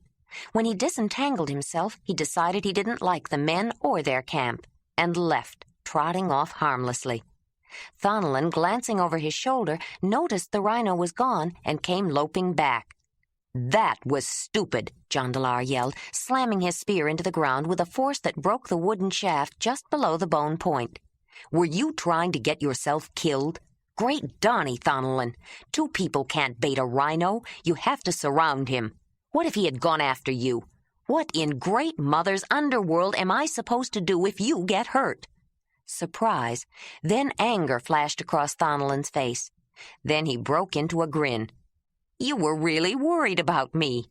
Yell all you want. You can't bluff me. Maybe I shouldn't have tried it, but I wasn't going to let you make some stupid move like going for a rhino with such a light spear. What in Great Mother's underworld am I supposed to do if you get hurt?" His smile grew, and his eyes lit up with the delight of a small boy who had succeeded in pulling off a trick. "Besides, he didn't come after me." Jondolar looked blank in the face of his brother's grin. His outburst had been more relief than anger, but it took him a while to grasp that Thonolin was safe. "You were lucky. I guess we both were," he said, expelling a long breath. "But we'd better make a couple of lances, even if we just sharpen points for now." "I haven't seen any yew, but we can watch for ash or alder on the way," Thonolin remarked as he began to take down the tent. "They should work." "Anything will work, even willow. We should make them before we go." "Jondolar, let's get away from this place. We need to reach those mountains, don't we?" "I don't like traveling without lances, not with rhinos around." "We can stop early. We need to fix the tent anyway. If we go, we can look for some good wood, find a better place to camp. That rhino might come back." "And he might follow us, too." Thonolin was always eager to start in the morning and restless about delays, Jondolar knew. Maybe we should try to reach those mountains. All right, Thonolin, but we stop early, right? Right, big brother. The two brothers strode along the edge of the river at a steady, ground-covering pace, long since adjusted to each other's step and comfortable with each other's silences. They had grown closer, talked out each other's heart and mind, tested each other's strengths and weaknesses. Each assumed certain tasks by habit, and each depended on the other when danger threatened. They were young and strong and healthy and unself-consciously confident that they could face whatever lay ahead. They were so attuned to their environment that perception was on a subliminal level. Any disturbance that posed a threat would have found them instantly on guard. But they were only vaguely aware of the warmth of the distant sun, challenged by the cold wind soughing through leafless limbs, black-bottomed clouds embracing the white-walled breastworks of the mountains before them, and the deep, swift river. The mountain ranges of the massive continent shaped the course of the Great Mother River. She rose out of the highland north of one glacier-covered range and flowed east. Beyond the first chain of mountains was a level plain, in an earlier age the basin of an inland sea, and farther east a second range curved around in a great arc. Where the easternmost alpine foreland of the first range met the Flysch foothills at the northwestern end of the second, the river broke through a rocky barrier and turned abruptly south. After dropping down karst highlands, she meandered across grassy steppes, winding into oxbows, breaking into separate channels, and rejoining again as she wove her way south. The sluggish, braided river, flowing through flatland, gave the illusion of changelessness. It was only an illusion. By the time the Great Mother River reached the uplands at the southern end of the plain that swung her east again and gathered her channels together, she had received into herself the waters of the northern and eastern face of the first massive ice-mantled range. The great swollen mother swept out a depression as she curled east in a broad curve toward the southern end of the second chain of peaks. The two men had been following her left bank, crossing the occasional channels and streams, still rushing to meet her as they came to them. Across the river to the south, the land rose in steep, craggy leaps. On their side, rolling hills climbed more gradually from the river's edge. "I don't think we'll find the end of Donau before winter," Jondolar remarked. "I'm beginning to wonder if there is one." "There's an end, and I think we'll find it soon. Look how big she is." Thonolin waved an expansive arm toward the right. "Who would have thought she'd get that big? We have to be near the end." "But we haven't reached the sister yet. At least I don't think we have. Tommen said she is as big as the mother." "That must be one of those stories that get bigger with the telling. You don't really believe there's another river like that flowing south along this plain?" "Well, Tommen didn't say he'd seen it himself, but he was right about the mother turning east again and about the people who took us across her main channel. He could be right about the sister. I wish we'd known the language of that cave with the rafts. They might have known about a tributary to the mother as big as she is. You know how easy it is to exaggerate great wonders that are far away. I think Tommen's sister is just another channel of the mother, farther east.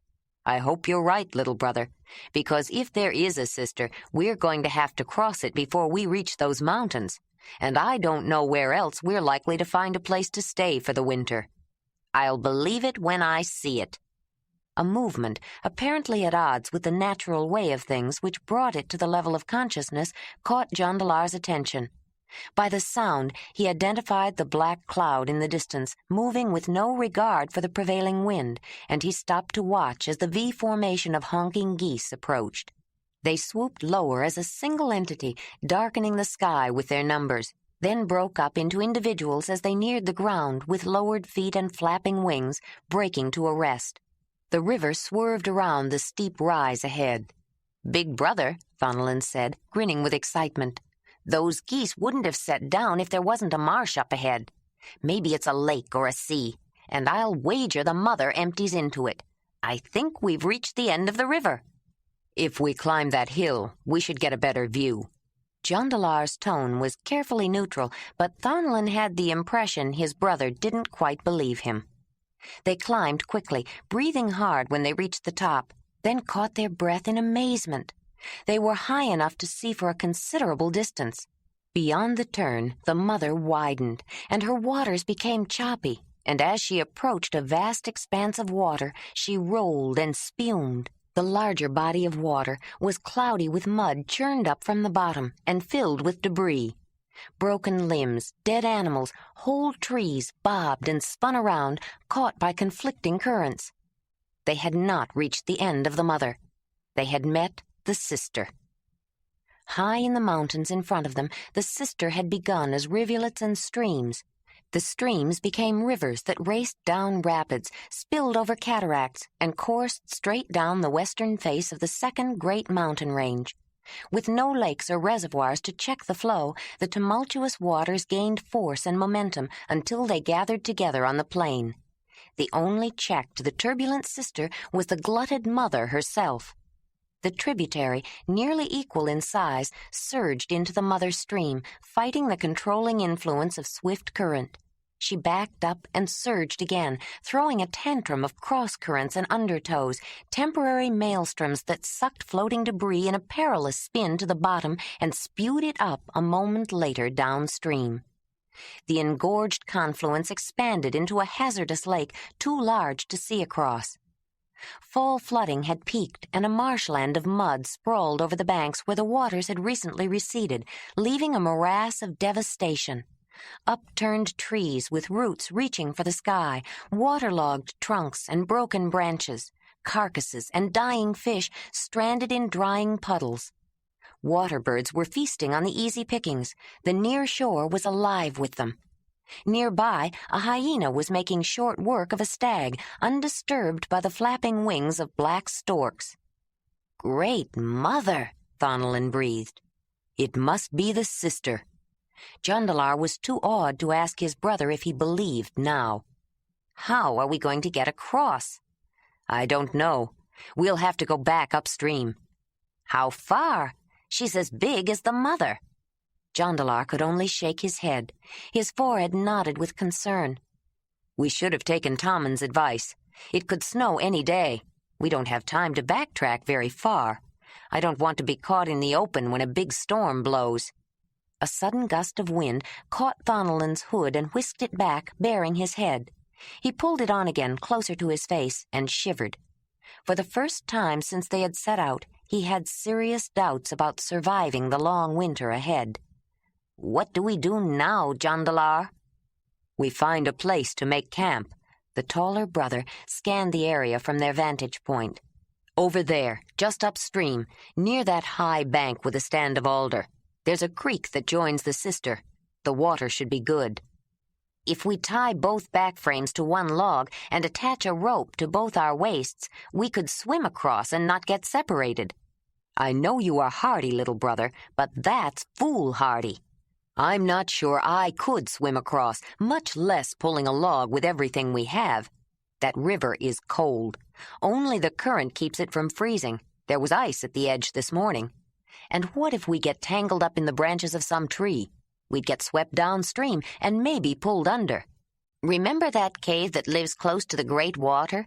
They dig out the centers of big trees and use them to cross rivers. Maybe we could—" "Find me a tree around here big enough," Jondolar said, flinging his arm at the grassy prairie with only a few thin or stunted trees. "Well, someone told me about another cave that makes shells out of birch bark, but that seems so flimsy." "I've seen them, but I don't know how they're made or what kind of glue they use so they won't leak. And the birch trees in their region grow bigger than any I've seen around here." Thonelin glanced around, trying to think of some other idea that his brother couldn't put down with his implacable logic. He noticed the stand of straight, tall alders on the high knoll just to the south, and grinned. "How about a raft? All we'd have to do is tie a bunch of logs together, and there are more than enough alders on that hill." "And one long enough and strong enough to make a pole to reach the bottom of the river to guide it? Rafts are hard to control even on small, shallow rivers." Thonelin's confident grin crumpled, and Jondolar had to suppress a smile. Thonelin never could hide his feelings. Jondolar doubted that he ever tried. But it was his impetuous, candid nature that made him so likable. "That's really not such a bad idea, though. Jondolar amended, noting the return of Thonalin's smile. "Once we get upstream far enough so there's no danger of getting swept into that rough water, and find a place where the river widens and gets shallower, and not so fast, and where there are trees. I hope the weather holds." Thonalin was as serious as his brother by the time the weather was mentioned. "Let's get moving, then. The tent is fixed.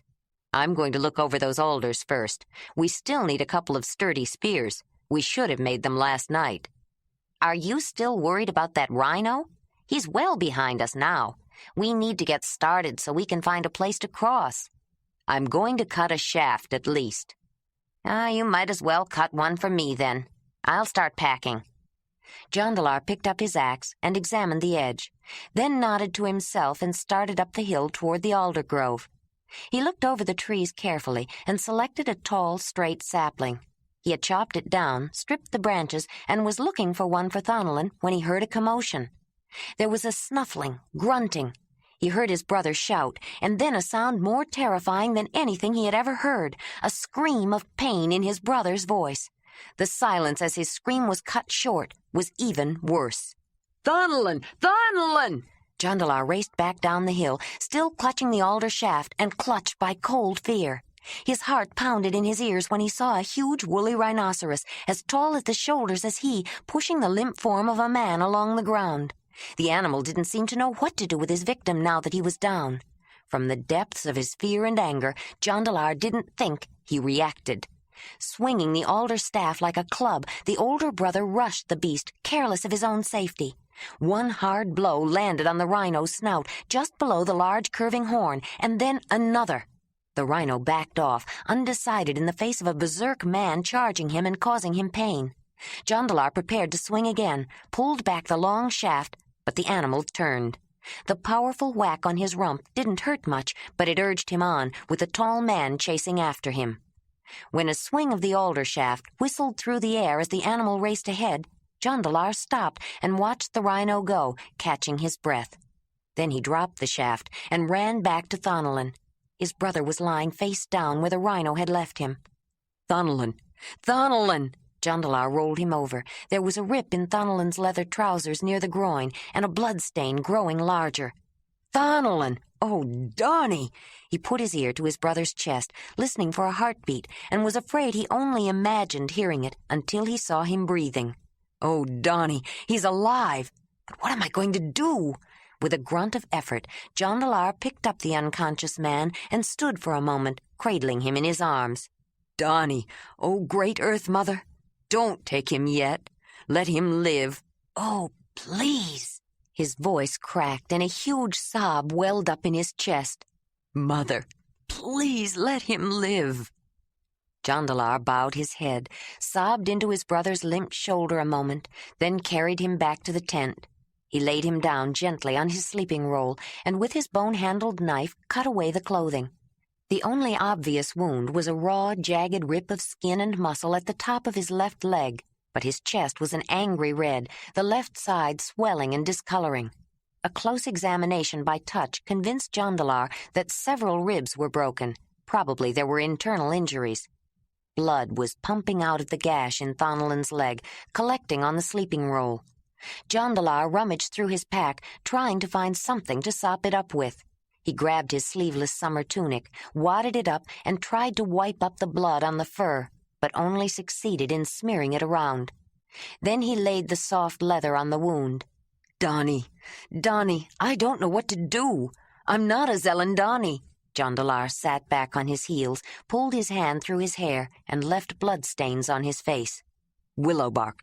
I'd better make willow bark tea." He went out to heat some water. He didn't have to be a Zelendani to know about the pain-killing properties of willow bark. Everyone made willow bark if they had a headache or some other minor pain. He didn't know if it was used for serious wounds, but he didn't know what else to do. He paced nervously around the fire, looking inside the tent with each circuit, waiting for the cold water to boil. He piled more wood on the fire and singed an edge of the wooden frame that supported the cooking hide full of water. Why is it taking so long? Wait, I don't have the willow bark. I'd better get it before the water boils. He put his head inside the tent and stared at his brother for a long moment, then ran to the edge of the river. After peeling bark from a bare-leafed tree whose long, thin branches trailed the water, he raced back. He looked first to see if Thonelin had roused, and saw that his summer tunic was soaked with blood. Then he noticed the overfull cooking skin boiling over and putting out the fire. He didn't know what to do first, tend to the tea or to his brother, and he looked back and forth from the fire to the tent to the fire. Finally, he grabbed a drinking cup and scooped out some water, scalding his hand, then dropped the willow bark in the hide pot. He put a few more sticks on the fire, hoping they would catch. He searched through Thonelin's back frame, dumped it out in frustration, and picked up his brother's summer tunic to replace his bloody one. As he started into the tent, Thonelin moaned. It was the first sound he had heard from his brother. He scrambled out to scoop up a bowl of the tea, noticed there was hardly any liquid left, and wondered if it was too strong. He ducked back into the tent with a cup of the hot liquid, looked frantically for a place to set it, and saw that more was soaked with blood than his summer tunic. It was pooling under Thonelin, discoloring the sleeping roll. He's losing too much blood. Oh, Mother, he needs a Zelendani. What am I going to do? He was becoming more agitated and fearful for his brother. He felt so helpless. I need to go for help. Where? Where can I find a Zelendani? I can't even get across the Sister, and I can't leave him. Some wolf or hyena will smell the blood and come after him. Great Mother, look at all the blood on that tunic. Some animal will smell it. Jondolar snatched the blood-soaked shirt and threw it out of the tent. No, that's not any better. He dove out of the tent, picked it up again, and looked wildly for some place to put it, away from the camp, away from his brother. He was in shock, overcome with grief, and in the depths of his heart he knew there was no hope. His brother needed help that he could not give, and he could not go for help. Even if he knew where to go, he couldn't leave. It was senseless to think any bloody tunic would draw carnivorous animals any more than Thonelin himself would with his open wound. But he didn't want to face the truth in his heart. He turned away from sense and gave in to panic. He spied the stand of alder, and in an irrational moment raced up the hill and stuffed the leather shirt high up in a crook of one of the trees. Then he ran back. He went into the tent and stared at Thonelin, as if by sheer effort of will he could make his brother sound and whole again, and smiling. Almost as though Thonelin sensed the plea, he moaned, tossed his head, and opened his eyes. Jondolar kneeled closer and saw pain in his eyes, in spite of a weak smile. "You were right, big brother. You usually are. We didn't leave that rhino behind." "I don't want to be right, Thonelin. How do you feel?" "Do you want an honest answer? I hurt. How bad is it?" he asked, trying to sit up. The half-hearted grin turned to a grimace of pain. "Don't try to move. Here, I made some willow bark." Jondolar supported his brother's head and held the cup to his lips. Thonelin took a few sips, then lay back down with relief. A look of fear joined the pain in his eyes. "Tell me straight, Jondolar. How bad is it?" The tall man closed his eyes and drew a breath. "It's not good." "I didn't think so. But how bad?" Thonelin's eyes fell on his brother's hands and opened wider with alarm. "There's blood all over your hands. Is it mine? I think you'd better tell me." "I don't really know. You're gored in the groin and you've lost a lot of blood. The rhino must have tossed you too, or trampled you. I think you have a couple of broken ribs. I don't know what else. I'm not a Zelendani, but I need one. And the only chance of finding help is across that river we can't cross." "That's about it." "Help me up, Jondolar. I want to see how bad it is." Jondolar started to object, then reluctantly gave in and was immediately sorry. The moment Thonelin tried to sit, he cried out in pain and lost consciousness again. "Thonelin!" Jondolar cried. The bleeding had slowed, but his effort caused it to flow again. Jondolar folded his brother's summer tunic and put it over the wound, then left the tent. The fire was nearly out. Jondolar added fuel more carefully and built it up again, set more water to heat, and cut more wood. He went back to check on his brother again. Thonelin's tunic was soaked with blood. He moved it aside to look at the wound, and he grimaced, remembering how he had run up the hill to get rid of the other tunic. His initial panic was gone, and it seemed so foolish. The bleeding had stopped. He found another piece of clothing, a cold-weather undergarment, laid it over the wound, and covered Thonelin. then picked up the second bloody tunic and walked to the river. He threw it in, then bent to wash the blood off his hands, still feeling ridiculous over his panic. He didn't know that panic was a survival trait in extreme circumstances. When all else fails and all rational means of finding a solution have been exhausted, panic takes over. And sometimes an irrational act becomes a solution the rational mind would never have thought of. He walked back, put a few more sticks of wood on the fire, then went to look for the alder staff, though it seemed pointless to be making a spear now. He just felt so useless. He needed to do something. He found it, then sat outside the tent and with vicious strokes began to shave one end. The next day was a nightmare for Jondolar. The left side of Thonalin's body was tender to the lightest touch and deeply bruised. Jondolar had slept little. It had been a difficult night for Thonalin, and every time he moaned, Jondolar got up. But all he could offer was willow bark tea, and that didn't help much.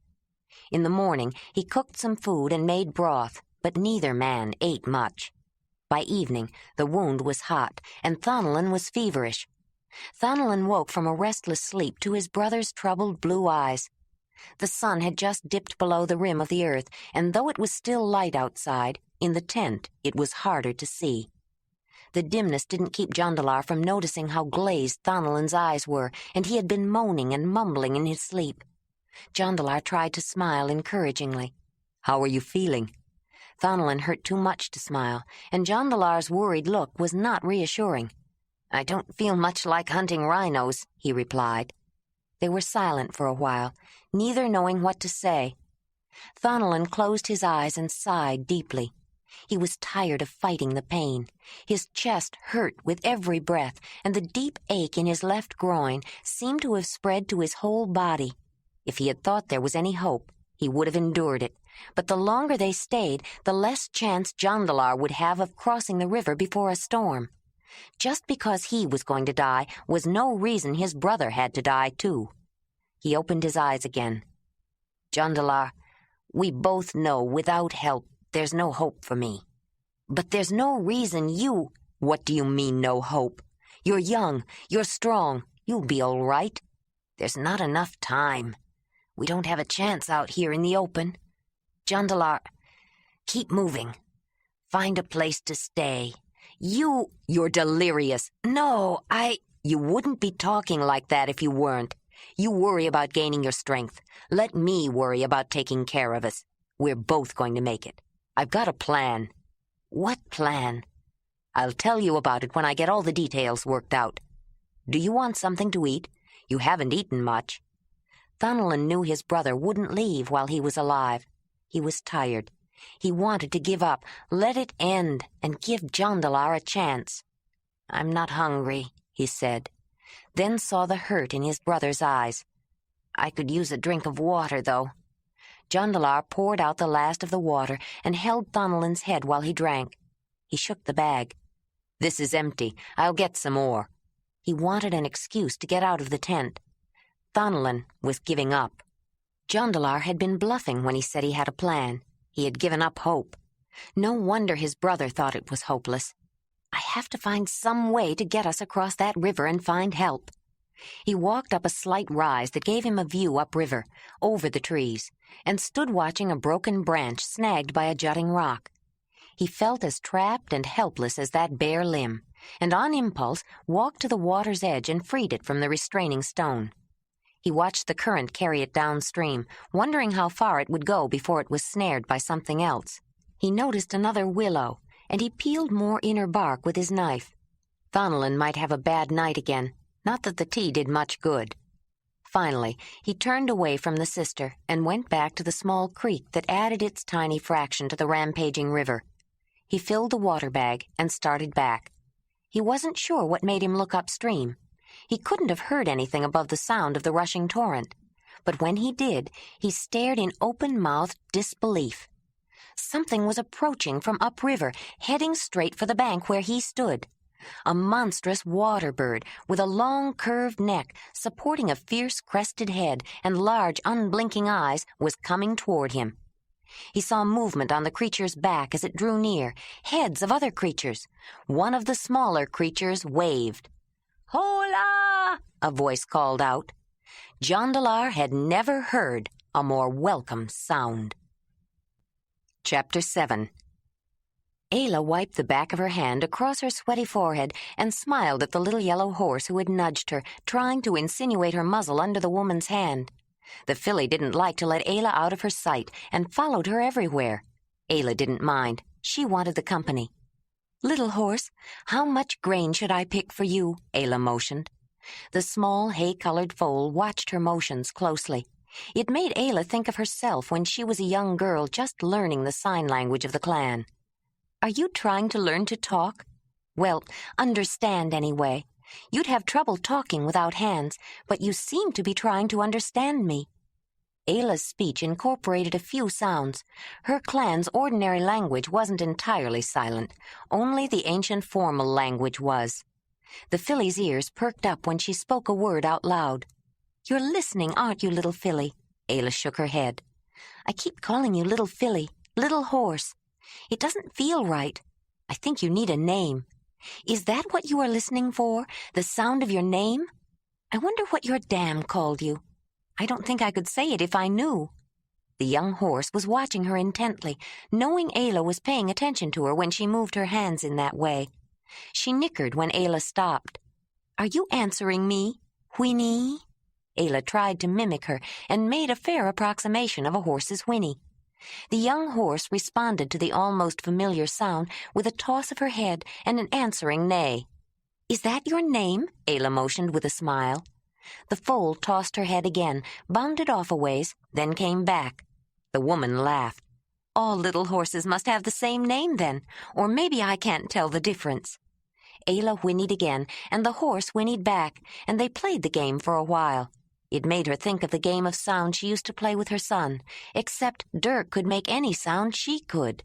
Kreb had told her she made many sounds when they first found her, and she knew she could make some no one else could. It had pleased her when she discovered her son could make them too. Ayla turned back to picking grain from the tall eye-corn wheat. Emmer wheat grew in the valley too, and ryegrass similar to the kind that grew near the clan's cave. She was thinking about naming the horse. "I've never named anyone before." She smiled to herself. Wouldn't they think I was strange, naming a horse? Not any stranger than living with one. She watched the young animal racing and frisking playfully. "I'm so glad she lives with me," Ayla thought, feeling a lump in her throat. "I'm not so lonely with her around. I don't know what I'd do if I lost her now. I am going to name her." The sun was on its way down when Ayla stopped and glanced at the sky.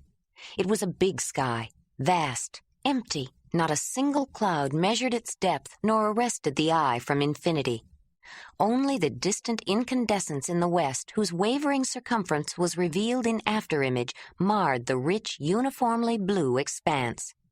Judging the amount of daylight left by the space between the radiance and the top of the cliff, she decided to stop. The horse, noticing her attention was no longer on her task, whinnied and came to her. "Should we go back to the cave? Let's get a drink of water first." She put her arm around the neck of the young horse and walked toward the stream. The foliage near the running water at the base of the steep southern wall was a slow-motion kaleidoscope of color, reflecting the rhythm of the seasons. Now deep somber greens of pine and fir, dabbed with vivid golds, paler yellows, dry browns, and fiery reds. The sheltered valley was a bright swatch amidst the muted beige of the steppes, and the sun was warmer within its wind-protected walls. For all the fall colors, it had felt like a warm summer day, a misleading illusion. "I think I should get more grass. You're starting to eat your bedding when I put it down fresh." Walking beside the horse, Ayla continued her monologue, then unconsciously stopped the hand motions, her thoughts alone carrying on the thread. Isa always collected grass in fall for winter bedding. It smelled so good when she changed it, especially when the snow was deep and the wind blowing outside. I used to love falling asleep listening to the wind and smelling summer fresh hay. When she saw the direction they were going, the horse trotted ahead. Ayla smiled indulgently. "You must be as thirsty as I am, little whinny," she said, making the sound out loud in response to the filly's call. That does sound like a name for a horse, but naming should be done properly. "Whinny," "Winnie," she called. The animal perked up her head, looked toward the woman, then trotted to her. Ayla rubbed her head and scratched her. She was shedding her prickly baby coat and growing in longer winter hair, and she always loved a scratching. "I think you like that name, and it suits you, my little horse baby. I think we should have a naming ceremony. I can't pick you up in my arms, though, and Kreb isn't here to mark you. I guess I'll have to be the Mogur and do it." She smiled. Imagine a woman Mogur. Ayla started back toward the river again, but veered upstream when she noticed she was near the open place where she had dug the pit trap. She had filled in the hole, but the young horse spooked around it, sniffing and snorting and pawing the ground, bothered by some lingering odor or memory. The herd had not returned since the day they raced down the length of the valley, away from her fire and her noise. She led the filly to drink nearer the cave. The cloudy stream, engorged with fall runoff, had receded from its high point, leaving a slurry of rich brown mud at the water's edge. It squished under Ayla's feet and left a brownish-red stain on her skin, and it reminded her of the red ochre paste Mogur used for ceremonial purposes, like namings. She swished her finger around in the mud and made a mark on her leg, then smiled and scooped up a handful. I was going to look for red ochre, she thought, but this might do as well. Closing her eyes, Ayla tried to remember what Kreb had done when he named her son. She could see his ravaged old face, with a flap of skin covering the place where an eye should have been, his large nose, his overhanging brow ridges and low, sloping forehead. His beard had gotten thin and scraggly, and his hairline had receded, but she remembered him the way he had looked that day. Not young, but at the peak of his power. She had loved that magnificent, craggy old face. Suddenly all her emotions came flooding back, her fear that she would lose her son and her utter joy at the sight of a bowl of red ochre paste. She swallowed hard several times, but the lump in her throat would not go down, and she wiped a tear away, not knowing she left a smudge of brown in its place.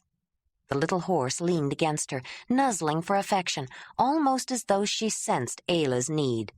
The woman knelt down and hugged the animal, resting her forehead against the sturdy neck of the little filly. This is supposed to be your naming ceremony, she thought, gaining control of herself. The mud had squeezed out between her fingers. She scooped up another handful, then reached toward the sky with the other hand, as Kreb had always done with his abbreviated one-handed gestures, calling for the spirits to attend. Then she hesitated, not sure if she should invoke the clan spirits at the naming of a horse. They might not approve. She dipped her fingers into the mud in her hand and made a streak down the foal's face from her forehead to the end of her nose, as Kreb had drawn a line with the paste of red ochre from the place where Dirk's brow ridges met to the tip of his rather small nose. "Winnie," she said aloud, and finished with the formal language. This female horse's name is Winnie." The horse shook her head, trying to rid herself of the wet mud on her face, making Ayla laugh. "It will dry up and wear off soon, Winnie." She washed her hands, adjusted the basketful of grain on her back, and walked slowly to the cave. The naming ceremony had reminded her too much of her solitary existence. Winnie was a warm, living creature and eased her loneliness. But by the time Ayla reached the rocky beach, tears had come unbidden, unnoticed. She coaxed and guided the young horse up the steep path to her cave, which roused her out of her grief somewhat. "Come on, Winnie. You can do it. I know you're not an ibex or a saga antelope, but it only takes getting used to." They reached the top of the wall that was the front extension of her cave and went in. Ayla rekindled the banked fire and started some grain cooking. The young filly was now eating grass and grain and didn't need specially prepared food, but Ayla made mashes for her because Winnie liked them. She took a brace of rabbits caught earlier in the day outside to skin them while it was still light, brought them in to cook, and rolled up the skins until she was ready to process them. She had accumulated a large supply of animal skins, rabbits, hares, hamsters, whatever she caught. She wasn't sure how she was going to use them, but she carefully cured and saved them all. During the winter, she might think of a use for them. If it got cold enough, she'd just pile them around her. Winter was on her mind as the days grew shorter and the temperature fell. She didn't know how long or harsh it would be, which worried her. A sudden attack of anxiety sent her checking her stores, though she knew exactly what she had.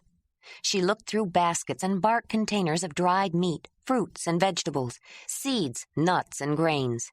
In the dark corner farthest from the entrance, she examined piles of whole, sound roots and fruits to make sure no signs of rot had appeared. Along the rear wall were stacks of wood, dried horse dung from the field, and mounds of dry grass. More baskets of grain for Winnie were stashed in the opposite corner. Ayla walked back to the hearth to check the grain cooking in a tightly woven basket and turn the rabbits, then passed her bed and personal belongings along the wall near it to examine herbs, roots, and bark suspended from a rack. She had sunk the posts for it in the packed earth of the cave not too far from the fireplace, so the seasonings, teas, and medicines would benefit from the heat as they dried, but would not be too close to the fire. She had no clan to tend and didn't need all the medicines, but she had kept Issa's pharmacopoeia well stocked after the old woman became too weak, and she was accustomed to gathering the medicines along with food. On the other side of the herb rack was an assortment of various materials, chunks of wood, sticks and branches, grasses and barks, hides, bones, several rocks and stones, even a basket of sand from the beach. She didn't like to dwell too much on the long, lonely, inactive winter ahead, but she knew there would be no ceremonies with feasting and storytelling, no new babies to anticipate, no gossiping or conversations, or discussions of medical lore with Issa or Uba, no watching the men discuss hunting tactics. She planned instead to spend her time making things, the more difficult and time-consuming, the better, to keep herself as busy as possible. She looked over some of the solid chunks of wood. They ranged from small to large, so she could make bowls of various sizes. Gouging out the inside and shaping it with a hand axe used as an adze and a knife, then rubbing it smooth with a round rock and sand could take days. She planned to make several. Some of the small hides would be made into hand coverings, leggings, footwear linings. Others would be de-haired and worked so well that they would be as soft and pliable as baby skin, but very absorbent. Her collection of bear grass, cattail leaves and stalks, reeds, willow switches, roots of trees would be made into baskets, tightly woven or of looser weave in intricate patterns for cooking, eating, storage containers, winnowing trays, serving trays, mats for sitting upon, serving, or drying food. She would make cordage in thicknesses from string to rope, from fibrous plants, barks, and the sinew and long tail of the horse, and lamps out of stone with shallow wells pecked out to be filled with fat, and a dried moss wick which burned with no smoke. She had kept the fat of carnivorous animals separate for that use. Not that she wouldn't eat it if she had to, it was just a matter of taste preference. There were flat hip bones and shoulder bones to be shaped into plates and platters, others for ladles or stirrers, fuzz from various plants to be used for tinder or stuffing, along with feathers and hair, several nodules of flint and implements to shape it with. She had passed many a slow winter day making similar objects and implements necessary for existence, but she also had a supply of materials for objects she was not accustomed to making, though she had watched men make them often enough. Hunting weapons. She wanted to make spears, clubs shaped to fit the hand, new slings. She thought she might even try a bola, although skill with that weapon took as much practice as the sling. Brun was the expert with the bola. Just making the weapon was a skill in itself. 3 stones had to be pecked round into balls, then attached to cords and fastened together with the proper length and balance. Would he teach Dirk? Ayla wondered. Daylight was fading and her fire was nearly out. The grain had absorbed all the water and softened.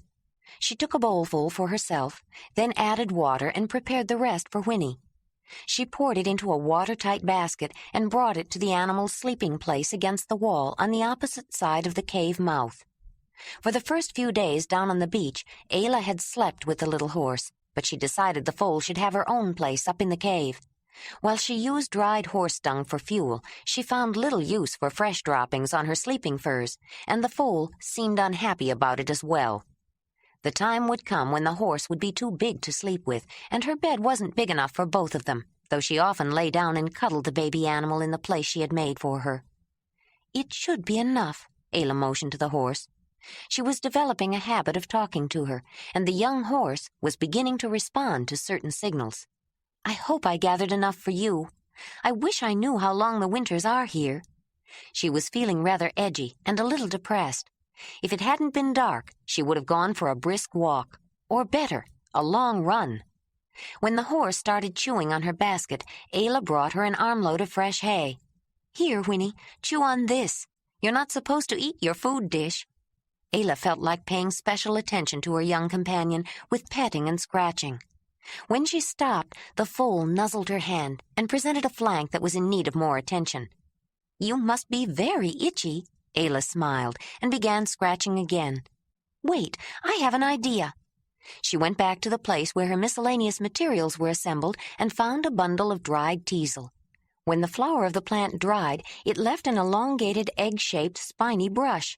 She snapped one from its stem and with it gently scratched the spot on Winnie's flank. One spot led to another, and before she stopped, she had brushed and curried Winnie's entire shaggy coat, much to the young animal's evident delight. Then she wrapped her arms around Winnie's neck and lay down on the fresh hay beside the warm young animal. Ayla woke up with a start. She stayed very still with her eyes open wide, filled with foreboding. Something was wrong. She felt a cold draft, then caught her breath. What was that snuffling noise? She wasn't sure if she had heard it over the sound of the horse's breath and heartbeat. Did it come from the back of the cave? It was so dark she couldn't see. It was so dark. That was it. There was no warm red glow from the banked fire in the hearth, and her orientation to the cave wasn't right. The wall was on the wrong side, and the draft. There it was again. The snuffling and coughing. What am I doing in Winnie's place? I must have fallen asleep and forgotten to bank the fire. Now it's out. I haven't lost my fire since I found this valley. Ayla shuddered and suddenly felt the hairs on the back of her neck rise. She had no word, no gesture, no concept for the presentiment that washed over her, but she felt it. The muscles of her back tightened. Something was going to happen, something to do with fire. She knew it, as certainly as she knew she breathed. She'd had these feelings occasionally ever since the night she had followed Kreb and the Mogurs into the small room deep in the cave of the clan that hosted the gathering. Kreb had discovered her, not because he saw her, but because he felt her. And she had felt him inside her brain in some strange way. Then she had seen things she couldn't explain. Afterward, sometimes she knew things. She knew when Braud was staring at her, though her back was turned. She knew the malignant hatred he felt for her in his heart. And she knew before the earthquake that there would be death and destruction in the clan's cave. But she had not felt anything so strongly before. A deep sense of anxiety, fear. Not about the fire, she realized, and not for herself, for someone she loved. She got up silently and felt her way to the hearth, hoping there might be a small ember that could be rekindled. It was cold. Suddenly she had an urgent need to relieve herself, found the wall, and followed it toward the entrance. A cold gust whipped her hair back from her face and rattled the dead coals in the fireplace, blowing up a cloud of ashes. She shivered. As she stepped out, a strong wind buffeted her. She leaned into it and hugged the wall as she walked to the end of the stone ledge opposite the path where she dumped her refuse. No stars graced the sky, but the overcast cloud layer diffused the moonlight to a uniform glow, making the black outside less complete than the black within the cave. But it was her ears, not her eyes, that warned her. She heard snuffling and breathing before she saw the slinking movement. She reached for her sling, but it wasn't at her waist. She hadn't brought it. She had grown careless around her cave, depending on the fire to keep unwanted intruders away. But her fire was out, and a young horse was fair game for most predators. Suddenly, from the mouth of the cave, she heard a loud whooping cackle. Winnie neighed, and it had a note of fear. The little horse was inside the stone chamber, and its only access was blocked by hyenas. Hyenas, Ayla thought. There was something about the mad cackling sound of their laughter, their scruffy spotted fur, the way their backs sloped down from well-developed forelegs and shoulders to smaller hind legs, giving them a cowering look that irritated her. and she could never forget Olga's scream as she watched helpless while her son was dragged away. This time, they were after Winnie. She didn't have her sling, but that didn't stop her. It wasn't the first time she had acted without thinking of her own safety when someone else was threatened. She ran toward the cave, waving her fist and shouting, "Get out of here! Get away!" They were verbal sounds, even in clan language. The animals scuttled off. Partly it was her assurance that made them back down, and though the fire had gone out, its smell still lingered. But there was another element. Her scent was not commonly known to the beasts, but it was becoming familiar, and the last time it had been accompanied by hard-flung stones. Ayla felt around inside the dark cave for her sling, angry with herself because she couldn't remember where she had put it. That won't happen again, she decided. I'm going to make a place for it and keep it there. Instead, she gathered up her cooking stones. She knew where they were. When one bold hyena ventured close enough for his outline to be silhouetted in the cave opening, he discovered that even without the sling, her aim was true, and the stones smarted. After a few more attempts, the hyenas decided the young horse wasn't such easy game after all. Ayla groped in the dark for more stones and found one of the sticks she had been notching to mark the passage of time. She spent the rest of the night beside Winnie, prepared to defend the foal with only a stick if necessary. Fighting off sleep proved to be more difficult. She dozed for a while just before dawn, but the first streak of morning light found her out on the ledge with sling in hand. No hyenas were in sight. She went back in for her fur wrap and foot coverings. The temperature had taken a decided drop. The wind had shifted during the night. Blowing from the northeast, it was funneled by the long valley until, baffled by the jutting wall and the bend in the river, it blasted into her cave in erratic bursts. She ran down the steep path with her water bag and shattered a thin, transparent film which had formed at the edge of the stream. The air had that enigmatic smell of snow. As she broke through the clear crust and dipped out icy water, she wondered how it could be so cold when it had been so warm the day before. It had changed fast. She had been too comfortable in her routine. It took only a change in the weather to remind her that she couldn't afford to become complacent. Isa would have been upset with me for going to sleep without banking the fire. Now I'll have to make a new one. I didn't think the wind would be able to blow into my cave, either. It always comes from the north. That might have helped the fire go out. I should have banked it, but driftwood burns so hot when it's dry. It doesn't hold a fire well. Maybe I should chop down some green trees. They're harder to get started, but they burn slower. I should cut posts for a windscreen, too, and bring up more wood. Once it snows, it will be harder to get. I'll get my hand axe and chop the trees before I make a fire. I don't want the wind to blow it out before I make a windscreen. She picked up a few pieces of driftwood on her way back to the cave. Winnie was on the ledge and nickered a greeting and butted her gently, looking for affection. Ayla smiled, but hurried into the cave, followed closely by Winnie, trying to get her nose under the woman's hand. All right, Winnie, Ayla thought, after she put the wood and water down. She patted and scratched the foal for a moment, then put some grain into her basket. She ate some cold leftover rabbit and wished she had some hot tea, but she drank cold water instead. It was cold in the cave. She blew on her hands and put them under her arms to warm them, then got out a basket of tools which she kept near her bed. She had made a few new ones shortly after she arrived and had been meaning to make more, but something else always seemed more important. She picked out her hand axe, the one she had carried with her, and took it outside to examine in better light. If handled properly, a hand axe could be self-sharpening. Tiny spalls usually chipped off the edge with use, always leaving a sharp edge behind. But mishandling could cause a large flake to break off, or even break the brittle stone into fragments. Ayla didn't notice the clop of Winnie's hooves coming up behind her. She was too accustomed to the sound. The young animal tried to put her nose in Ayla's hand. "Oh, Winnie!" she cried as the brittle flint hand axe fell on the hard stone ledge and broke in several pieces. "That was my only hand axe. I need it to chop wood.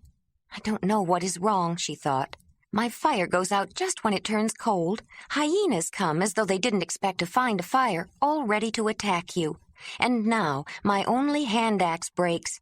She was getting worried. A streak of bad luck was not a good omen. "I'll have to make a new hand axe now before I do anything else." She picked up the pieces of the hand axe. It might be possible to shape them to some other purpose, and put them near the cold fireplace. From a niche behind her sleeping place, she took out a bundle wrapped in the hide of a giant hamster and tied with a cord, and brought it down to the rocky beach. Winnie followed, but when her nudging and butting caused the woman to push her away rather than pet her, she left Ayla to her stones and wandered around the wall into the valley. Ayla unwrapped the bundle carefully, reverently, an attitude assimilated early from Droog, the clan's master toolmaker. It held an assortment of objects. The first she picked up was an oval stone. The first time she worked the flint, she had searched for a hammerstone that felt good in her hand and had the right resilience when struck against flint. All stoneworking tools were important, but none had the significance of the hammerstone. It was the first implement to touch the flint. Hers had only a few nicks, unlike Droog's hammerstone, battered from repeated use. But nothing could have convinced him to give it up. Anyone could rough out a flint tool, but the truly fine ones were made by expert tool makers who cared for their implements and knew how to keep a hammerstone spirit happy. Ayla worried about the spirit of her hammerstone, though she never had before. It was so much more important now that she had to be her own master toolmaker. She knew rituals were required to avert bad luck if a hammerstone broke, to placate the stone's spirit and coax it into lodging in a new stone, and she didn't know them. She put the hammerstone aside and examined a sturdy piece of leg bone from a grazing animal for signs of splintering from the last time she used it. After the bone hammer, she looked over a retoucher, the canine tooth of a large cat dislodged from a jawbone she had found in the pile at the bottom of the wall. And then she checked the other pieces of bone and stone. She had learned to knap flint by watching Droog and then practicing. He didn't mind showing her how to work the stone. She paid attention, and she knew he approved of her efforts. But she was not his apprentice. It wasn't worthwhile to consider a female. The range of tools they were allowed to make was limited. They could not make tools that were used to hunt, or those used to make weapons. She had found out that the tools women used were not so different. A knife was a knife, after all, and a notched flake could be used to sharpen a point on a digging stick or a spear. She looked over her implements and picked up a nodule of flint, then put it down. If she was going to do some serious flint knapping, she needed an anvil, something to support the stone while she worked it. Droog didn't need an anvil to make a hand axe. He only used it for more advanced tools. But Ayla found she had more control if she had support for the heavy flint, though she could rough out tools without one. She wanted a firm, flat surface, not too hard or the flint would shatter under hard blows. The foot bone of a mammoth was what Droog used, and she decided to see if she could find one in the bone pile. She climbed around the jumbled mound of bones, wood, and stone. There were tusks. There had to be foot bones. She found a long branch and used it as a lever to move heavy pieces. It snapped when she tried to pry up a boulder. Then she found a small ivory tusk of a young mammoth, which proved to be much stronger. Finally, near the edge of the pile closest to the inside wall, she saw what she was looking for and managed to extricate it from the mass of rubble. As she dragged the footbone back to her work area, her eye was caught by a gray-yellow stone that gleamed in the sunlight and flashed from facets. It looked familiar, but it wasn't until she stopped and picked up a piece of the iron pyrite that she remembered why.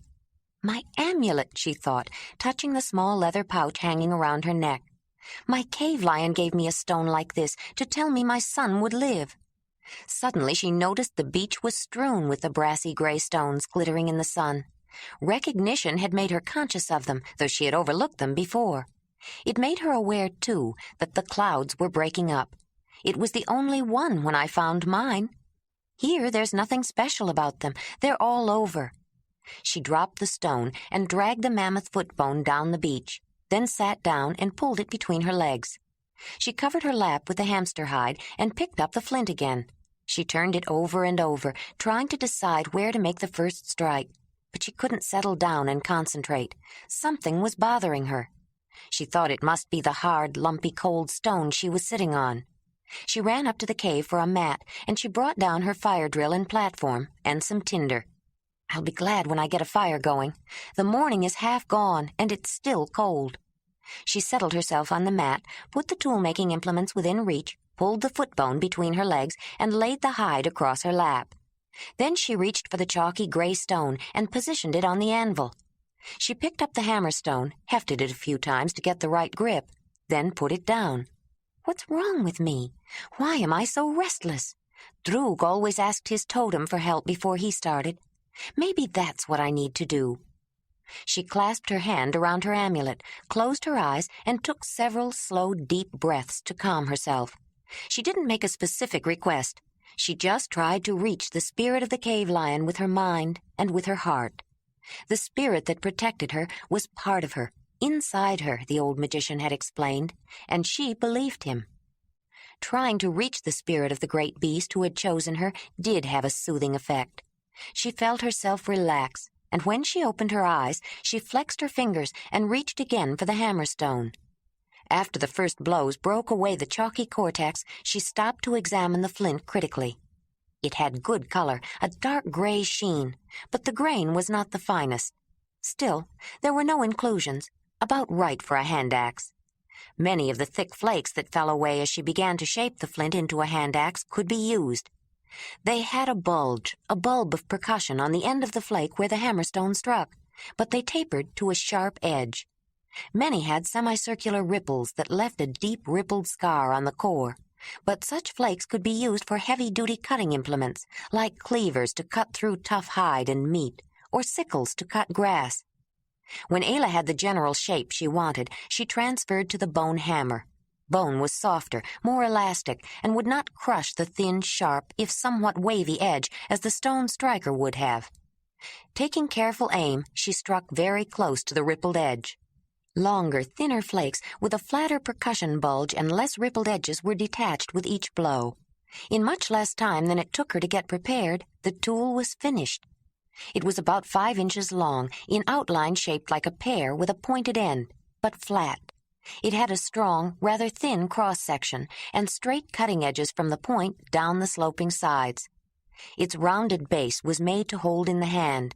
It could be used as an axe to chop wood, as an adze, perhaps to make a bowl. With it, a piece of mammoth ivory could be broken to a smaller size, as could animal bones when butchering. It was a strong, sharp hitting tool with many uses. Ayla was feeling better, looser, ready to try the more advanced and difficult technique. She reached for another chalky nodule of flint and her hammerstone and struck the outer covering. The stone was flawed. The chalky surface extended into the dark gray interior all the way through the core. The inclusion made it unusable and interrupted the flow of her work and concentration. It put her on edge again. She put her hammerstone down on the rocky beach. Another piece of bad luck. Another bad omen. She didn't want to believe that, didn't want to give in. She looked at the flint again, wondered if she could make some usable flakes from it, and picked up her hammerstone again. She broke off one flake, but it needed retouching, so she put her hammerstone down and reached for a stone retoucher. But she only glanced in the direction of her other implements. Her eye was on the flint when she picked up a stone from the beach and caused an event that would change her life. Not all inventions are wrought by necessity. Sometimes serendipity plays a part. The trick is recognition. All the elements were there, but chance alone had put them together in just the right way, and chance was the essential ingredient. No one, least of all the young woman sitting on a rocky beach in a lonely valley, would have dreamed of making such an experiment on purpose. When Ayla's hand reached for the stone retoucher, it found instead a piece of iron pyrite of close to the same size. When she struck the exposed fresh flint from the flawed stone, the dry tinder from her cave happened to be nearby, and the spark produced when the two stones hit happened to fly into the ball of shaggy fiber. Most important, Ayla just happened to be looking in that direction when the spark flew, landed on the tinder, smoldered for a moment, and sent up a wisp of smoke before it died. That was the serendipity. Ayla supplied the recognition and the other necessary elements. She understood the process of making fire. She needed fire, and she wasn't afraid to try something new. Even then, it took her a while to recognize and appreciate what she had observed. First, the smoke puzzled her. She had to think about it before she made the connection between the wisp of smoke and the spark. But then the spark puzzled her more. Where had it come from? That was when she looked at the stone in her hand. It was the wrong stone. It wasn't her retoucher. It was one of those shiny stones that were scattered all over the beach. But it was still a stone, and stone didn't burn. Yet something had made a spark that had made the tinder smoke. The tinder had smoked, hadn't it? She picked up the ball of shaggy bark fiber, ready to believe she had imagined the smoke, but the small black hole left soot on her fingers. She picked up the iron pyrite again and looked at it closely. How had the spark been drawn from the stone? What had she done? The flint flake. She had struck the flint. Feeling a little silly, she banged the two stones together. Nothing happened. What did I expect, she thought. Then she banged them together again with more force, striking sharply, and watched a spark fly. Suddenly an idea that had been tenuously forming sprang into her mind full-blown. A strange, exciting idea, and a little frightening, too. She put the two stones down carefully on the leather lap cover, on top of the mammoth footbone, then gathered together the materials to build a fire. When she was ready, she picked up the stones, held them close to the tinder, and struck them together. A spark flew, and then died on the cold stones. She changed the angle, tried again, but the force was less. She struck harder and watched a spark land squarely in the middle of the tinder. It singed a few strands and died, but the wisp of smoke was encouraging. The next time she struck the stones, the wind gusted, and the smoldering tinder flared before it went out. Of course, I have to blow on it. She changed her position so she could blow on the incipient flame, and made another spark with the stones. It was a strong, bright, long-burning spark, and it landed right. She was close enough to feel the heat as she blew the smoldering tinder into flame. She fed it shavings and slivers, and almost before she knew it, she had a fire. It was ridiculously easy. She couldn't believe how easy. She had to prove it to herself again. She gathered together more tinder, more shavings, more kindling, and then she had a second fire, and then a third, and a fourth.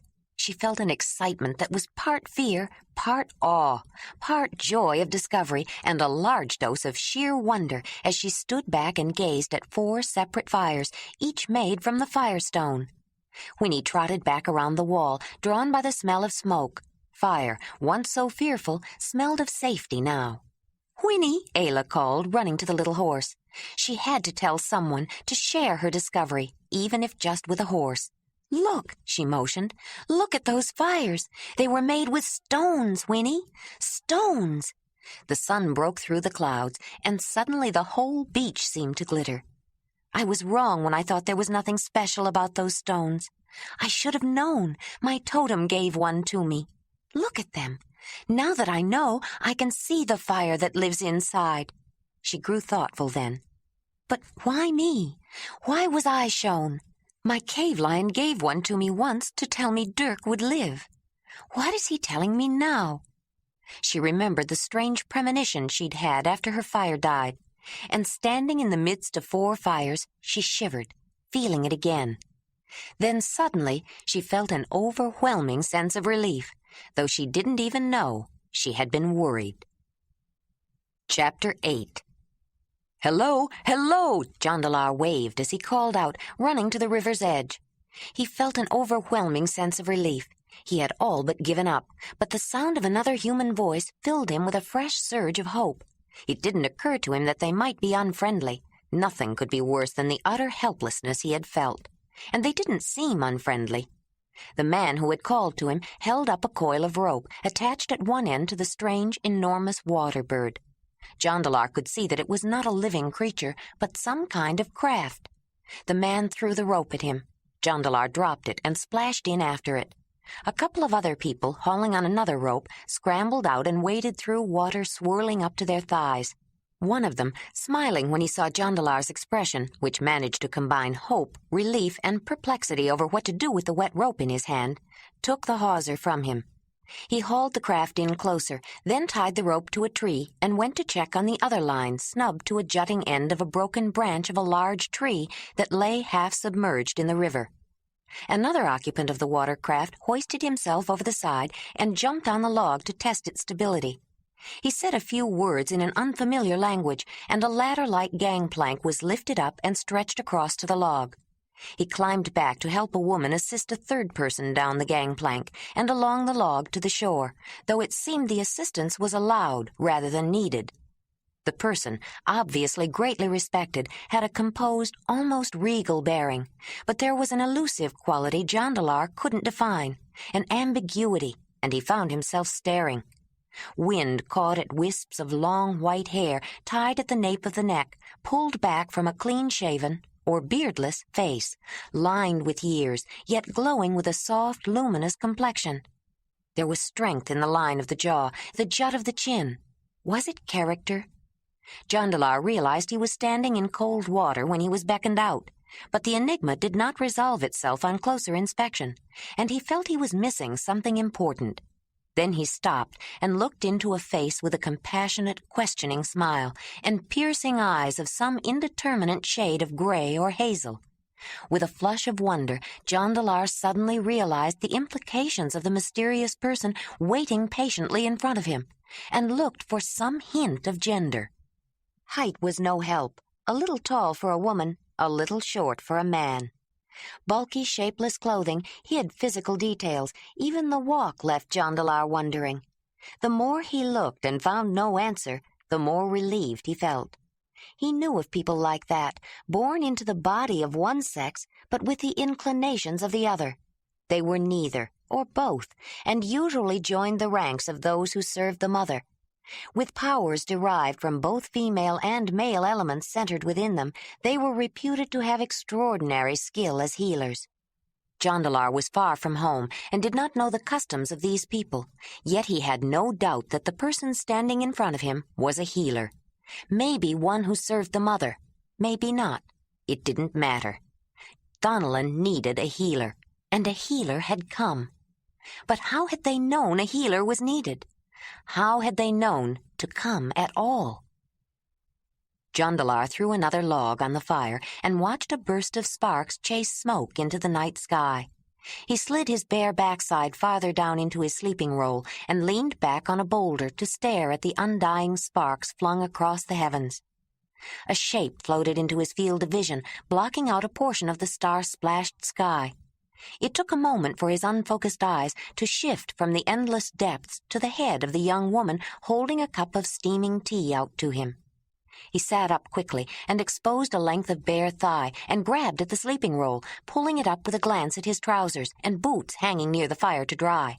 She grinned, and her radiant smile changed the rather solemn, shy, softly pretty young woman into a flashing-eyed beauty. He had never seen such an amazing transformation, and his smile in response reflected his attraction. But she had ducked her head to suppress a laugh of mischievous humor, not wanting to embarrass the stranger. When she looked back, only a twinkle remained in her eyes. "You have a beautiful smile," he said, when she gave him the cup of tea. She shook her head and answered with words that he thought meant she didn't understand him. "I know you can't understand me, but I still want to tell you how grateful I am you are here." She watched him closely, and he had the feeling she wanted to communicate as much as he. He kept talking, afraid she would leave if he stopped. "It's wonderful just to talk to you, just to know you are here." He sipped the tea. "This is good. What kind is it?" he asked, holding up the cup and nodding appreciatively. "I think I can taste chamomile." She nodded back, acknowledging, then sat near the fire, answering his words with others he understood as little as she understood his. But her voice was pleasant, and she seemed to know he wanted her company. "I wish I could thank you. I don't know what I would have done if you hadn't come." He frowned with worry and tension, and she smiled understandingly. "I wish I could ask how you knew we were here, and how your Zelendani, or whatever you call your healer, knew to come."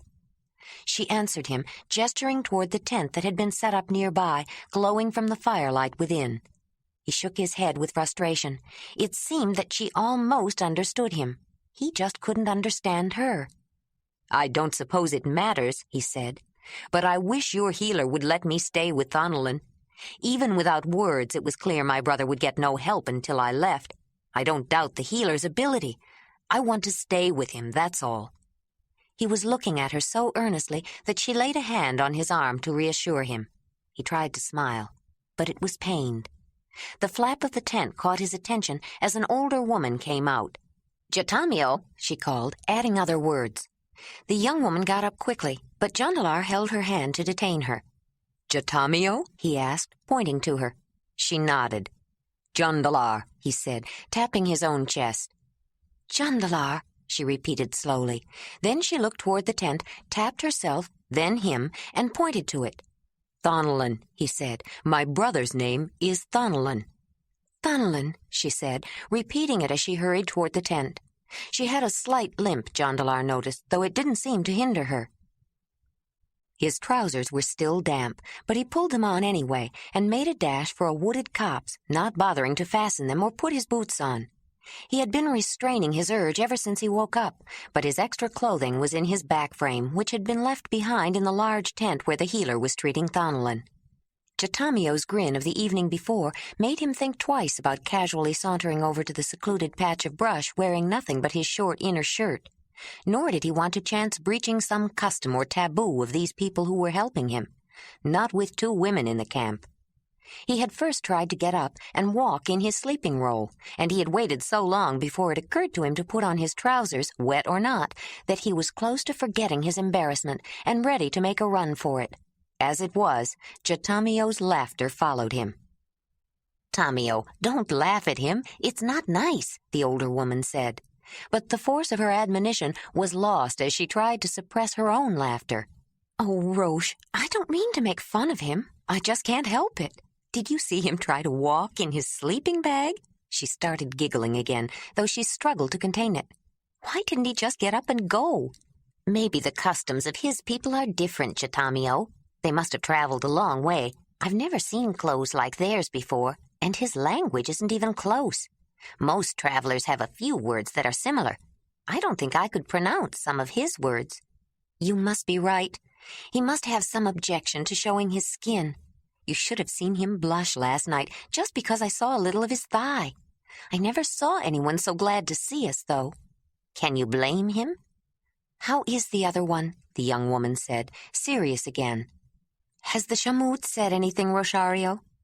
"I think the swelling is down, and the fever, too.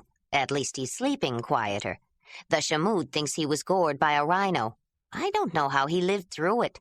He wouldn't have much longer if that tall one hadn't thought of a way to signal for help. Even so, it was luck we found them. Mudo must have smiled on them. The mother always has favored handsome young men." "Not enough to keep Thonolin from getting hurt. The way he was gored. Do you think he'll walk again?" Rosario smiled tenderly at the young woman. "If he has half the determination you did, he'll walk, Tamio." Jatamio's cheeks reddened. "I think I'll go and see if the Shamood needs anything," she said, ducking toward the tent and trying very hard not to limp at all. "Why don't you bring the tall one his pack?" Rosario called after her. "So he won't have to wear wet breeches." "I don't know which one is his." "Bring them both. It'll make more room in there. And ask the Shamood how soon we can move, what's his name? Thonolin?" Jatamio nodded. "If we're going to be here a while, Dolando will have to plan a hunt. We didn't bring much food.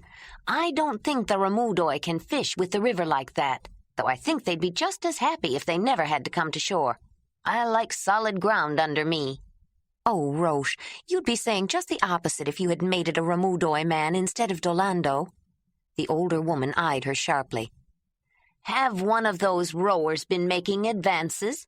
I may not be your real mother, Jatamio, but everyone knows you are just like a daughter. If a man doesn't even have the courtesy to ask, he's not the kind of man you want. You can't trust those river men." "Don't worry, Roche. I haven't decided to run off with a river man. Yet," Jatamio said with a mischievous smile. "Tamio, there are plenty of good Shamudoi men who will move into our lodging. What are you laughing at?" Jatamio had both her hands at her mouth, trying to swallow the laughter that kept bubbling forth in snorts and giggles.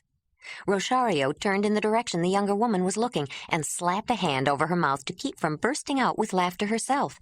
"I'd better get those packs," Jatamio finally managed to say. "Our tall friend needs some dry clothes." She started sputtering again. "He looks like a baby with full pants.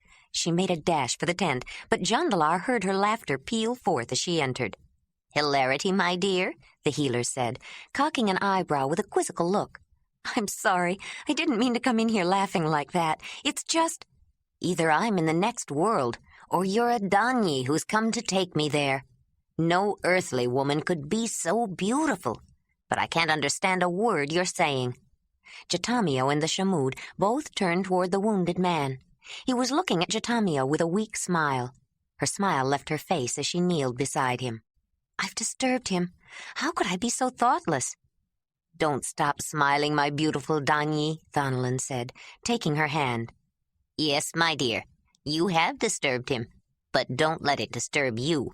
I suspect he will be much more disturbed before you are through with him." Jatamio shook her head and gave the Shamud a puzzled look. "I came to ask if there was anything you needed, or if I could help in any way." "You just did." She looked more perplexed. Sometimes she wondered if she ever understood anything the healer said. The piercing eyes took on a gentler look, with a touch of irony. "I've done all I can. He must do the rest. But anything that gives him more will to live can only help at this stage. You just did that with your lovely smile, my dear." Jatamio blushed and bowed her head, then realized Thonolin was still holding her hand. She looked up and saw his laughing gray eyes. Her smile in response was radiant. The healer made a throat-clearing sound, and Jatamio broke contact, a little flustered to realize she had been staring at the stranger so long. "There is something you can do. Since he's awake and lucid, we might try giving him some nourishment. If there's any broth, I believe he would drink it, if it came from you." "Oh, of course, I'll get some," she said, hurrying out to cover her embarrassment. She saw Rosario attempting to talk to Jondolar, who was standing awkwardly and trying to look pleasant. She ducked back in to complete the rest of her errands. "I need to get their packs, and Rosario wants to know how soon Thonolin can be moved." "What did you say his name was?" "Thonolin. That's what the other one told me." "Tell Rosario a day or two yet. He's not up to a ride over rough water." "How do you know my name, beautiful Danyi? And how do I ask yours?" She turned to smile at Thonolin before she hurried out with both packs. He settled back down with a self-satisfied grin, but gave a start when he noticed, for the first time, the white-haired healer. The enigmatic face held a cat-like smile, wise, knowing, and a little predatory. "Isn't young love splendid?" the Shamud commented. The meaning of the words was lost on Thonolin, but not the wry sarcasm. It made him look closer. The voice of the healer was pitched neither deep nor high, and Thonolin looked for some clue of dress or behavior that would tell him if it was a woman's low alto or a man's high tenor.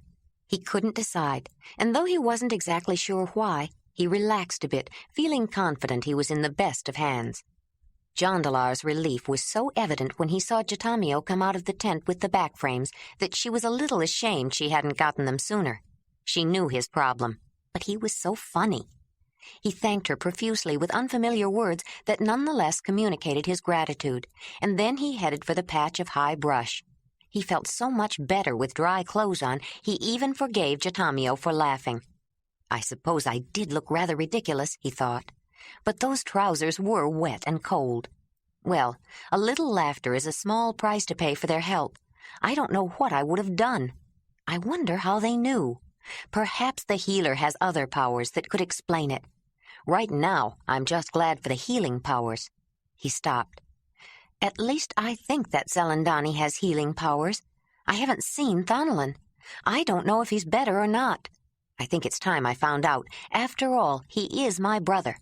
They can't keep me away if I want to see him."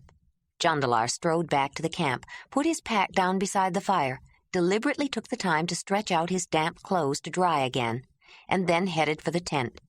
He nearly bumped into the healer, who was leaving just as he ducked to enter.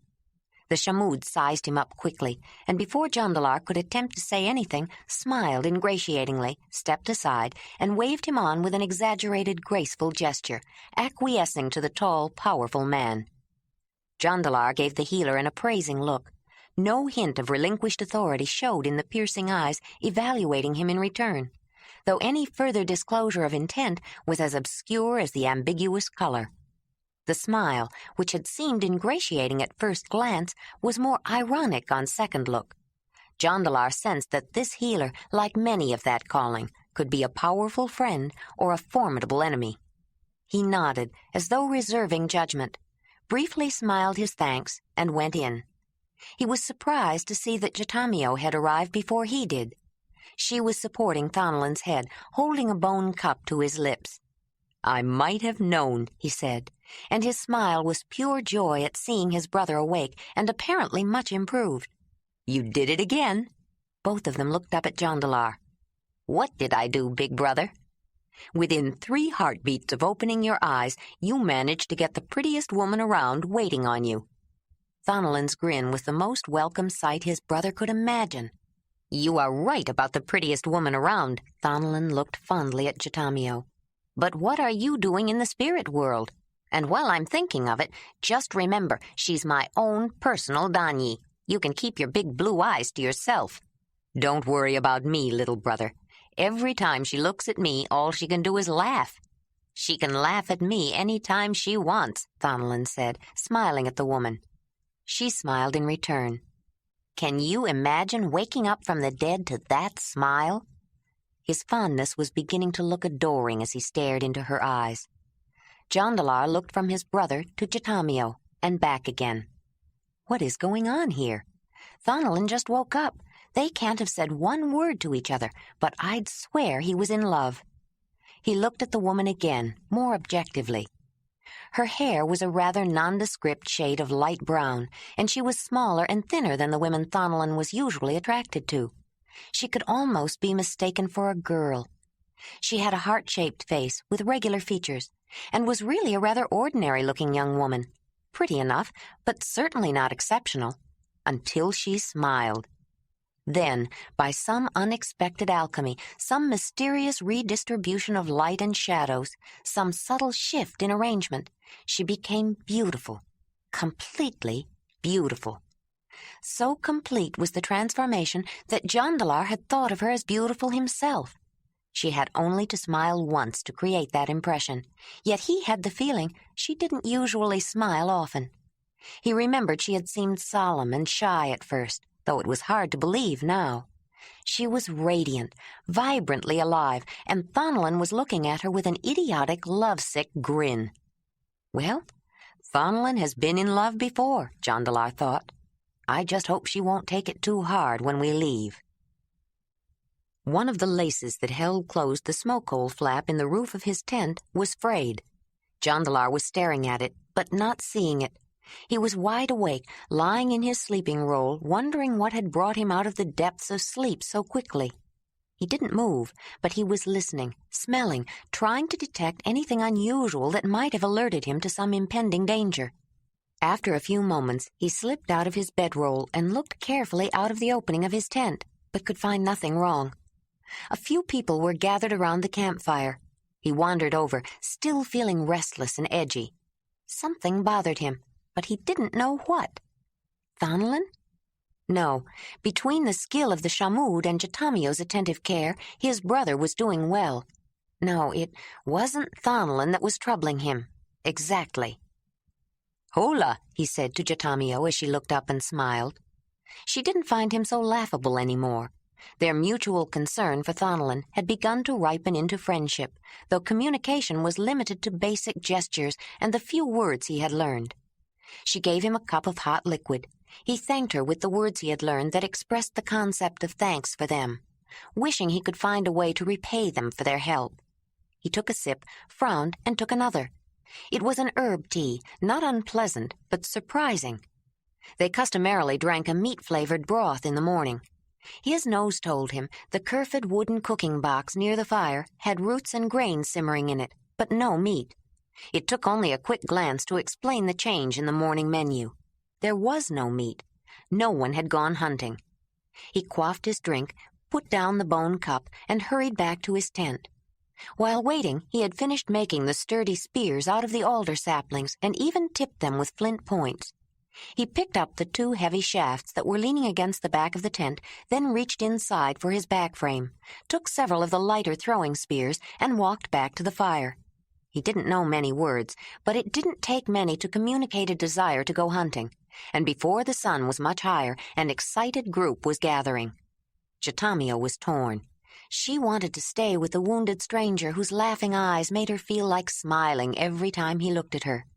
But she wanted to go hunting, too. She never missed a hunt if she could help it, not since she had been able to hunt. Rosario urged her to go.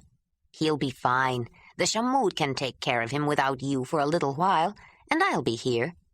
The hunting party had already started out when Chitamio called after them and ran up out of breath, still tying on her hood. Jondolar had wondered if she hunted. Young Zelandani women often did. For women, it was a matter of choice and the custom of the cave. Once they started having children, women usually stayed closer to home, except during a drive. When they went on Batu, every able-bodied person was necessary to drive a herd into traps or over cliffs. Jondolar liked women who hunted. Most men of his cave did, though he'd learned the feeling was by no means universal. It was said that women who had hunted themselves appreciated the difficulties and made more understanding mates. His mother had been noted especially for her tracking prowess, and she had often joined a hunt even after she had children. They waited for Chitamio to catch up, then set off at a good pace. Jondolar thought the temperature was dropping, but they were moving so fast that he wasn't sure until they stopped beside a meandering streamlet, winding its way across the flat grassland, searching for a way to reach the mother. He noticed the ice thickening along the edges when he filled up his water bag. He pushed back his hood, the fur around his face limiting peripheral vision. But before long, he wasn't alone in pulling it back on. The air was decidedly nippy. Someone noticed tracks upstream, and they all gathered around while Jondolar examined them. A family of rhinoceroses had stopped for a drink, too, and not long before. Jondolar drew a plan of attack in the wet sand of the bank with a stick, noticing that ice crystals were hardening the ground. Dolando asked a question with a stick of his own, and Jondolar elaborated on the drawing. Understanding was reached, and they were all eager to get moving again. They broke into a jog, following the tracks. The fast pace warmed them, and hoods were loosened again.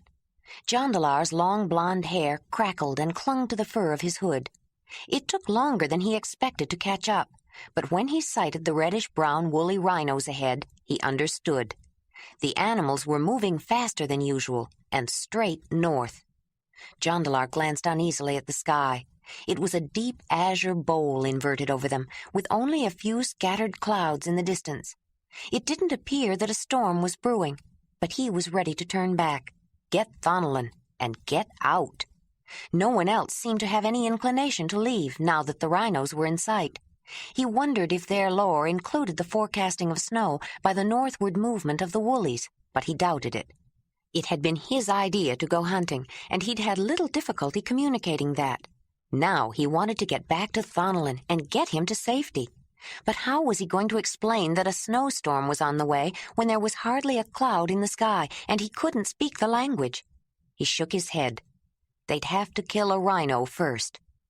When they drew nearer, Jondolar dashed ahead, trying to outdistance the last straggler, a young rhino, not full-grown and having a little trouble keeping up.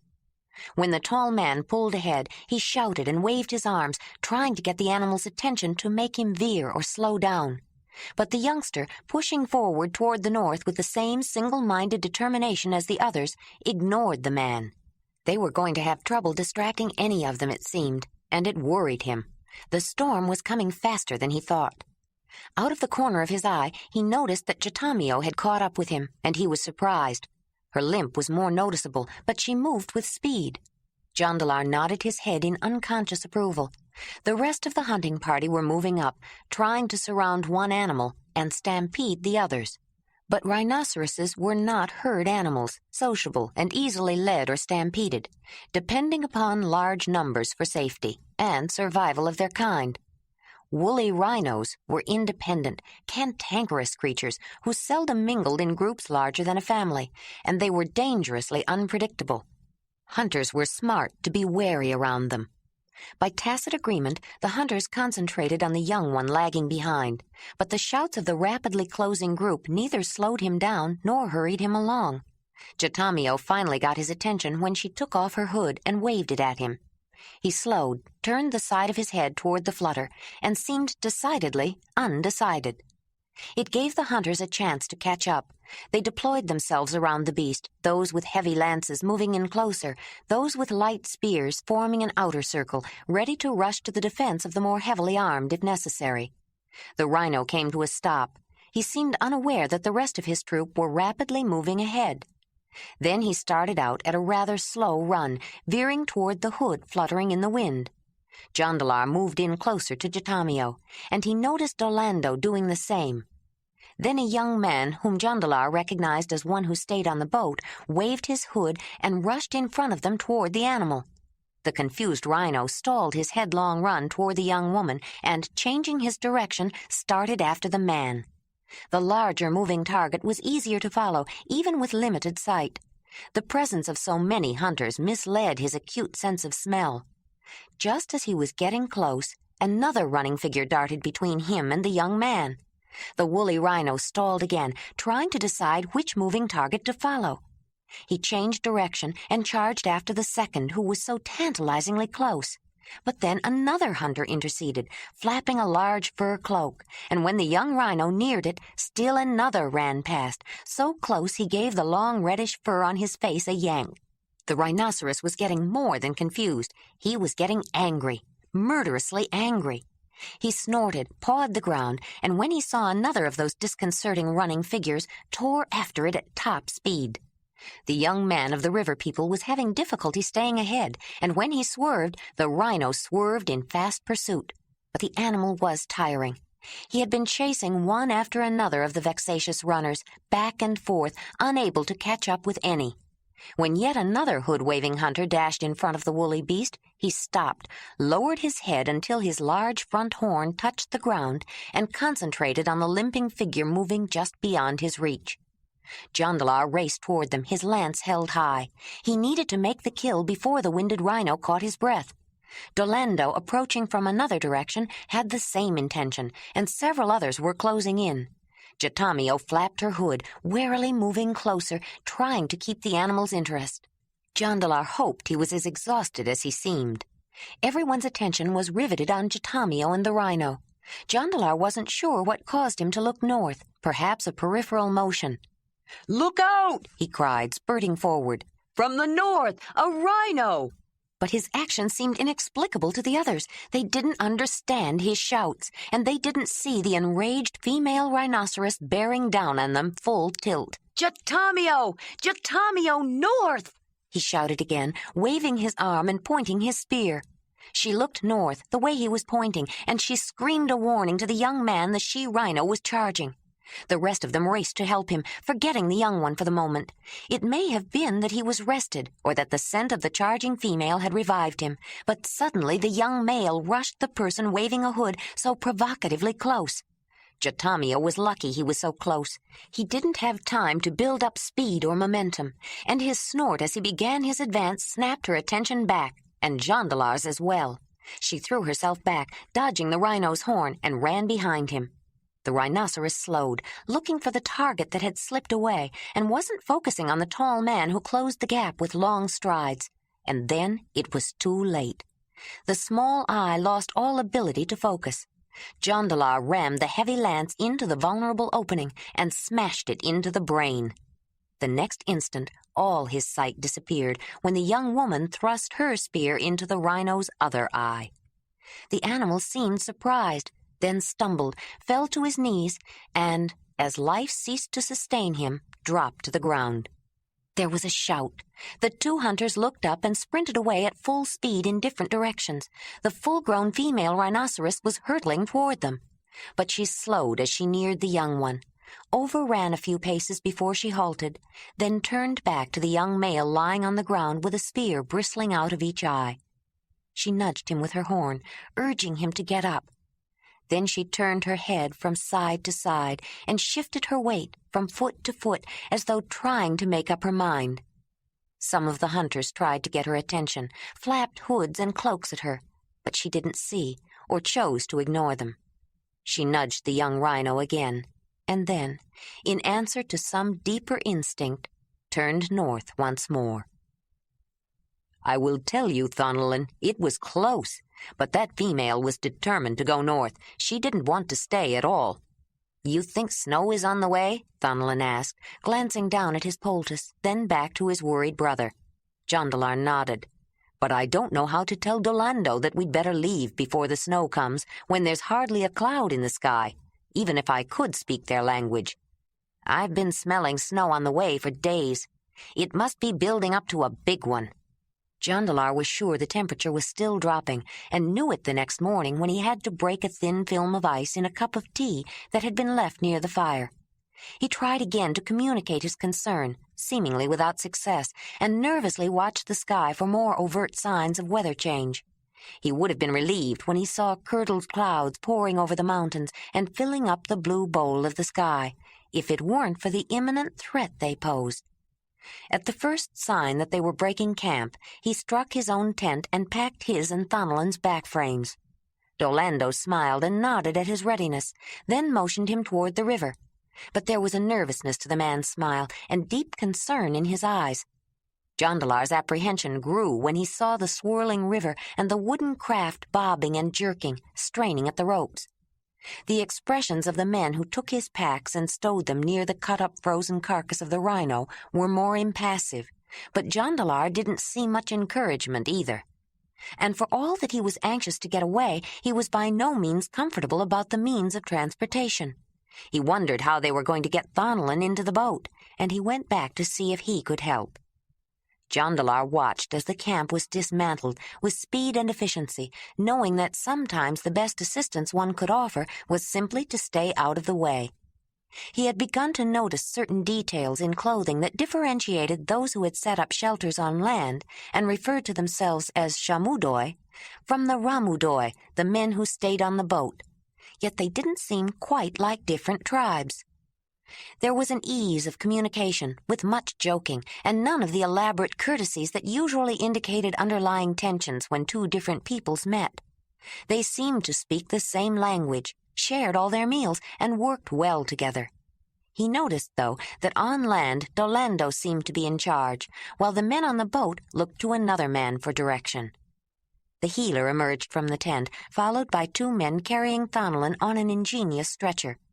Two shafts from the grove of alder trees on the knoll were wound over and around with extra rope from the boat, forming a support between them to which the wounded man was securely lashed.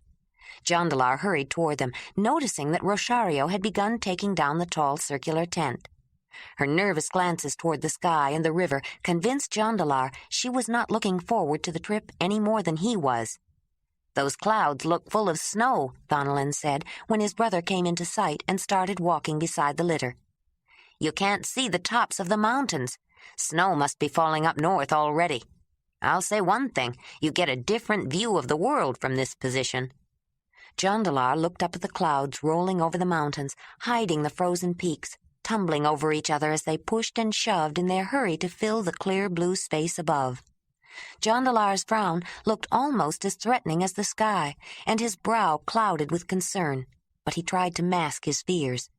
"Is that your excuse for lying around?" he said, trying to smile. When they reached the log that was jutting out into the river, Jondolar fell back and watched the two rivermen balance themselves and their burden along the unsteady fallen tree and manhandle the stretcher up the even more precarious gangplank ladder. He understood why Thonolin had been firmly lashed to the conveyance. He followed after, having trouble keeping his own balance, and looked at the men with even greater respect.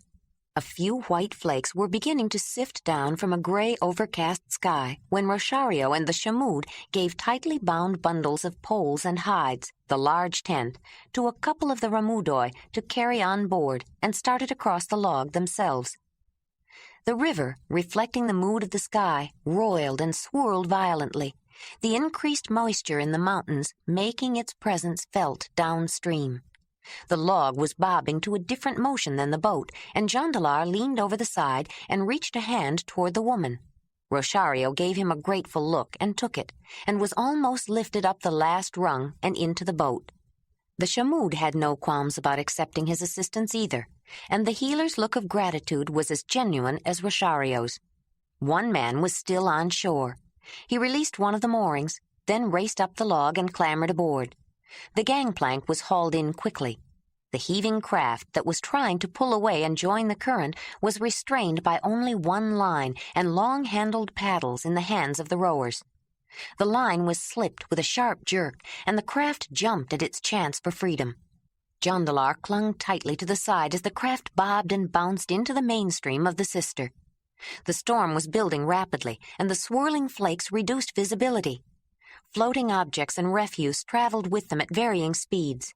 Heavy water-soaked logs, tangled brush, bloated carcasses, and an occasional small iceberg, making Jondolar fear a collision. He watched the shore slipping by, and his glance was held by the stand of alder on the high knoll.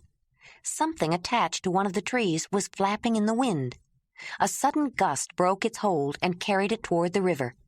As it dropped, Jondolar suddenly realized that the stiff, dark-stained leather was his summer tunic. Had it been flapping from that tree all this time? It floated for a moment before it became waterlogged and sank. Thonelin had been released from his stretcher and was propped up against the side of the boat, looking pale, in pain, and frightened. But he smiled gamely at Chatamio, who was beside him. Jondolar settled near them, frowning as he remembered his fear and his panic. Then he recalled his incredulous joy when he first saw the boat approaching, and he wondered again how they had known he was there. A thought struck him. Could it have been that bloody tunic flapping in the wind that told them where to look? But how had they known to come in the first place? And with the shamood? The boat jounced over the rough water, and taking a good look at its construction, Jondolar became intrigued by the sturdy craft. The bottom of the boat appeared to be made of a solid piece, a whole tree trunk hollowed out, wider at the midsection. The boat was made larger by rows of planks, overlapped and sewn together, extending up the sides and joined in front at the prow. Supports were spaced at intervals along the sides, and planks extended between them for seats for the rowers. The three of them were in front of the first seat. Jondolar's eye followed the structure of the craft and skipped over a log that had been shoved against the prow. Then he looked back and felt his heart pound. Near the prow, caught in the tangled branches of the log in the bottom of the boat, was a leather summer tunic, stained dark with blood.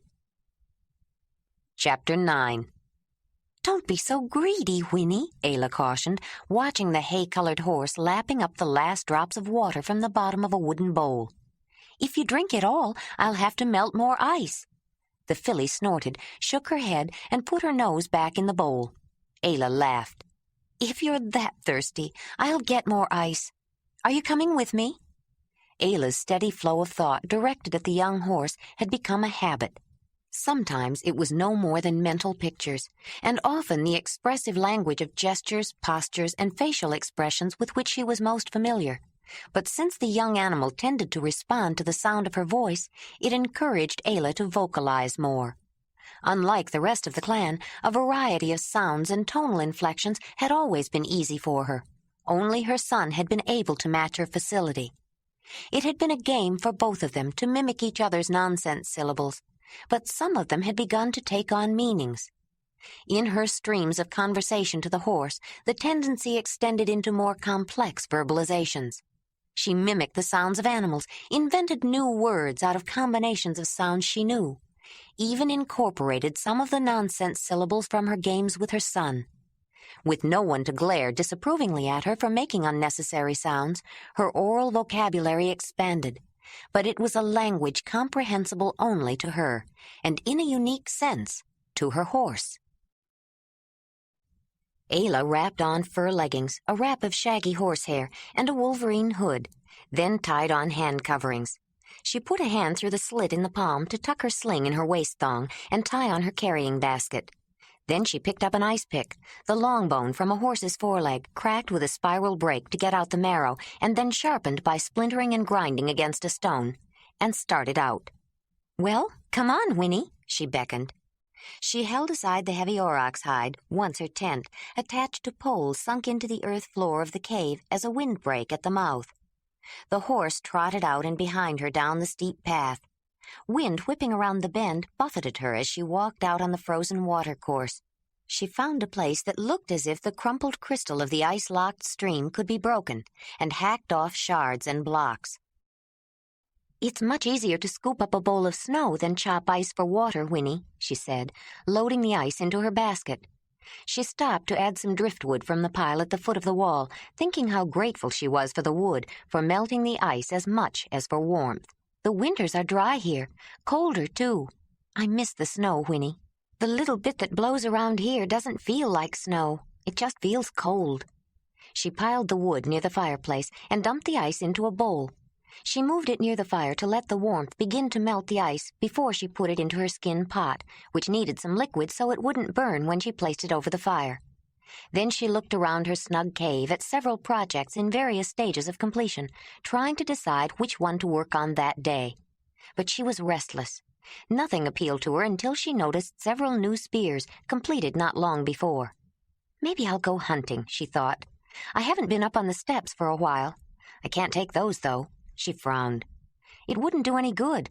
I'd never get close enough to use them. I'll just take my sling and go for a walk." She filled a fold in her wrap with round stones from a pile she had brought up to the cave, just in case the hyenas returned. Then she added wood to the fire and left the cave. Winnie tried to follow when Ayla hiked the steep slope up from her cave to the steps above, then neighed after her nervously. "Don't worry, Winnie. I won't be gone long. You'll be all right." When she reached the top, the wind grabbed her hood and threatened to make off with it. She pulled it back on and tightened the cord, then stepped back from the edge and paused to look around. The parched and withered summer landscape had bloomed with life compared to the sere, frozen emptiness of the winter steppes. The harsh wind gusted a dissonant dirge, ululating a thin, penetrating whine that swelled to a wailing shriek and diminished to a hollow, muffled groan. It whipped the dun earth bare, swirling the dry, grainy snow out of whitened hollows, and, captive of the wind's lament, flung the frozen flakes into the air again.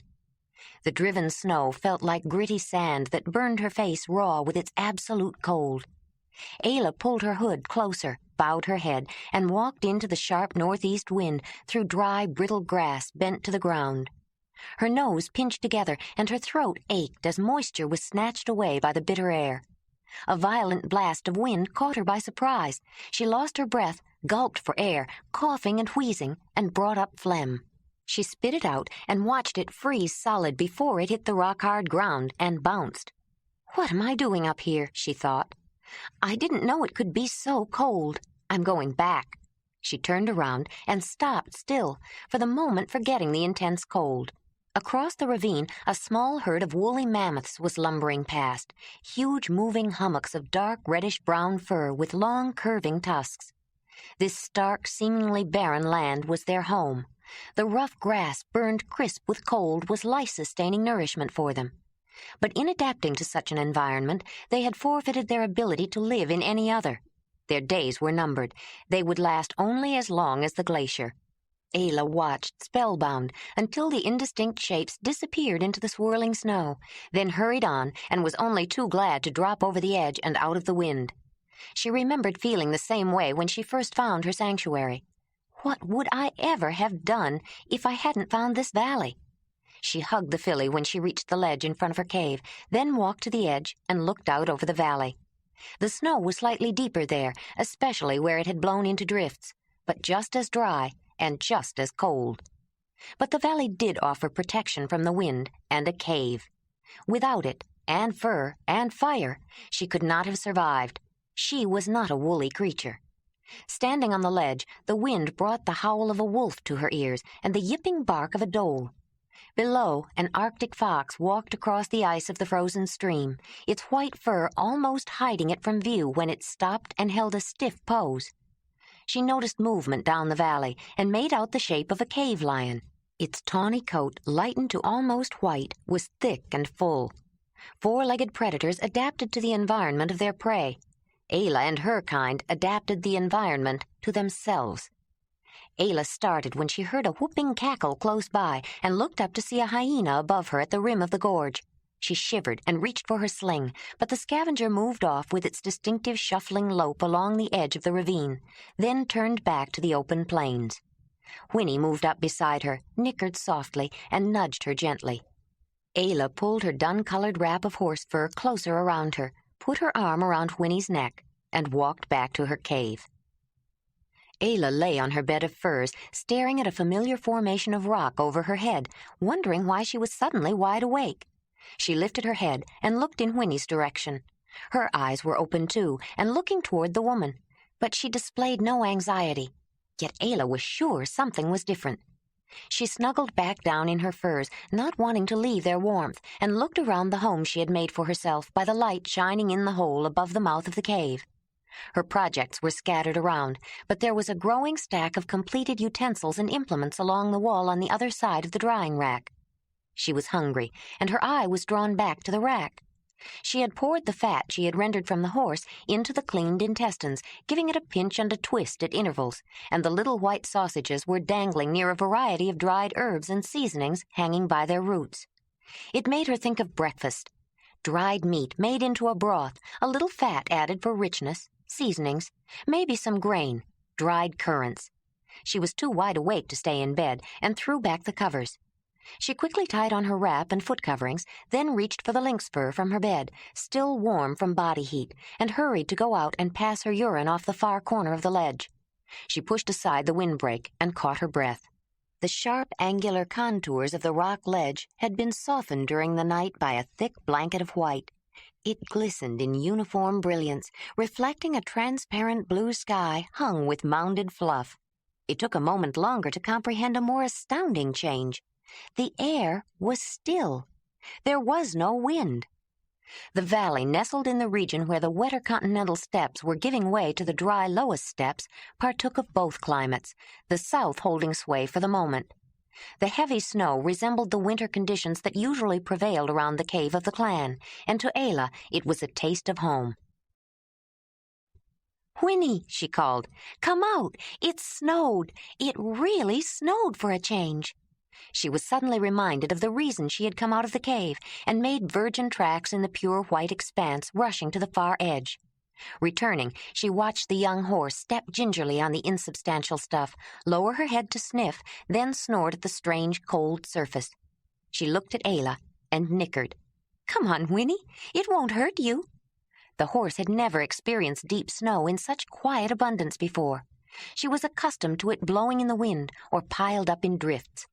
Her hoofs sunk in when she took another tentative step, and she nickered at the woman again as though asking for reassurance. Ayla led the young animal out until she felt more comfortable, then laughed at her antics when the filly's natural curiosity and sense of fun took over. It wasn't long before Ayla realized she wasn't dressed for an extended stay outside of the cave. It was cold. "I'm going in to make some hot tea and something to eat, but I'm low on water. I'll have to get some ice." She laughed. "I don't need to chip ice from the river. I can just get a bowl full of snow. How would you like a warm mash this morning, Winnie?"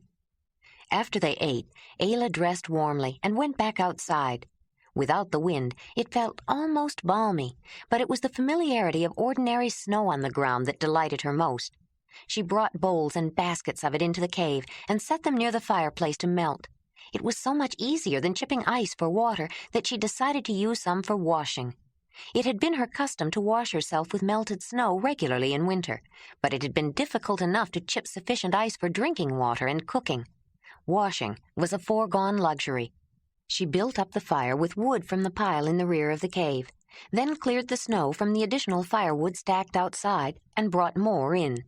"I wish I could stack water up like wood," she thought, looking at the containers of melting snow. "I don't know how long this will last once the wind starts blowing again." She went out for another load of wood, taking a bowl out with her to clear the snow away.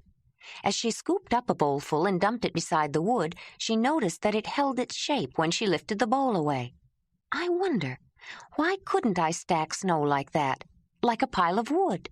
The idea fired her with enthusiasm, and soon most of the untrodden snow from the ledge was piled against the wall near the cave entrance. Then she began on the pathway down to the beach. Winnie took advantage of the cleared trail to go down to the field. Ayla's eyes were glistening and her cheeks were rosy when she stopped and smiled with satisfaction at the mound of snow just outside her cave. She saw a small section at the end of the ledge that hadn't been entirely cleared, and she headed for it with determination. She looked out over the valley and laughed at Winnie picking her way through the unaccustomed drifts with high, dainty steps. When she glanced back at the pile of snow, she paused, and a quirky grin lifted one corner of her mouth as a peculiar idea overcame her. The large pile of snow was made up of many bowl-shaped bumps, and from her viewpoint suggested the contours of a face. She scooped up a bit more snow, then walked back, patted it in place, and stepped away to assess the effect. If the nose were a little bigger, it would look just like Brunn, she thought, and scooped up more snow. She packed it in place, scraped out a hollow, smoothed down a lump, and stepped back to survey her creation again. Her eyes twinkled with a mischievous grin. "Greetings, Brunn," she motioned, then felt a little chagrined. The real Brunn would not appreciate her addressing a pile of snow with his name. Name words were too important to assign them so indiscriminately. "Well, it does look like him." She giggled at the thought. "But maybe I should be more polite. It isn't proper for a woman to greet the leader as though he were a sibling. I should ask permission," she thought, and elaborating on her game, sat in front of the snow pile and looked down at the ground, the correct posture for a woman of the clan to assume when she was requesting an audience with a man. Smiling inwardly with her play-acting, Ayla sat quietly with her head bowed, just as though she really expected to feel a tap on her shoulder, the signal that she would be allowed to speak. The silence grew heavy, and the stone ledge was cold and hard. She began to think how ridiculous it was to be sitting there. The snow replica of Brunn wouldn't tap her on the shoulder any more than Brunn himself had the last time she sat in front of him. She had just been cursed, however unjustly, and she had wanted to beg the old leader to protect her son from Braud's wrath. But Brunn had turned away from her. It was too late. She was already dead. Suddenly, her playful mood evaporated. She got up and stared at the snow sculpture she had made. "You're not Brunn," she gestured angrily, knocking away the part she had shaped so carefully. Rage swelled up inside her. "You're not Brunn! You're not Brunn!" She pummeled the mound of snow with fists and feet, destroying every semblance to the shape of a face. "I'll never see Brunn again. I'll never see Dirk. I'll never see anyone again. Ever. I'm all alone." A keening wail escaped her lips, and a sob of despair. "Oh, why am I all alone?" She crumpled to her knees, lay down in the snow, and felt warm tears grow cold on her face. She hugged the frigid moisture to her, wrapping herself around it, welcoming its numbing touch. She wanted to burrow into it, let it cover her and freeze out the hurt, and anger, and loneliness. When she began shivering, she closed her eyes and tried to ignore the cold that was beginning to seep into her bones. Then she felt something warm and wet on her face and heard the soft nicker of a horse. She tried to ignore Winnie, too. The young animal nudged her again. Ayla opened her eyes to see the large, dark eyes and long muzzle of the steppe horse. She reached up, put her arms around the filly's neck, and buried her face in the shaggy coat. When she let go, the horse neighed softly. "You want me to get up, don't you, Winnie?" The horse shook her head up and down as though she understood, and Ayla wanted to believe it. Her sense of survival had always been strong. It would take more than loneliness to make her give up. Growing up in Brunn's clan, though she had been loved, in many ways she had been lonely all her life. She was always different. Her love for others had been the stronger force, their need for her. Isa, when she was sick, Kreb as he grew old, her young son, had given reason and purpose to her life. "You're right. I'd better get up. I can't leave you alone, Winnie, and I'm getting all wet and cold out here. I'll put on something dry, then I'll make you a nice warm mash. You'd like that, wouldn't you?"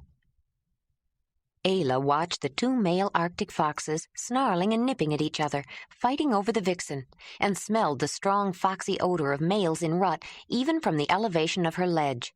They are prettier in winter. In summer they're just a dull brown. If I want white fur, I should get it now, she thought, but made no move to get her sling.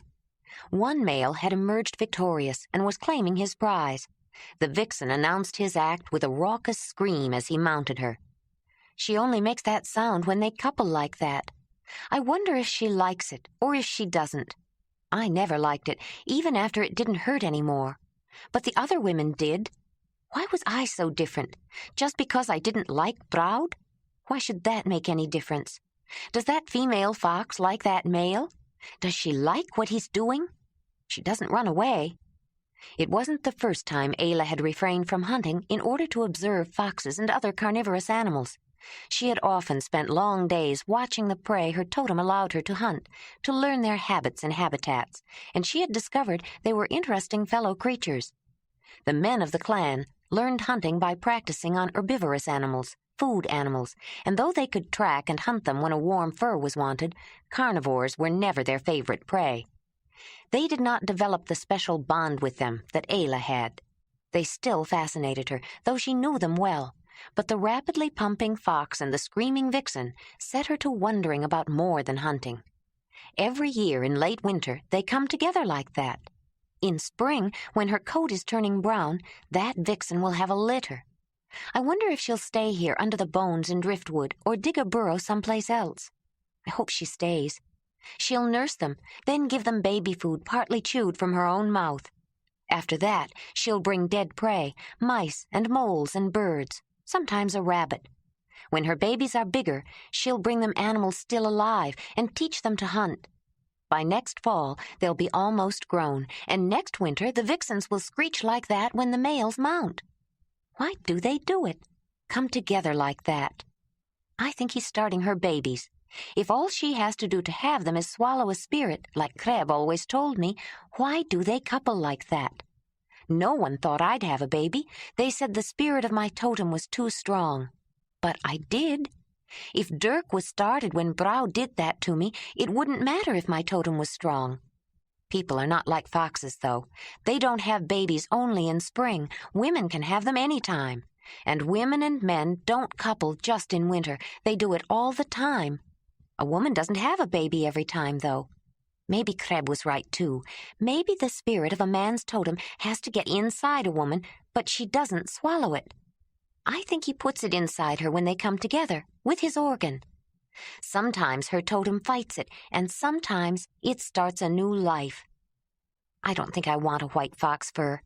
If I kill one, the rest will leave, and I want to see how many kits she'll have. I'll get that ermine I saw downstream before she turns brown. Her fur is white and softer, and I like the black tip on her tail.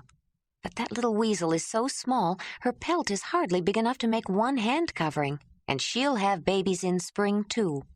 Next winter there will probably be more ermines. Maybe I won't go hunting today. I think I'll finish that bowl instead. It didn't occur to Ayla to wonder why she was thinking about the creatures who might be in her valley next winter when she had planned to leave in spring. She was growing accustomed to her solitude, except in the evenings when she added a new notch to a smooth stick and put it on the growing pile of them.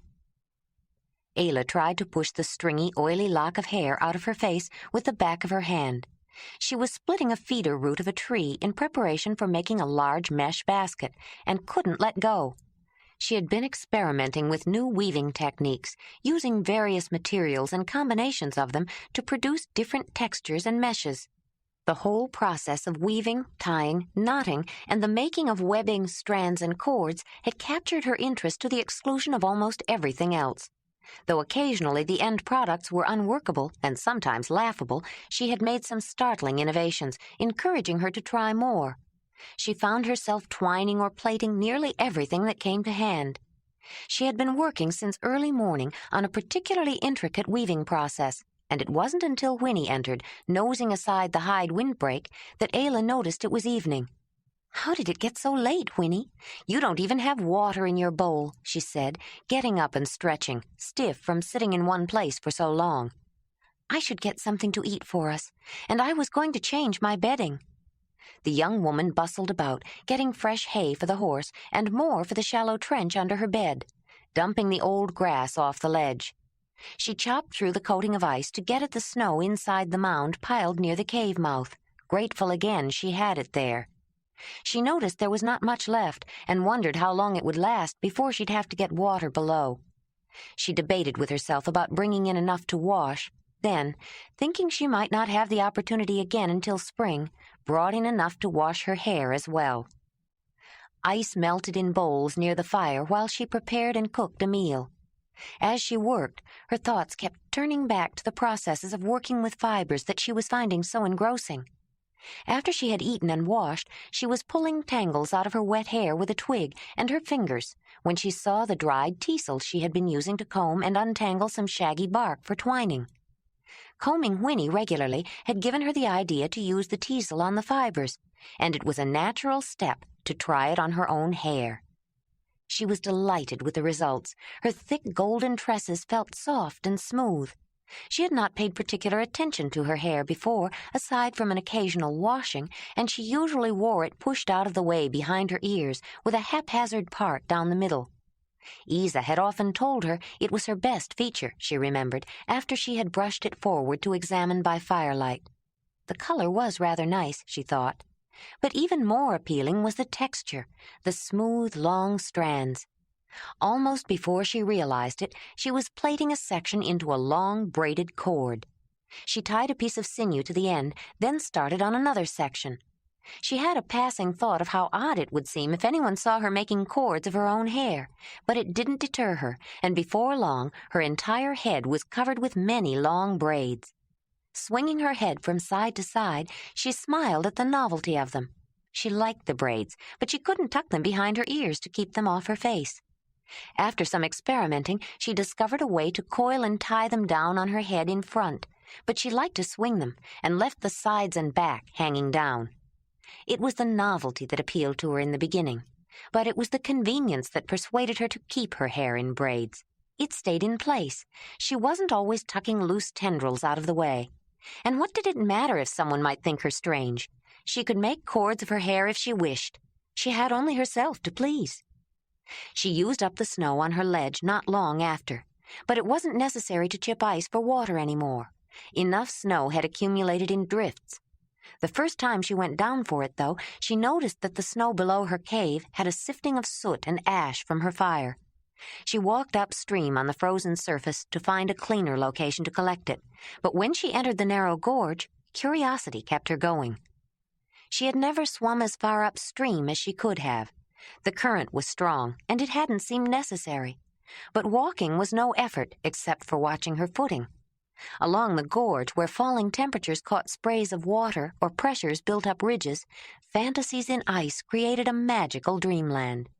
She smiled with pleasure at the wondrous formations, but she was unprepared for the sight ahead.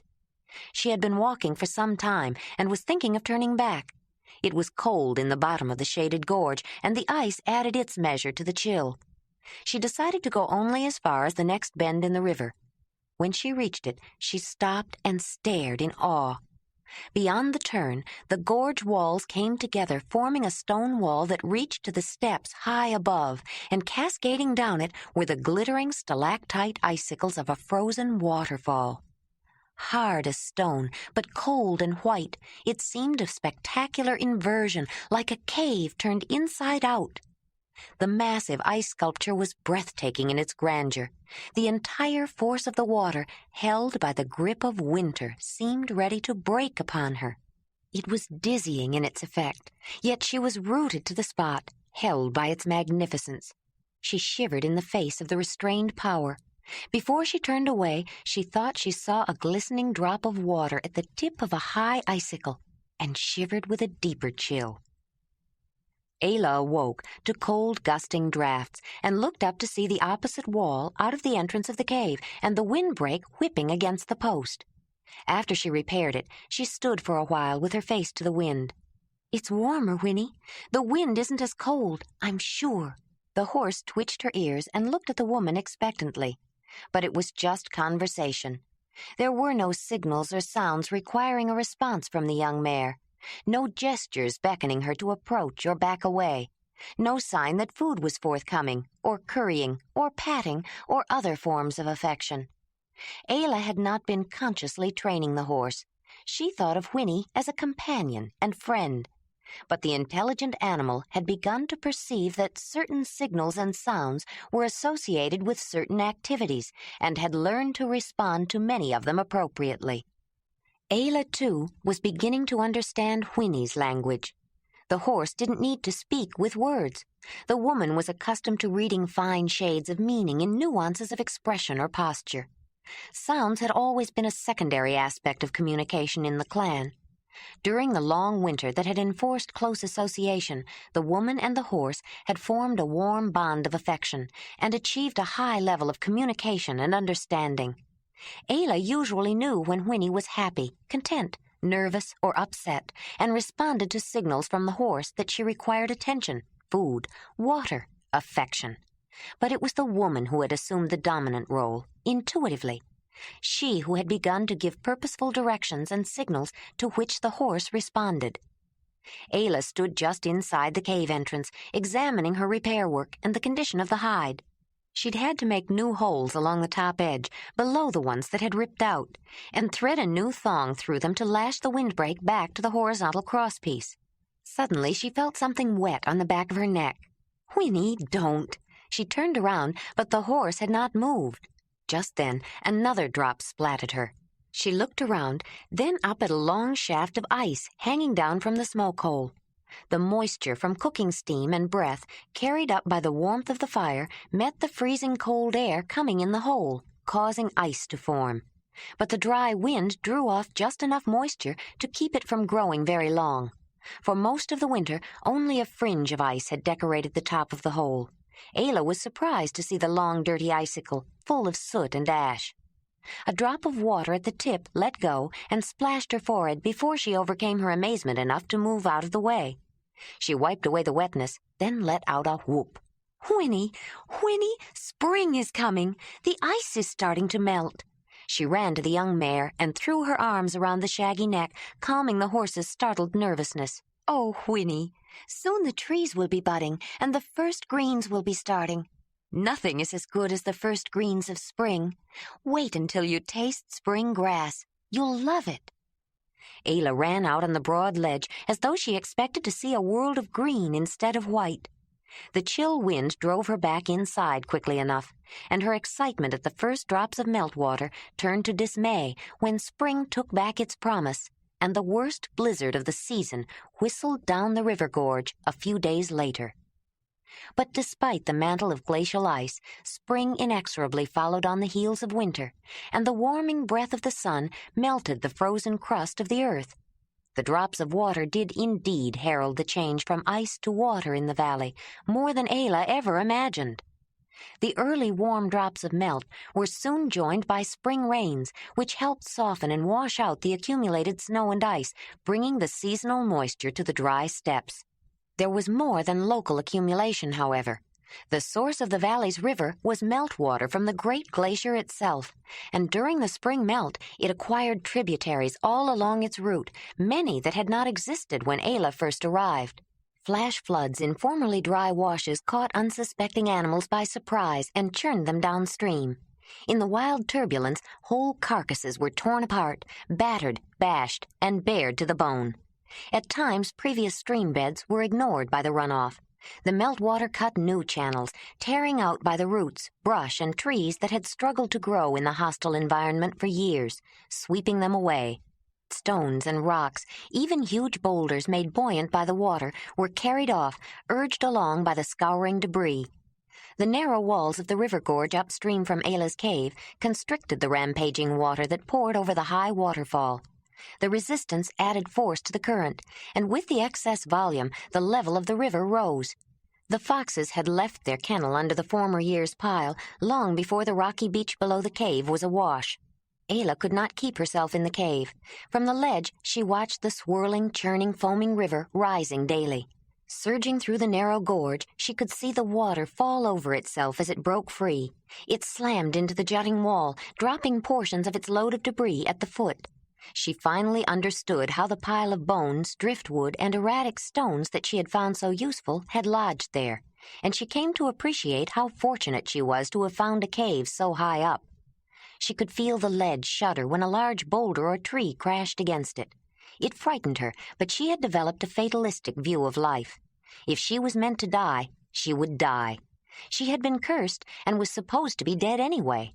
There must be forces more powerful than she controlling her destiny, and if the wall was going to give way while she was on top of it, there wasn't anything she could do to prevent it.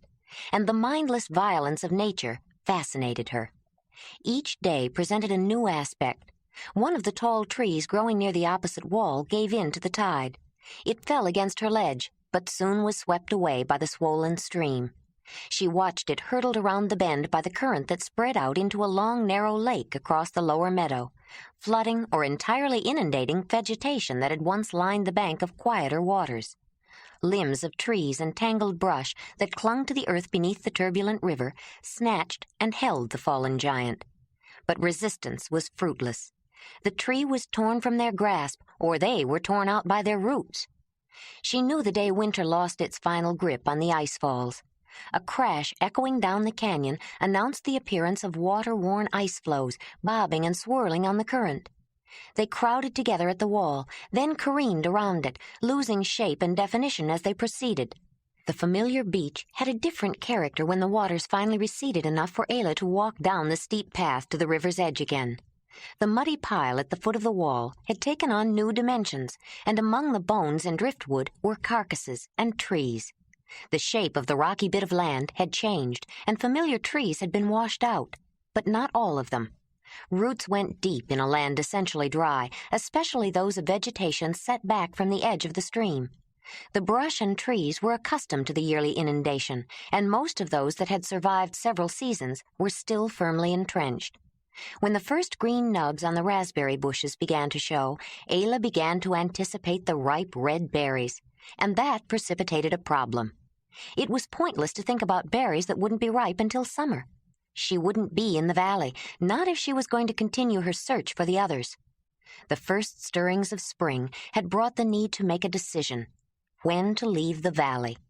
It was more difficult than she imagined it would be. She was sitting at the far end of the terrace in a favorite place. On the side facing the meadow was a flat place to sit, and at just the right distance below it, another to rest her feet. She could not see the water as it turned the bend or the rocky beach, but she had a clear view of the valley, and if she turned her head, she could see the upstream river gorge. She had been watching Winnie in the meadow and had seen her head back.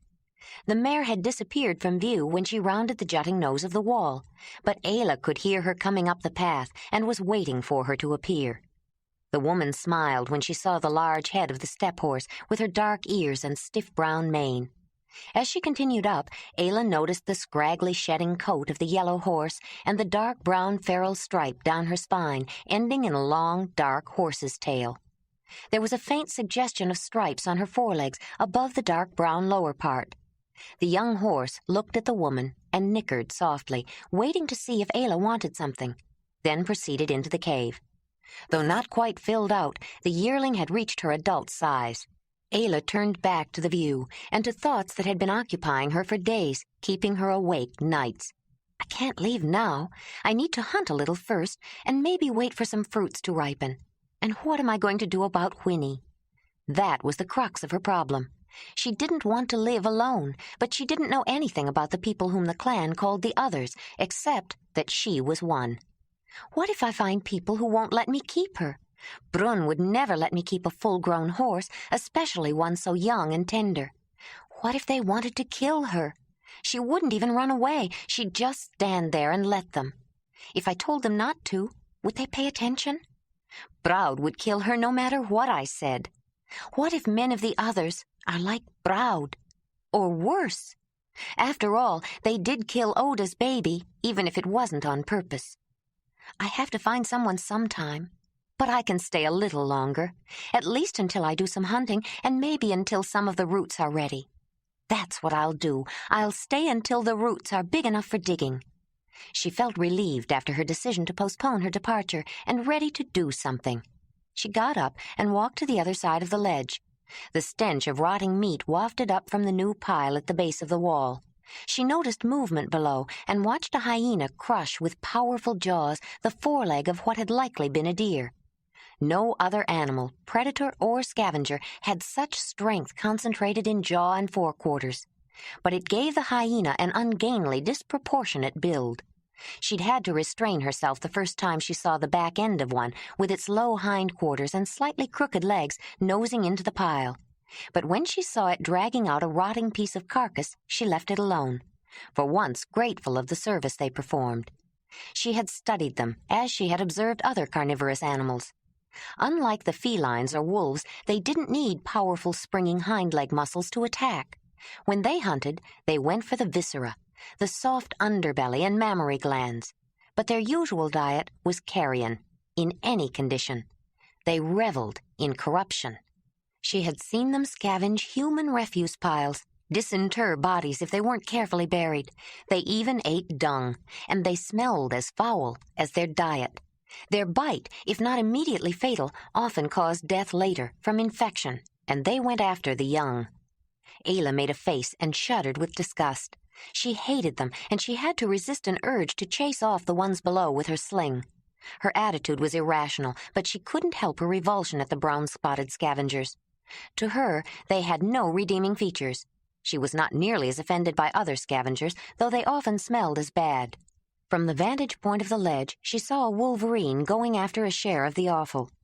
The glutton resembled a bear cub with a long tail, but she knew they were more like weasels, and their musk glands were as noxious as a skunk's. Wolverines were vicious scavengers. They would vandalize caves or open sites for no apparent reason. But they were scrappy, intelligent animals and absolutely fearless predators that would attack anything, even a giant deer, though they could content themselves with mice, birds, frogs, fish, or berries. Ayla had seen them drive off larger animals from their own kills. They were worthy of respect, and their unique frost-doffing fur was valuable.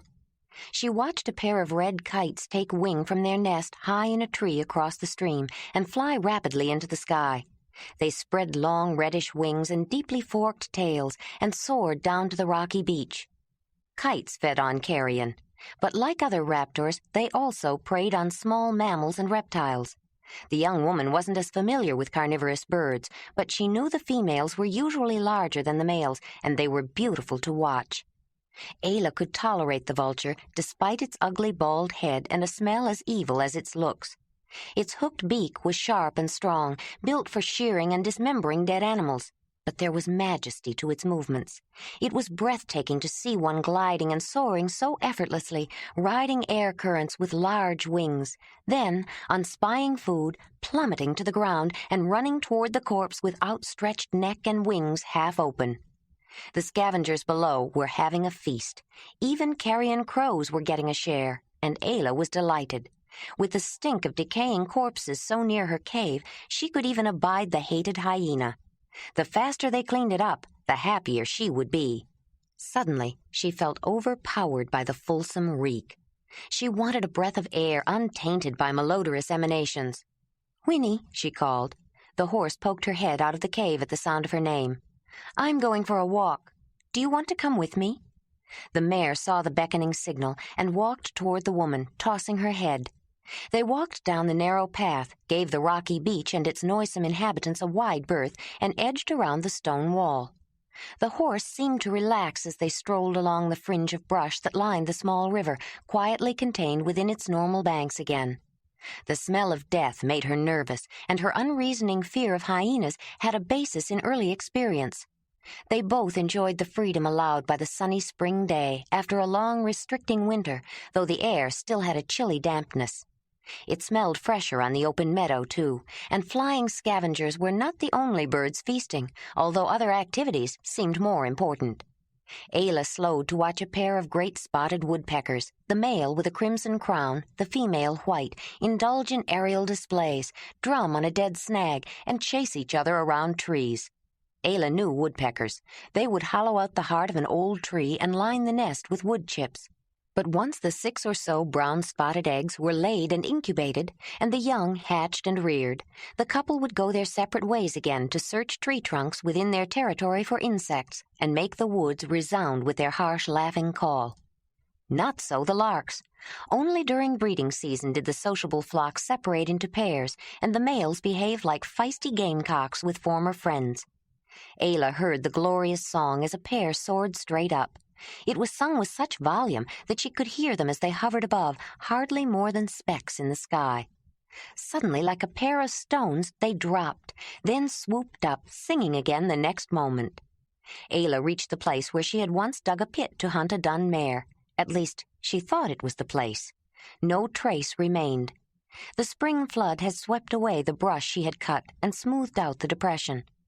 Farther on, she stopped for a drink and smiled at a wagtail running along the water's edge. It resembled a lark, but was slimmer, with a yellow underbelly, and it held its body horizontal to keep its tail from getting wet, which caused it to wag up and down. A flood of liquid notes brought her attention to another pair of birds who had no qualms at all about getting wet. The water ouzels were bobbing at each other in courtship display, but she always wondered how they could walk under water without getting their plumage waterlogged.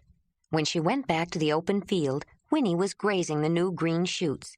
She smiled again at a pair of brown wrens, scolding her with their chick-chick when she passed too close to their shrub. Once beyond it, they changed to a loud, clear, flowing song that was sung first by one and then by the other in an alternating response. She stopped and sat on a log, listening to the sweet songs of several different birds, and then was surprised when a bush warbler imitated the whole chorus in one burst of melody. She sucked in her breath at the virtuosity of the small creature and surprised herself with the whistling sound she produced. A green bunting followed her with his characteristic note that sounded like an indrawn whistle, and the mimicking bush warbler repeated it again. Ayla was delighted. It seemed she had become part of the avian chorus, and she tried again. Pursing her lips, she sucked in her breath, but managed to produce only a faint, windy whistle. The next time she got more volume, but filled her lungs so full of air that she had to expel it, making a loud whistle. It was much closer to the sounds of the birds. With the next effort, she only blew air through her lips, and she had no better luck with several more tries. She went back to the indrawn whistle and had more success making a whistling sound, though it lacked volume. She kept trying, pulling in and blowing out, and occasionally she produced a sharp sound. She became so involved with the attempts that she didn't notice Winnie perking up her ears whenever the piercing whistle was made. The horse didn't know how to respond, but she was curious and took a few steps toward the woman. Ayla saw the young mare approaching with a quizzical forward cocking of her ears. "Are you surprised that I can make bird sounds, Winnie?" "So am I. I didn't know I could sing like a bird. Well, maybe not quite like a bird, but if I keep practicing, I think I could come close. Let me see if I can do it again."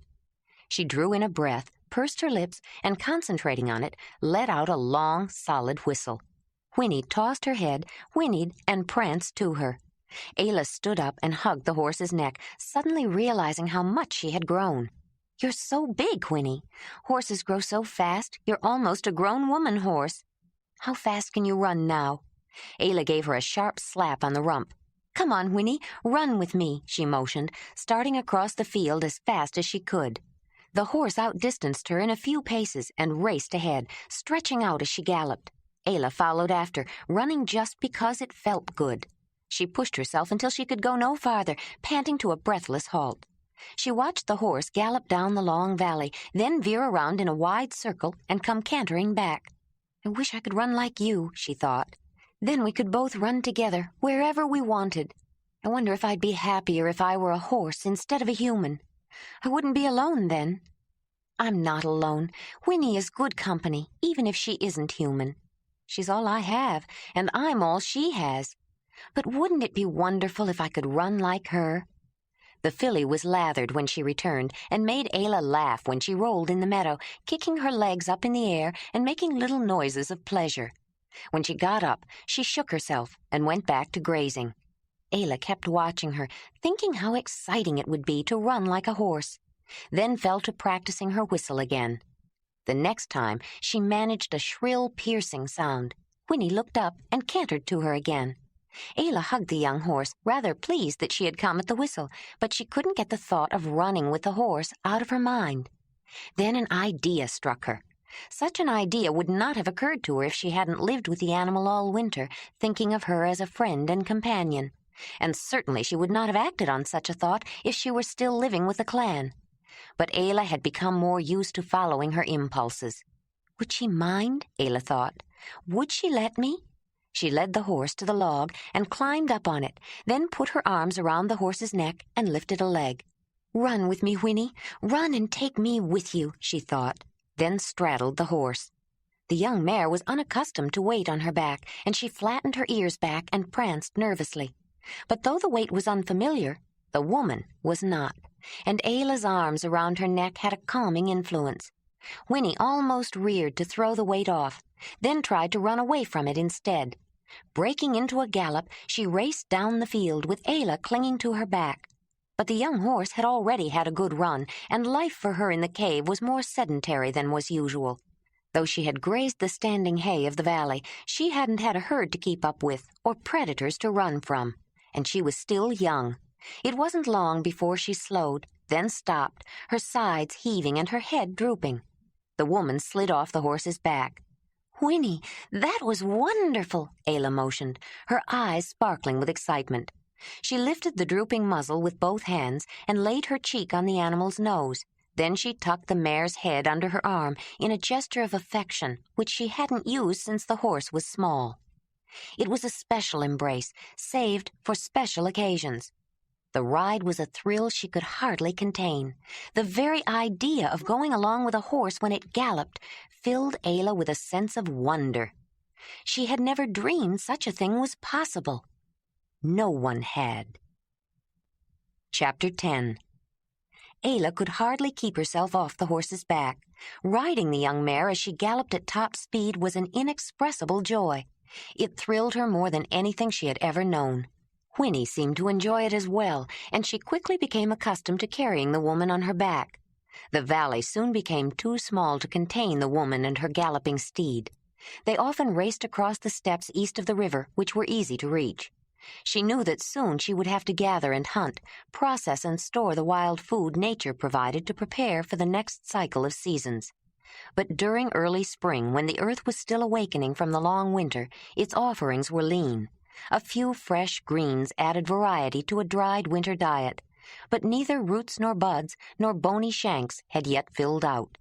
Ayla took advantage of her enforced leisure to ride the horse as often as she could, most days from early morning to late evening. At first she just rode, sitting passively, going wherever the horse went.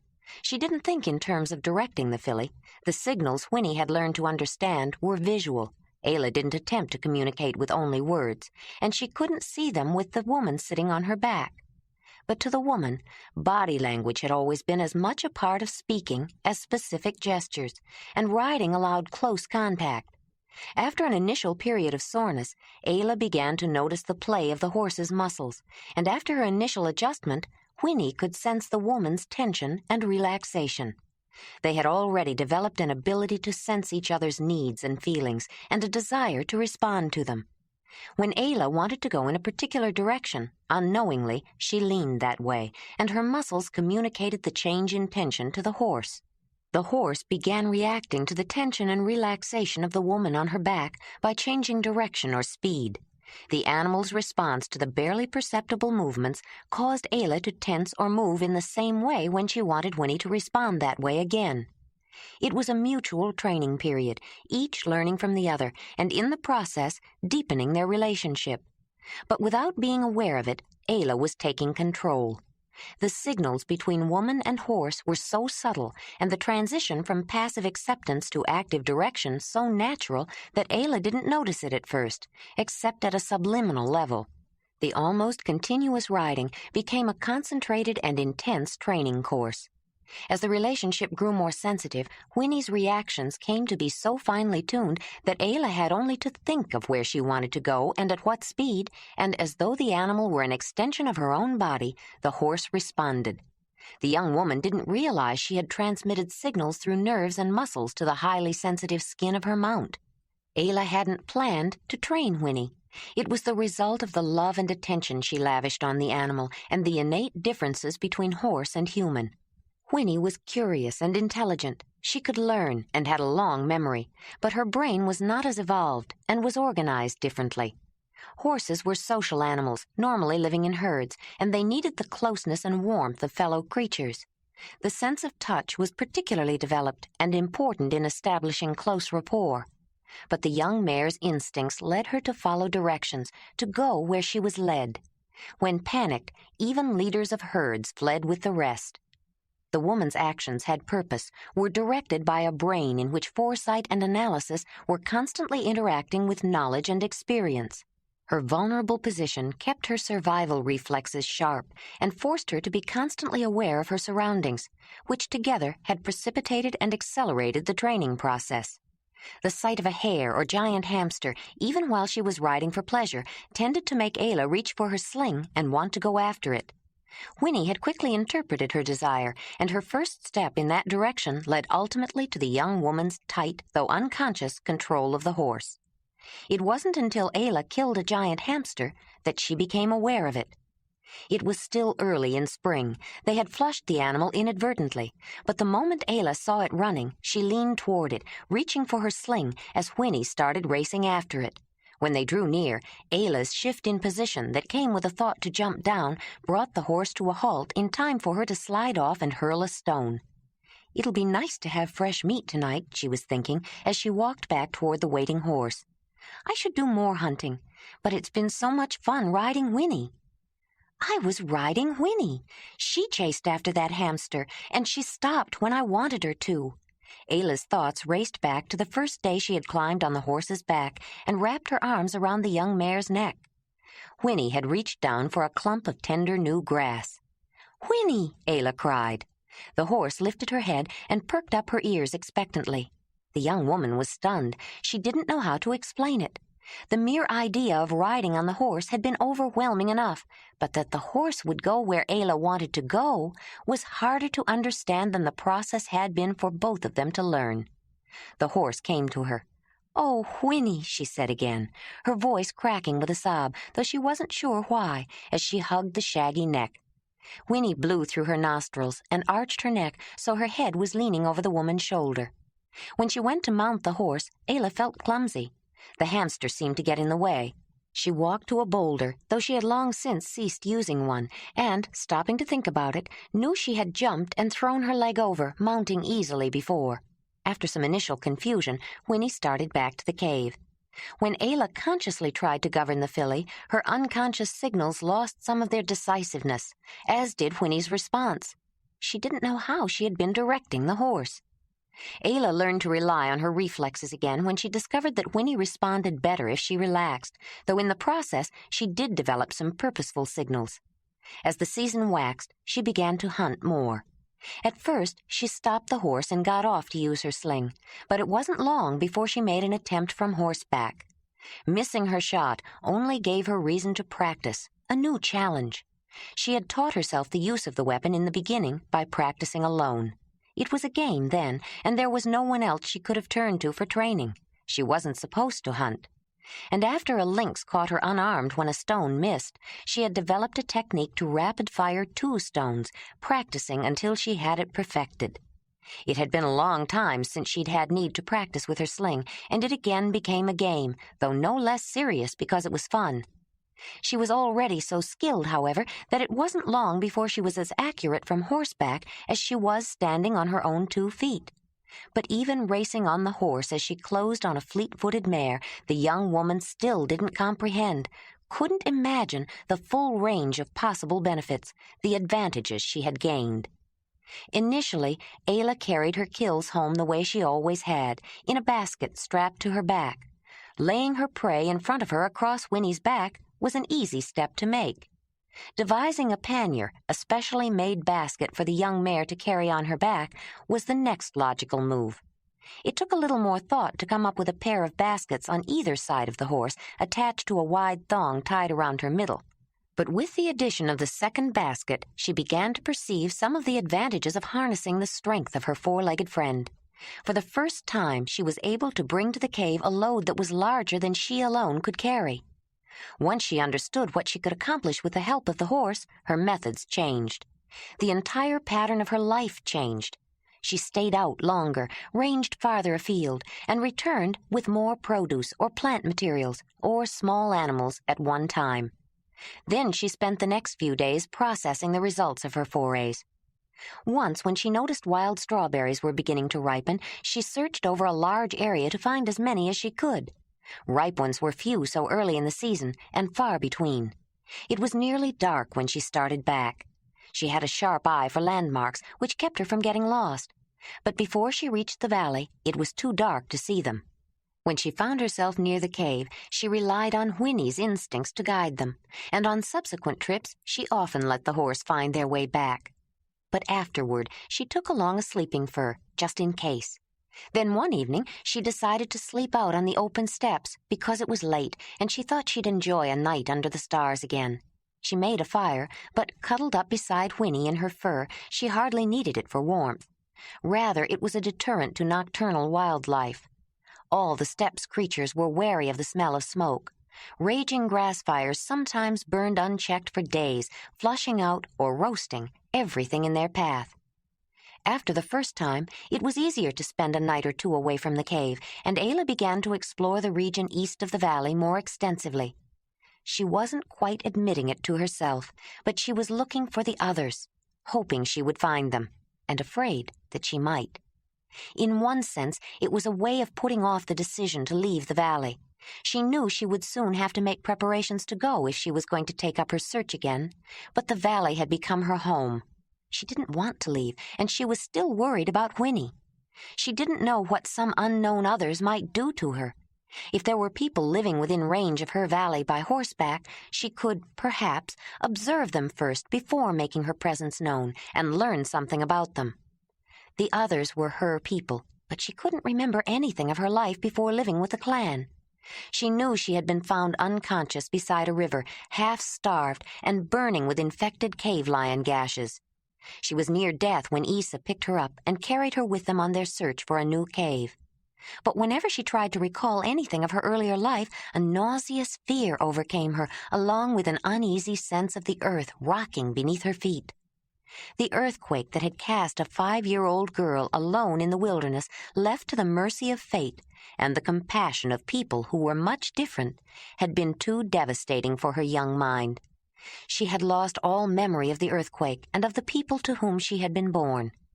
They were to her as they were to the rest of the clan, the others. Like the indecisive spring with its swift changes from icy showers to warm sun and back again, Ayla's inclination shifted from one extreme to the other. The days were not bad. While growing up, she had often spent her days roaming the countryside near the cave, gathering herbs for Isa, or later, hunting, and she was accustomed to solitude then. So in the mornings and afternoons, when she was busy and active, she wanted nothing more than to stay in the sheltered valley with Whinny. But at night, in her small cave with only a fire and a horse for company, she yearned for another human being to ease her loneliness. It was more difficult being alone in the warming spring than it had been all through the long, cold winter. Her thoughts dwelled on the clan and the people she loved, and her arms ached to hold her son. Every night she decided she would begin preparations for leaving the next day, and every morning she put it off and rode Whinny on the eastern plains instead. Her careful and extended survey made her aware not only of the territory, but of the life that inhabited the vast prairie. Herds of grazers had begun to migrate, and it set her to thinking about hunting a large animal again. As the idea took up more of her thoughts, it displaced a measure of her preoccupation with her solitary existence. She saw horses, but none had returned to her valley. It didn't matter. She had no intention of hunting horses. It would have to be some other animal. Though she didn't know how she might use them, she began taking her spears along on her rides. The long poles were unwieldy until she devised secure holders for them, one in each basket carried on either side of the horse. It wasn't until she noticed a herd of female reindeer that an idea began to take shape. When she was a girl and surreptitiously teaching herself to hunt, she often found an excuse to work near the men when they were discussing hunting, their favorite topic of conversation. At the time, she had been more interested in the hunting lore associated with the sling, her weapon, but was intrigued no matter what kind of hunting they discussed. At first sight, she thought the herd of small-antlered reindeer were males. Then she noticed the calves and recalled that only among reindeer do the females also have antlers. The recollection triggered a whole set of associated memories, including the taste of reindeer meat. More important, she remembered the men saying that when reindeer migrated north in the spring, they travel the same route, as though following a path only they could see, and they migrate in separate groups. First the females and the young begin the trek, followed by a herd of young males. Later in the season, the old bucks come stringing along in small groups. Ayla rode at a leisurely pace behind a herd of antlered does and their young. The summer horde of gnats and flies that like to nest in reindeer fur, especially near eyes and ears, driving the reindeer to seek cooler climates where the insects were less abundant, were just appearing. Ayla absently brushed away the few that were buzzing around her head. When she had started out, a morning mist still clung to low-lying hollows and dips. The rising sun steamed out the deep pockets, lending an unaccustomed moisture to the steppes. The deer were used to other ungulates, and they ignored Whinny and her human passenger, as long as they didn't get too close. While watching them, Ayla was thinking of hunting.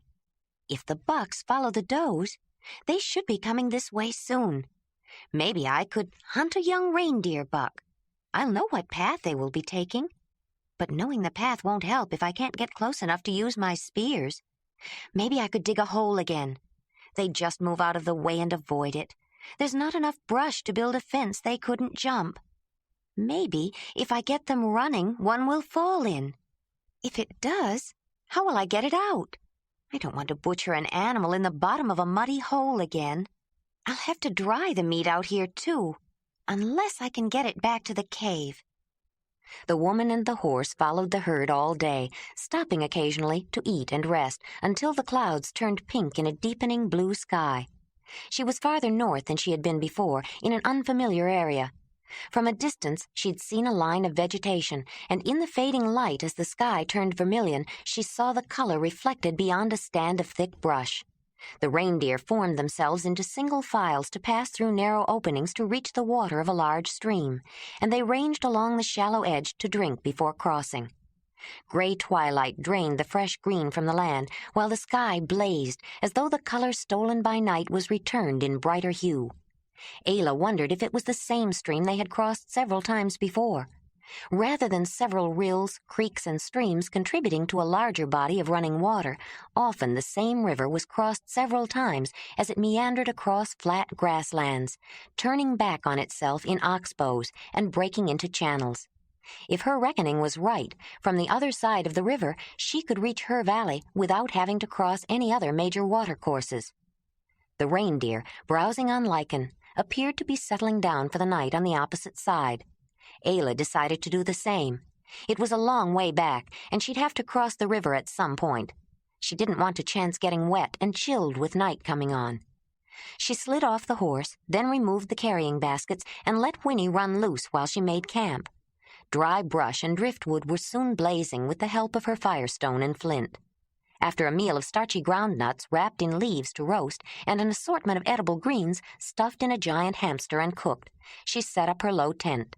Ayla whistled the horse to her, wanting her near, then crawled into her sleeping fur with her head outside the tent opening. The clouds had settled against the horizon. Above, the stars were so thick that it seemed some impossibly brilliant light was straining to break through the cracked and pitted black barrier of the night sky. Kreb said there were fires in the sky, she mused. Hearths of the spirit world, and the hearths of totem spirits, too. Her eyes searched the heavens until they found the pattern she was looking for. There's the home of Ursus, and over there, my totem, the cave lion. It's strange how they can move around the sky, but the pattern doesn't change. I wonder if they go hunting and then return to their caves. I need to hunt a reindeer, and I'd better work it out in a hurry. The bucks will be along soon. That means they should be crossing here. Whinny smelled the presence of a four-legged predator, snorted, and moved closer to the fire and the woman. Is there something out there, Whinny? Ayla asked, using sounds and signals, words not quite like any the clan had ever used. She could make a soft nicker that was indistinguishable from the sound Whinny made. She could yip like a fox, howl like a wolf, and was quickly learning to whistle like almost any bird. Many of the sounds had become incorporated in her private language. She hardly thought about the clan stricture against unnecessary sounds anymore. The normal, facile ability of her kind to vocalize was asserting itself. The horse moved in between the fire and Ayla, drawing security from both. Move over, Whinny. You're blocking the heat. Ayla got up and added another stick of wood to the fire. She put an arm around the animal's neck, sensing Whinny's nervousness. I think I'll stay up and keep the fire going, she thought. Whatever is over there is going to be a lot more interested in those reindeer than you, my friend, as long as you stay near the fire. but it might be a good idea to have a nice big fire for a while. She hunkered down, stared at the flames, and watched sparks fly up to melt into the dark whenever she added another log. Sounds from across the river told her when a deer or two had fallen prey to something, probably something feline. Her thoughts turned to hunting a deer for herself. At one point, she pushed the horse aside to get more wood, and she suddenly got an idea. Later, after Winnie was more relaxed, Ayla returned to her sleeping fur, her thoughts whirling as the idea grew and expanded to other exciting possibilities. By the time she fell asleep, the major outlines of a plan had formed, using a concept so incredible that she smiled to herself at the audacity of it. When she crossed the river in the morning, the herd of reindeer, smaller by one or two, had departed, but she was through following them. She urged Winnie to a gallop back to the valley. There was much to prepare if she was going to be ready in time. "That's it, Winnie. See, it's not so heavy," Ayla encouraged. The horse she was patiently guiding had an arrangement of leather straps and cords around her chest and back attached to a heavy log she was dragging. Originally, Ayla had put the weight-bearing thong across Winnie's forehead in a manner similar to the tump line she sometimes used when she had a heavy load to carry. She quickly realized the horse needed to move her head freely, and pulled better with her chest and shoulders. Still, the young steppe horse wasn't accustomed to pulling a weight, and the harness inhibited her movements.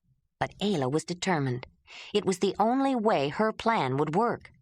The idea had come to her when she was feeding the fire to fend off predators.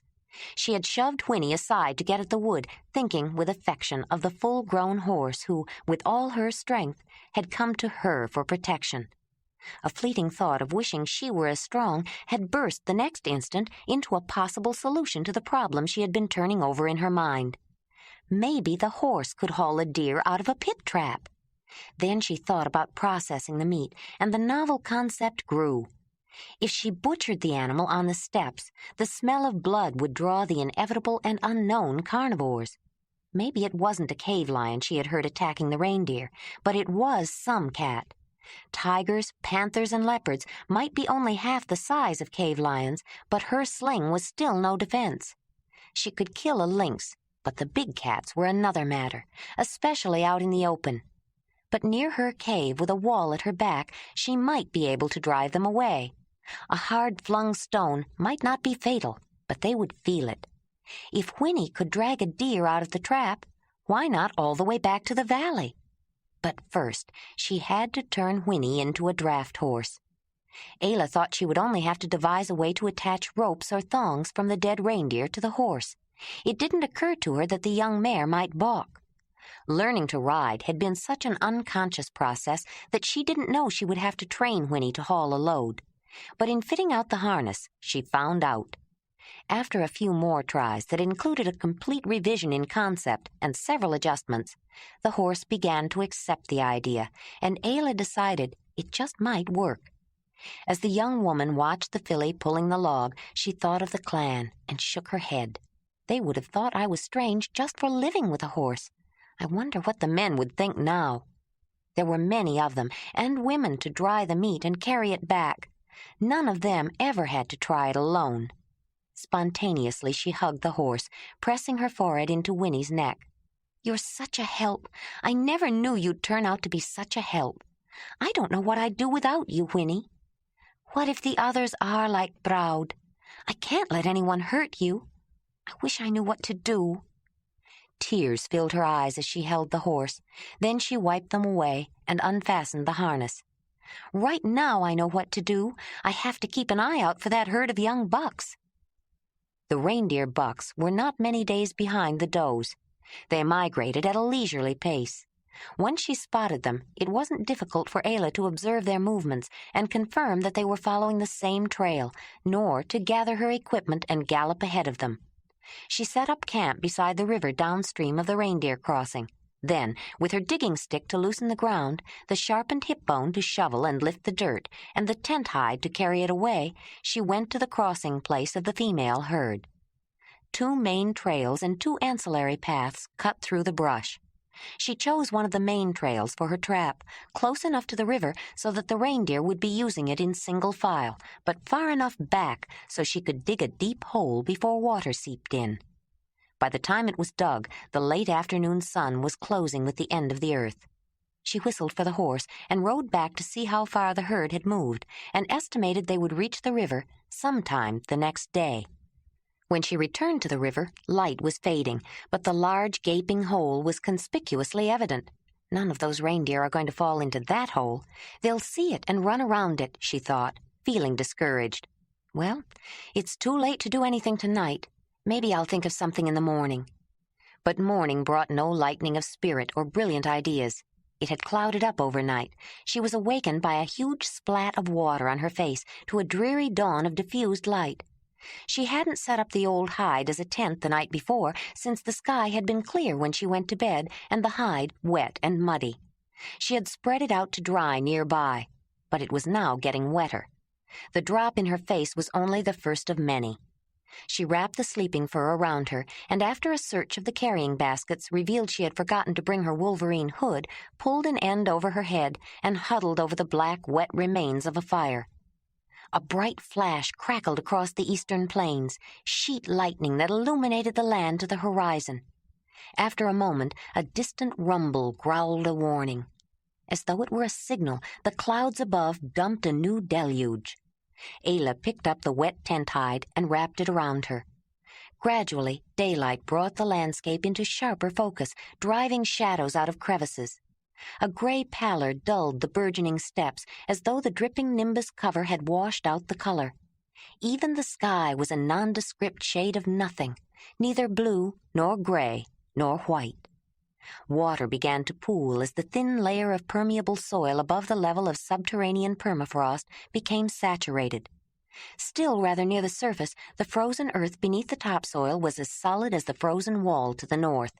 When warming weather melted the soil deeper down, the frozen level was lowered, but the permafrost was impenetrable. There was no drainage. Under certain conditions, the saturated soil could turn into treacherous quicksand bogs that had been known to swallow a full-grown mammoth. And if it happened close to the leading edge of a glacier, which shifted unpredictably, a sudden freeze could preserve the mammoth for millennia. The leaden sky dropped large liquid blobs into the black puddle that had once been a fireplace. Ayla watched them erupt into craters, then spread out in rings, and wished she were in her dry, snug cave in the valley. A bone-chilling cold was seeping up through her heavy leather foot coverings in spite of the grease she had smeared on them and the sedge-grass stuffed inside. The sodden quagmire dampened her enthusiasm for hunting. She moved up on a hummock of higher ground when the overflowing puddles cut channels of muddy water to the river, carrying twigs, sticks, grass, and last season's old leaves along. Why don't I just go back, she thought, hauling the carrying baskets with her up the rise. She peeked under the lids. The rain was running off the woven cattail leaves, and the contents were dry. It's useless. I ought to load these on Winnie and go. I'll never get a reindeer. One of them isn't going to jump into that big hole because I want it to. Maybe I can get one of the old stragglers later. But their meat is tough, and their hides are all scarred up. Ayla heaved a sigh, then pulled the fur wrap and the old tent hide up around her. I've been planning and working so long, I can't let a little rain stop me. Maybe I won't get a deer. It wouldn't be the first time a hunter returned empty-handed. Only one thing is sure. I'll never get one if I don't try.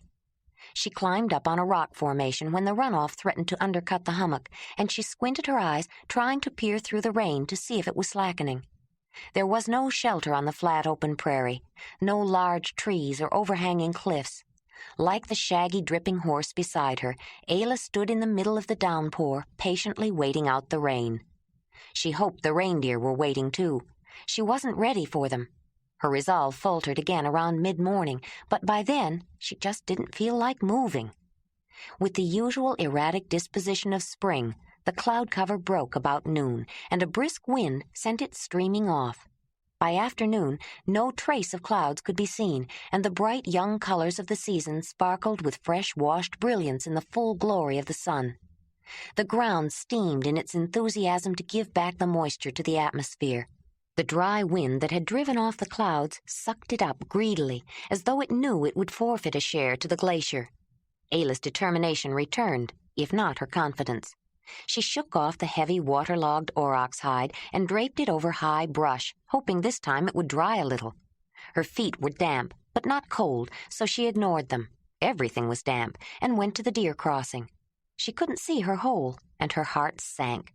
With a closer look, she saw an overflowing muddy pool clogged with leaves, sticks, and debris where her pit had been.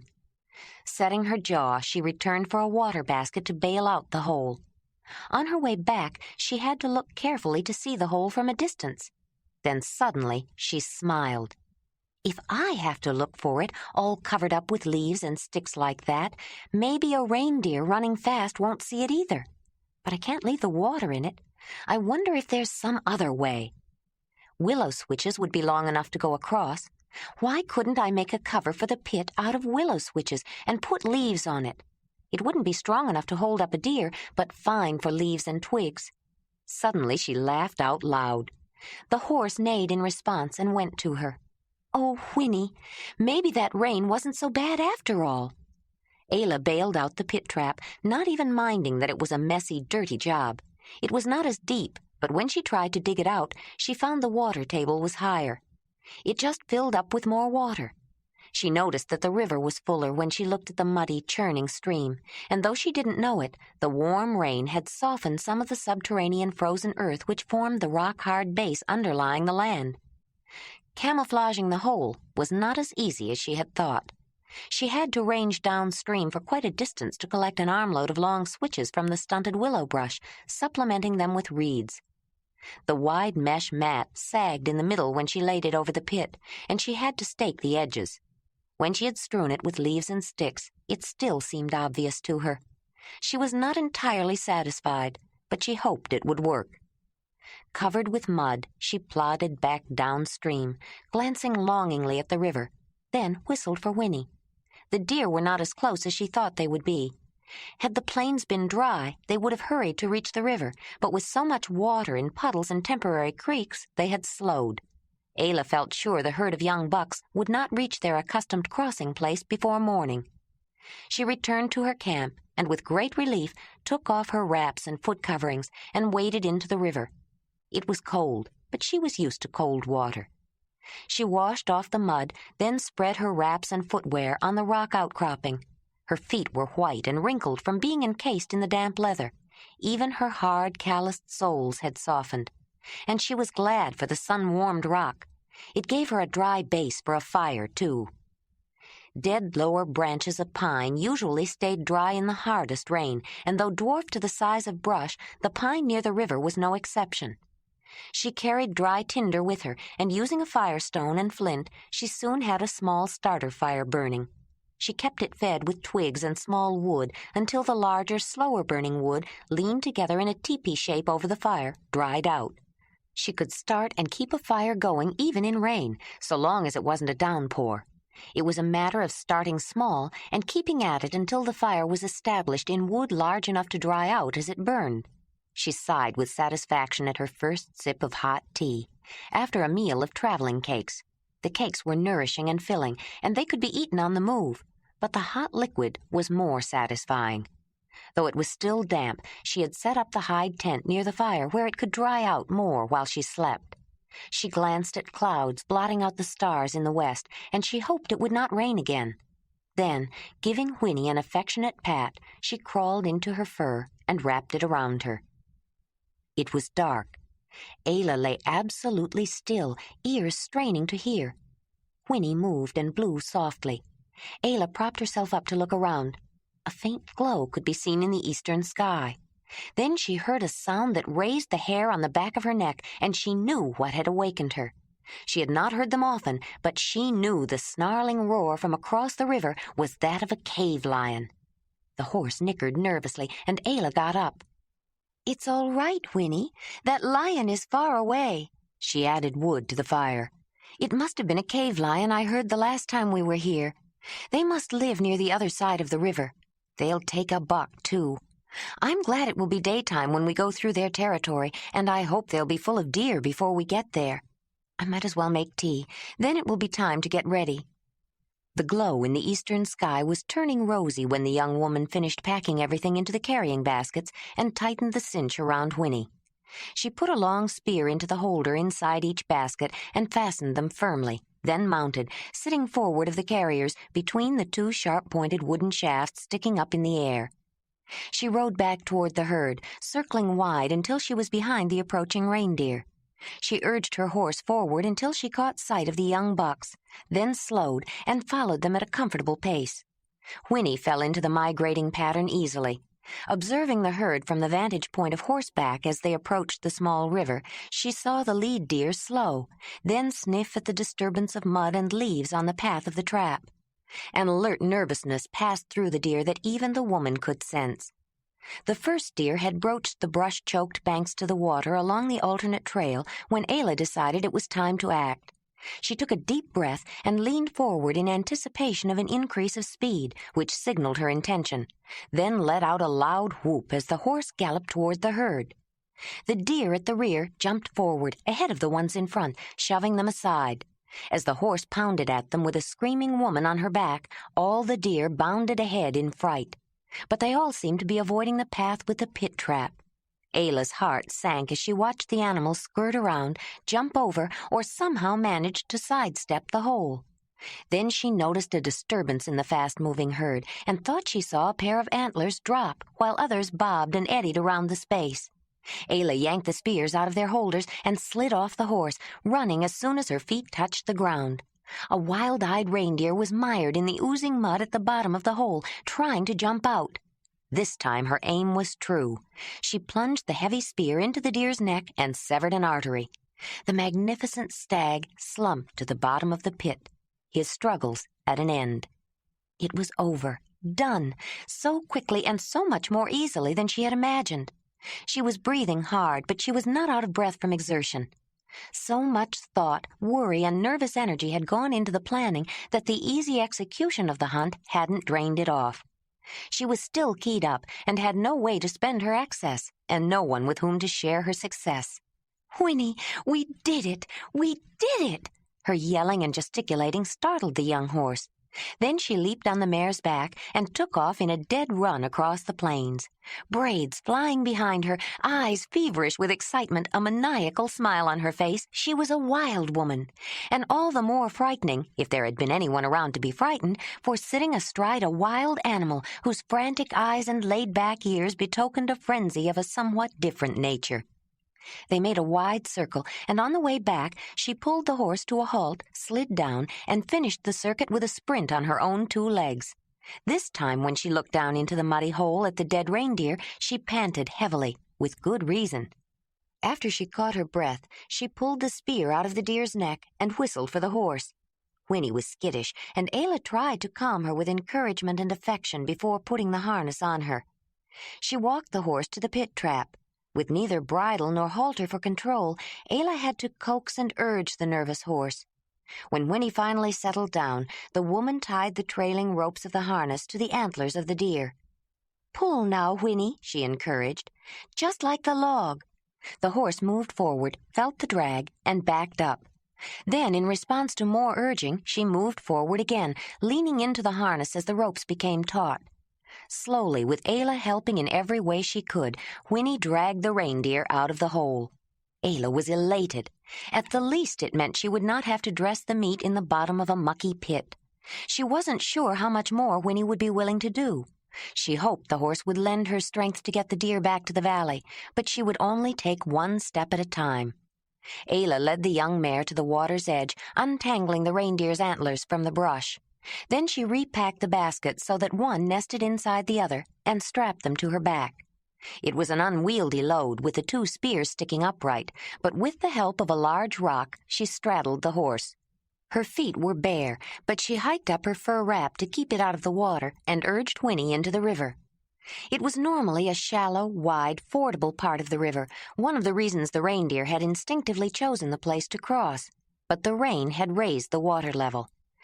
Winnie managed to keep her footing in the swift current, and once the deer was in the water, it floated easily. Pulling the animal across the water had one benefit Ayla hadn't thought of. It washed away the mud and blood, and by the time they reached the other side, the reindeer was clean. Winnie balked a little when she felt the drag again, but Ayla was down by then and helped haul the deer a short distance up the beach. Then she untied the ropes. The deer was one step closer to the valley, but before they went any farther, Ayla had a few tasks yet to do. She slit the deer's throat with her sharp flint knife, then made a straight cut from the anus up the belly, chest, and neck to the throat. She held the knife in her hand with her index finger along the back and the cutting edge up, inserted just under the skin. If the first cut was made cleanly, not cutting into the meat, skinning would be much easier later. The next cut went deeper to remove the entrails. She cleaned the usable parts, stomach, intestines, bladder, and put them back into the abdominal cavity along with the edible parts. Curled around the inside of one of the baskets was a large grass mat. She opened it out on the ground. Then, pushing and grunting, she moved the deer onto it. She folded the mat over the carcass and wrapped it securely with ropes, then attached the ropes from Winnie's harness. She repacked the baskets, putting a spear in each one, and fastened the long shafts firmly in place. Then, feeling rather pleased with herself, she climbed on the horse's back. About the third time she had to get down to free the load from hindering obstructions, grass tussocks, rocks, brush, she was no longer feeling so pleased. Finally, she just walked beside the horse, coaxing her along until the trussed-up deer snagged on something, then going back to extricate it. It wasn't until she stopped to put her footwear back on that she noticed the pack of hyenas following her. The first stones from her sling only showed the wily scavengers her range, which they stayed just beyond. Stinking, ugly animals, she thought, wrinkling her nose and shuddering in disgust. She knew they also hunted, only too well. Ayla had killed one such scavenger with her sling and given her secret away. The clan knew she hunted, and she had to be punished for it. Brunn had no choice. It was the clan way. Hyenas bothered Winnie, too. It was more than her instinctual fear of predators. She never forgot the pack of hyenas that attacked her after Ayla killed her dam. And Winnie was edgy enough. Getting the deer back to the cave was turning out to be more of a problem than Ayla had anticipated. She hoped they would make it before nightfall. She stopped to rest at a place where the river wound back on itself. All the stops and starts were wearing. She filled her water bag and a large waterproof basket with water, then took the basket to Winnie, who was still attached to the dusty bundle of deer. She took out a traveling cake and sat down on a rock to eat it. She was staring at the ground, not really seeing it, trying to think of an easier way to get her kill back to the valley. It took a while before the disturbance of the dust penetrated her consciousness, but when it did, it aroused her curiosity. The earth was trampled, the grass bent down, and the tracks were fresh. Some great commotion had occurred here recently. She got up to examine the tracks closer and gradually pieced together the story. From the spoor in the dried mud near the river, she could tell they were in a long-established territory of cave lions. She thought there must be a small valley nearby, with sheer rocky walls and a snug cave where a lioness had given birth to a pair of healthy cubs earlier in the year. This had been a favorite resting place. The cubs had been playfully fighting over a bloody piece of meat, worrying loose small pieces with milk teeth, while the sated males lolled in the morning sun, and sleek females indulgently watched the babes at play. The huge predators were lords of their domain. They had nothing to fear, no reason to anticipate an assault by their prey. Reindeer, under normal circumstances, would never have strayed so close to their natural predators. But the whooping, screaming, horse-riding human had whipped them into a panic. The swift river had not stopped the stampeding herd. They had plunged across, and before they knew it, they were in the midst of a pride of lions. Both were caught unawares, the fleeing deer, realizing too late that they had run from one danger into another far worse, scattered in all directions. Ayla followed the tracks and came upon the conclusion of the story.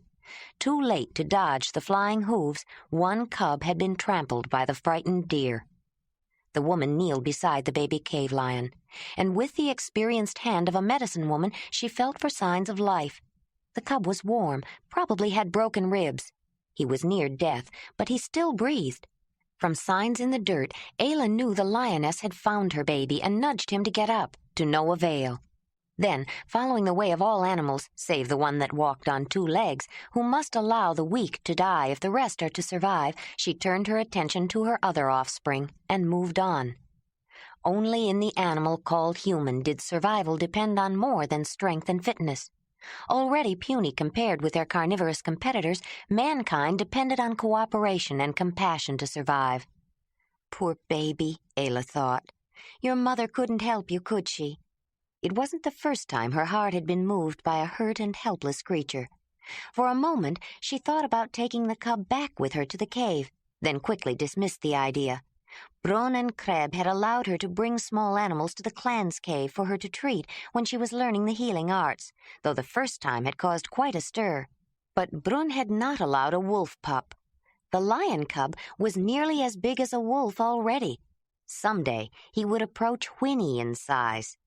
She got up and looked down at the dying cub, shaking her head, then went to lead Whinny again, hoping the load she was dragging wouldn't get stuck too soon. When they started, Ayla noticed the hyenas moving to follow them. She reached for a stone, then saw that the pack had been distracted. It was only reasonable. It was the niche nature had allotted them. They had found the lion cub. But Ayla wasn't reasonable where hyenas were concerned. "Get out, you stinking animals! Leave that baby alone!" Ayla ran back, hurling stones. A yelp let her know one had found its mark. The hyenas backed out of range again as the woman advanced upon them, full of righteous wrath. There, that will keep them away, she thought, standing with her feet apart, protectively straddling the cub. Then a wry grin of disbelief crossed her face. What am I doing? Why am I keeping them away from a lion cub that's going to die anyway? If I let the hyenas at him, they won't bother me anymore. I can't take him with me. I couldn't even carry him, not all the way. I've got to worry about getting the reindeer back. It's ridiculous to think of it. Is it? What if Isa had left me?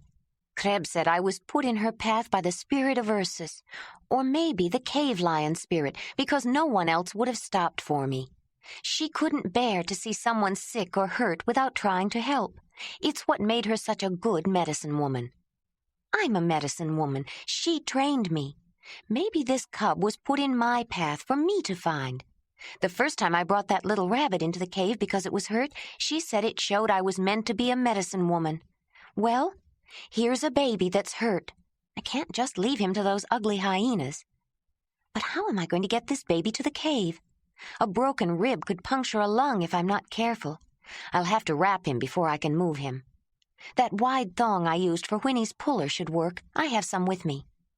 Ayla whistled for the horse. Surprisingly, the load Whinny was dragging didn't snag on anything, but the young mare was edgy. She didn't like being in cave lion territory. Her kind, too, were their natural prey. She had been nervous since the hunt, and stopping every few moments to untangle the heavy load, which restricted her movement, had not contributed to calming her. But Ayla, concentrating on the baby cave lion, wasn't paying attention to the horse's needs. After she wrapped the young carnivore's ribs, the only way she could think of getting him to the cave was to put him on Whinny's back. It was more than the filly could take.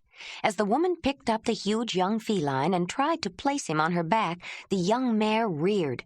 In a panic, she bucked and pitched, trying to rid herself of the weights and contraptions strapped to her, then vaulted across the steps. The deer, wrapped in the grass mat, bounced and jogged behind the horse, then caught on a rock. The restraint added to Whinny's panic, bringing on a renewed frenzy of bucking. Suddenly, the leather thongs snapped, and with the jolt, the carrying basket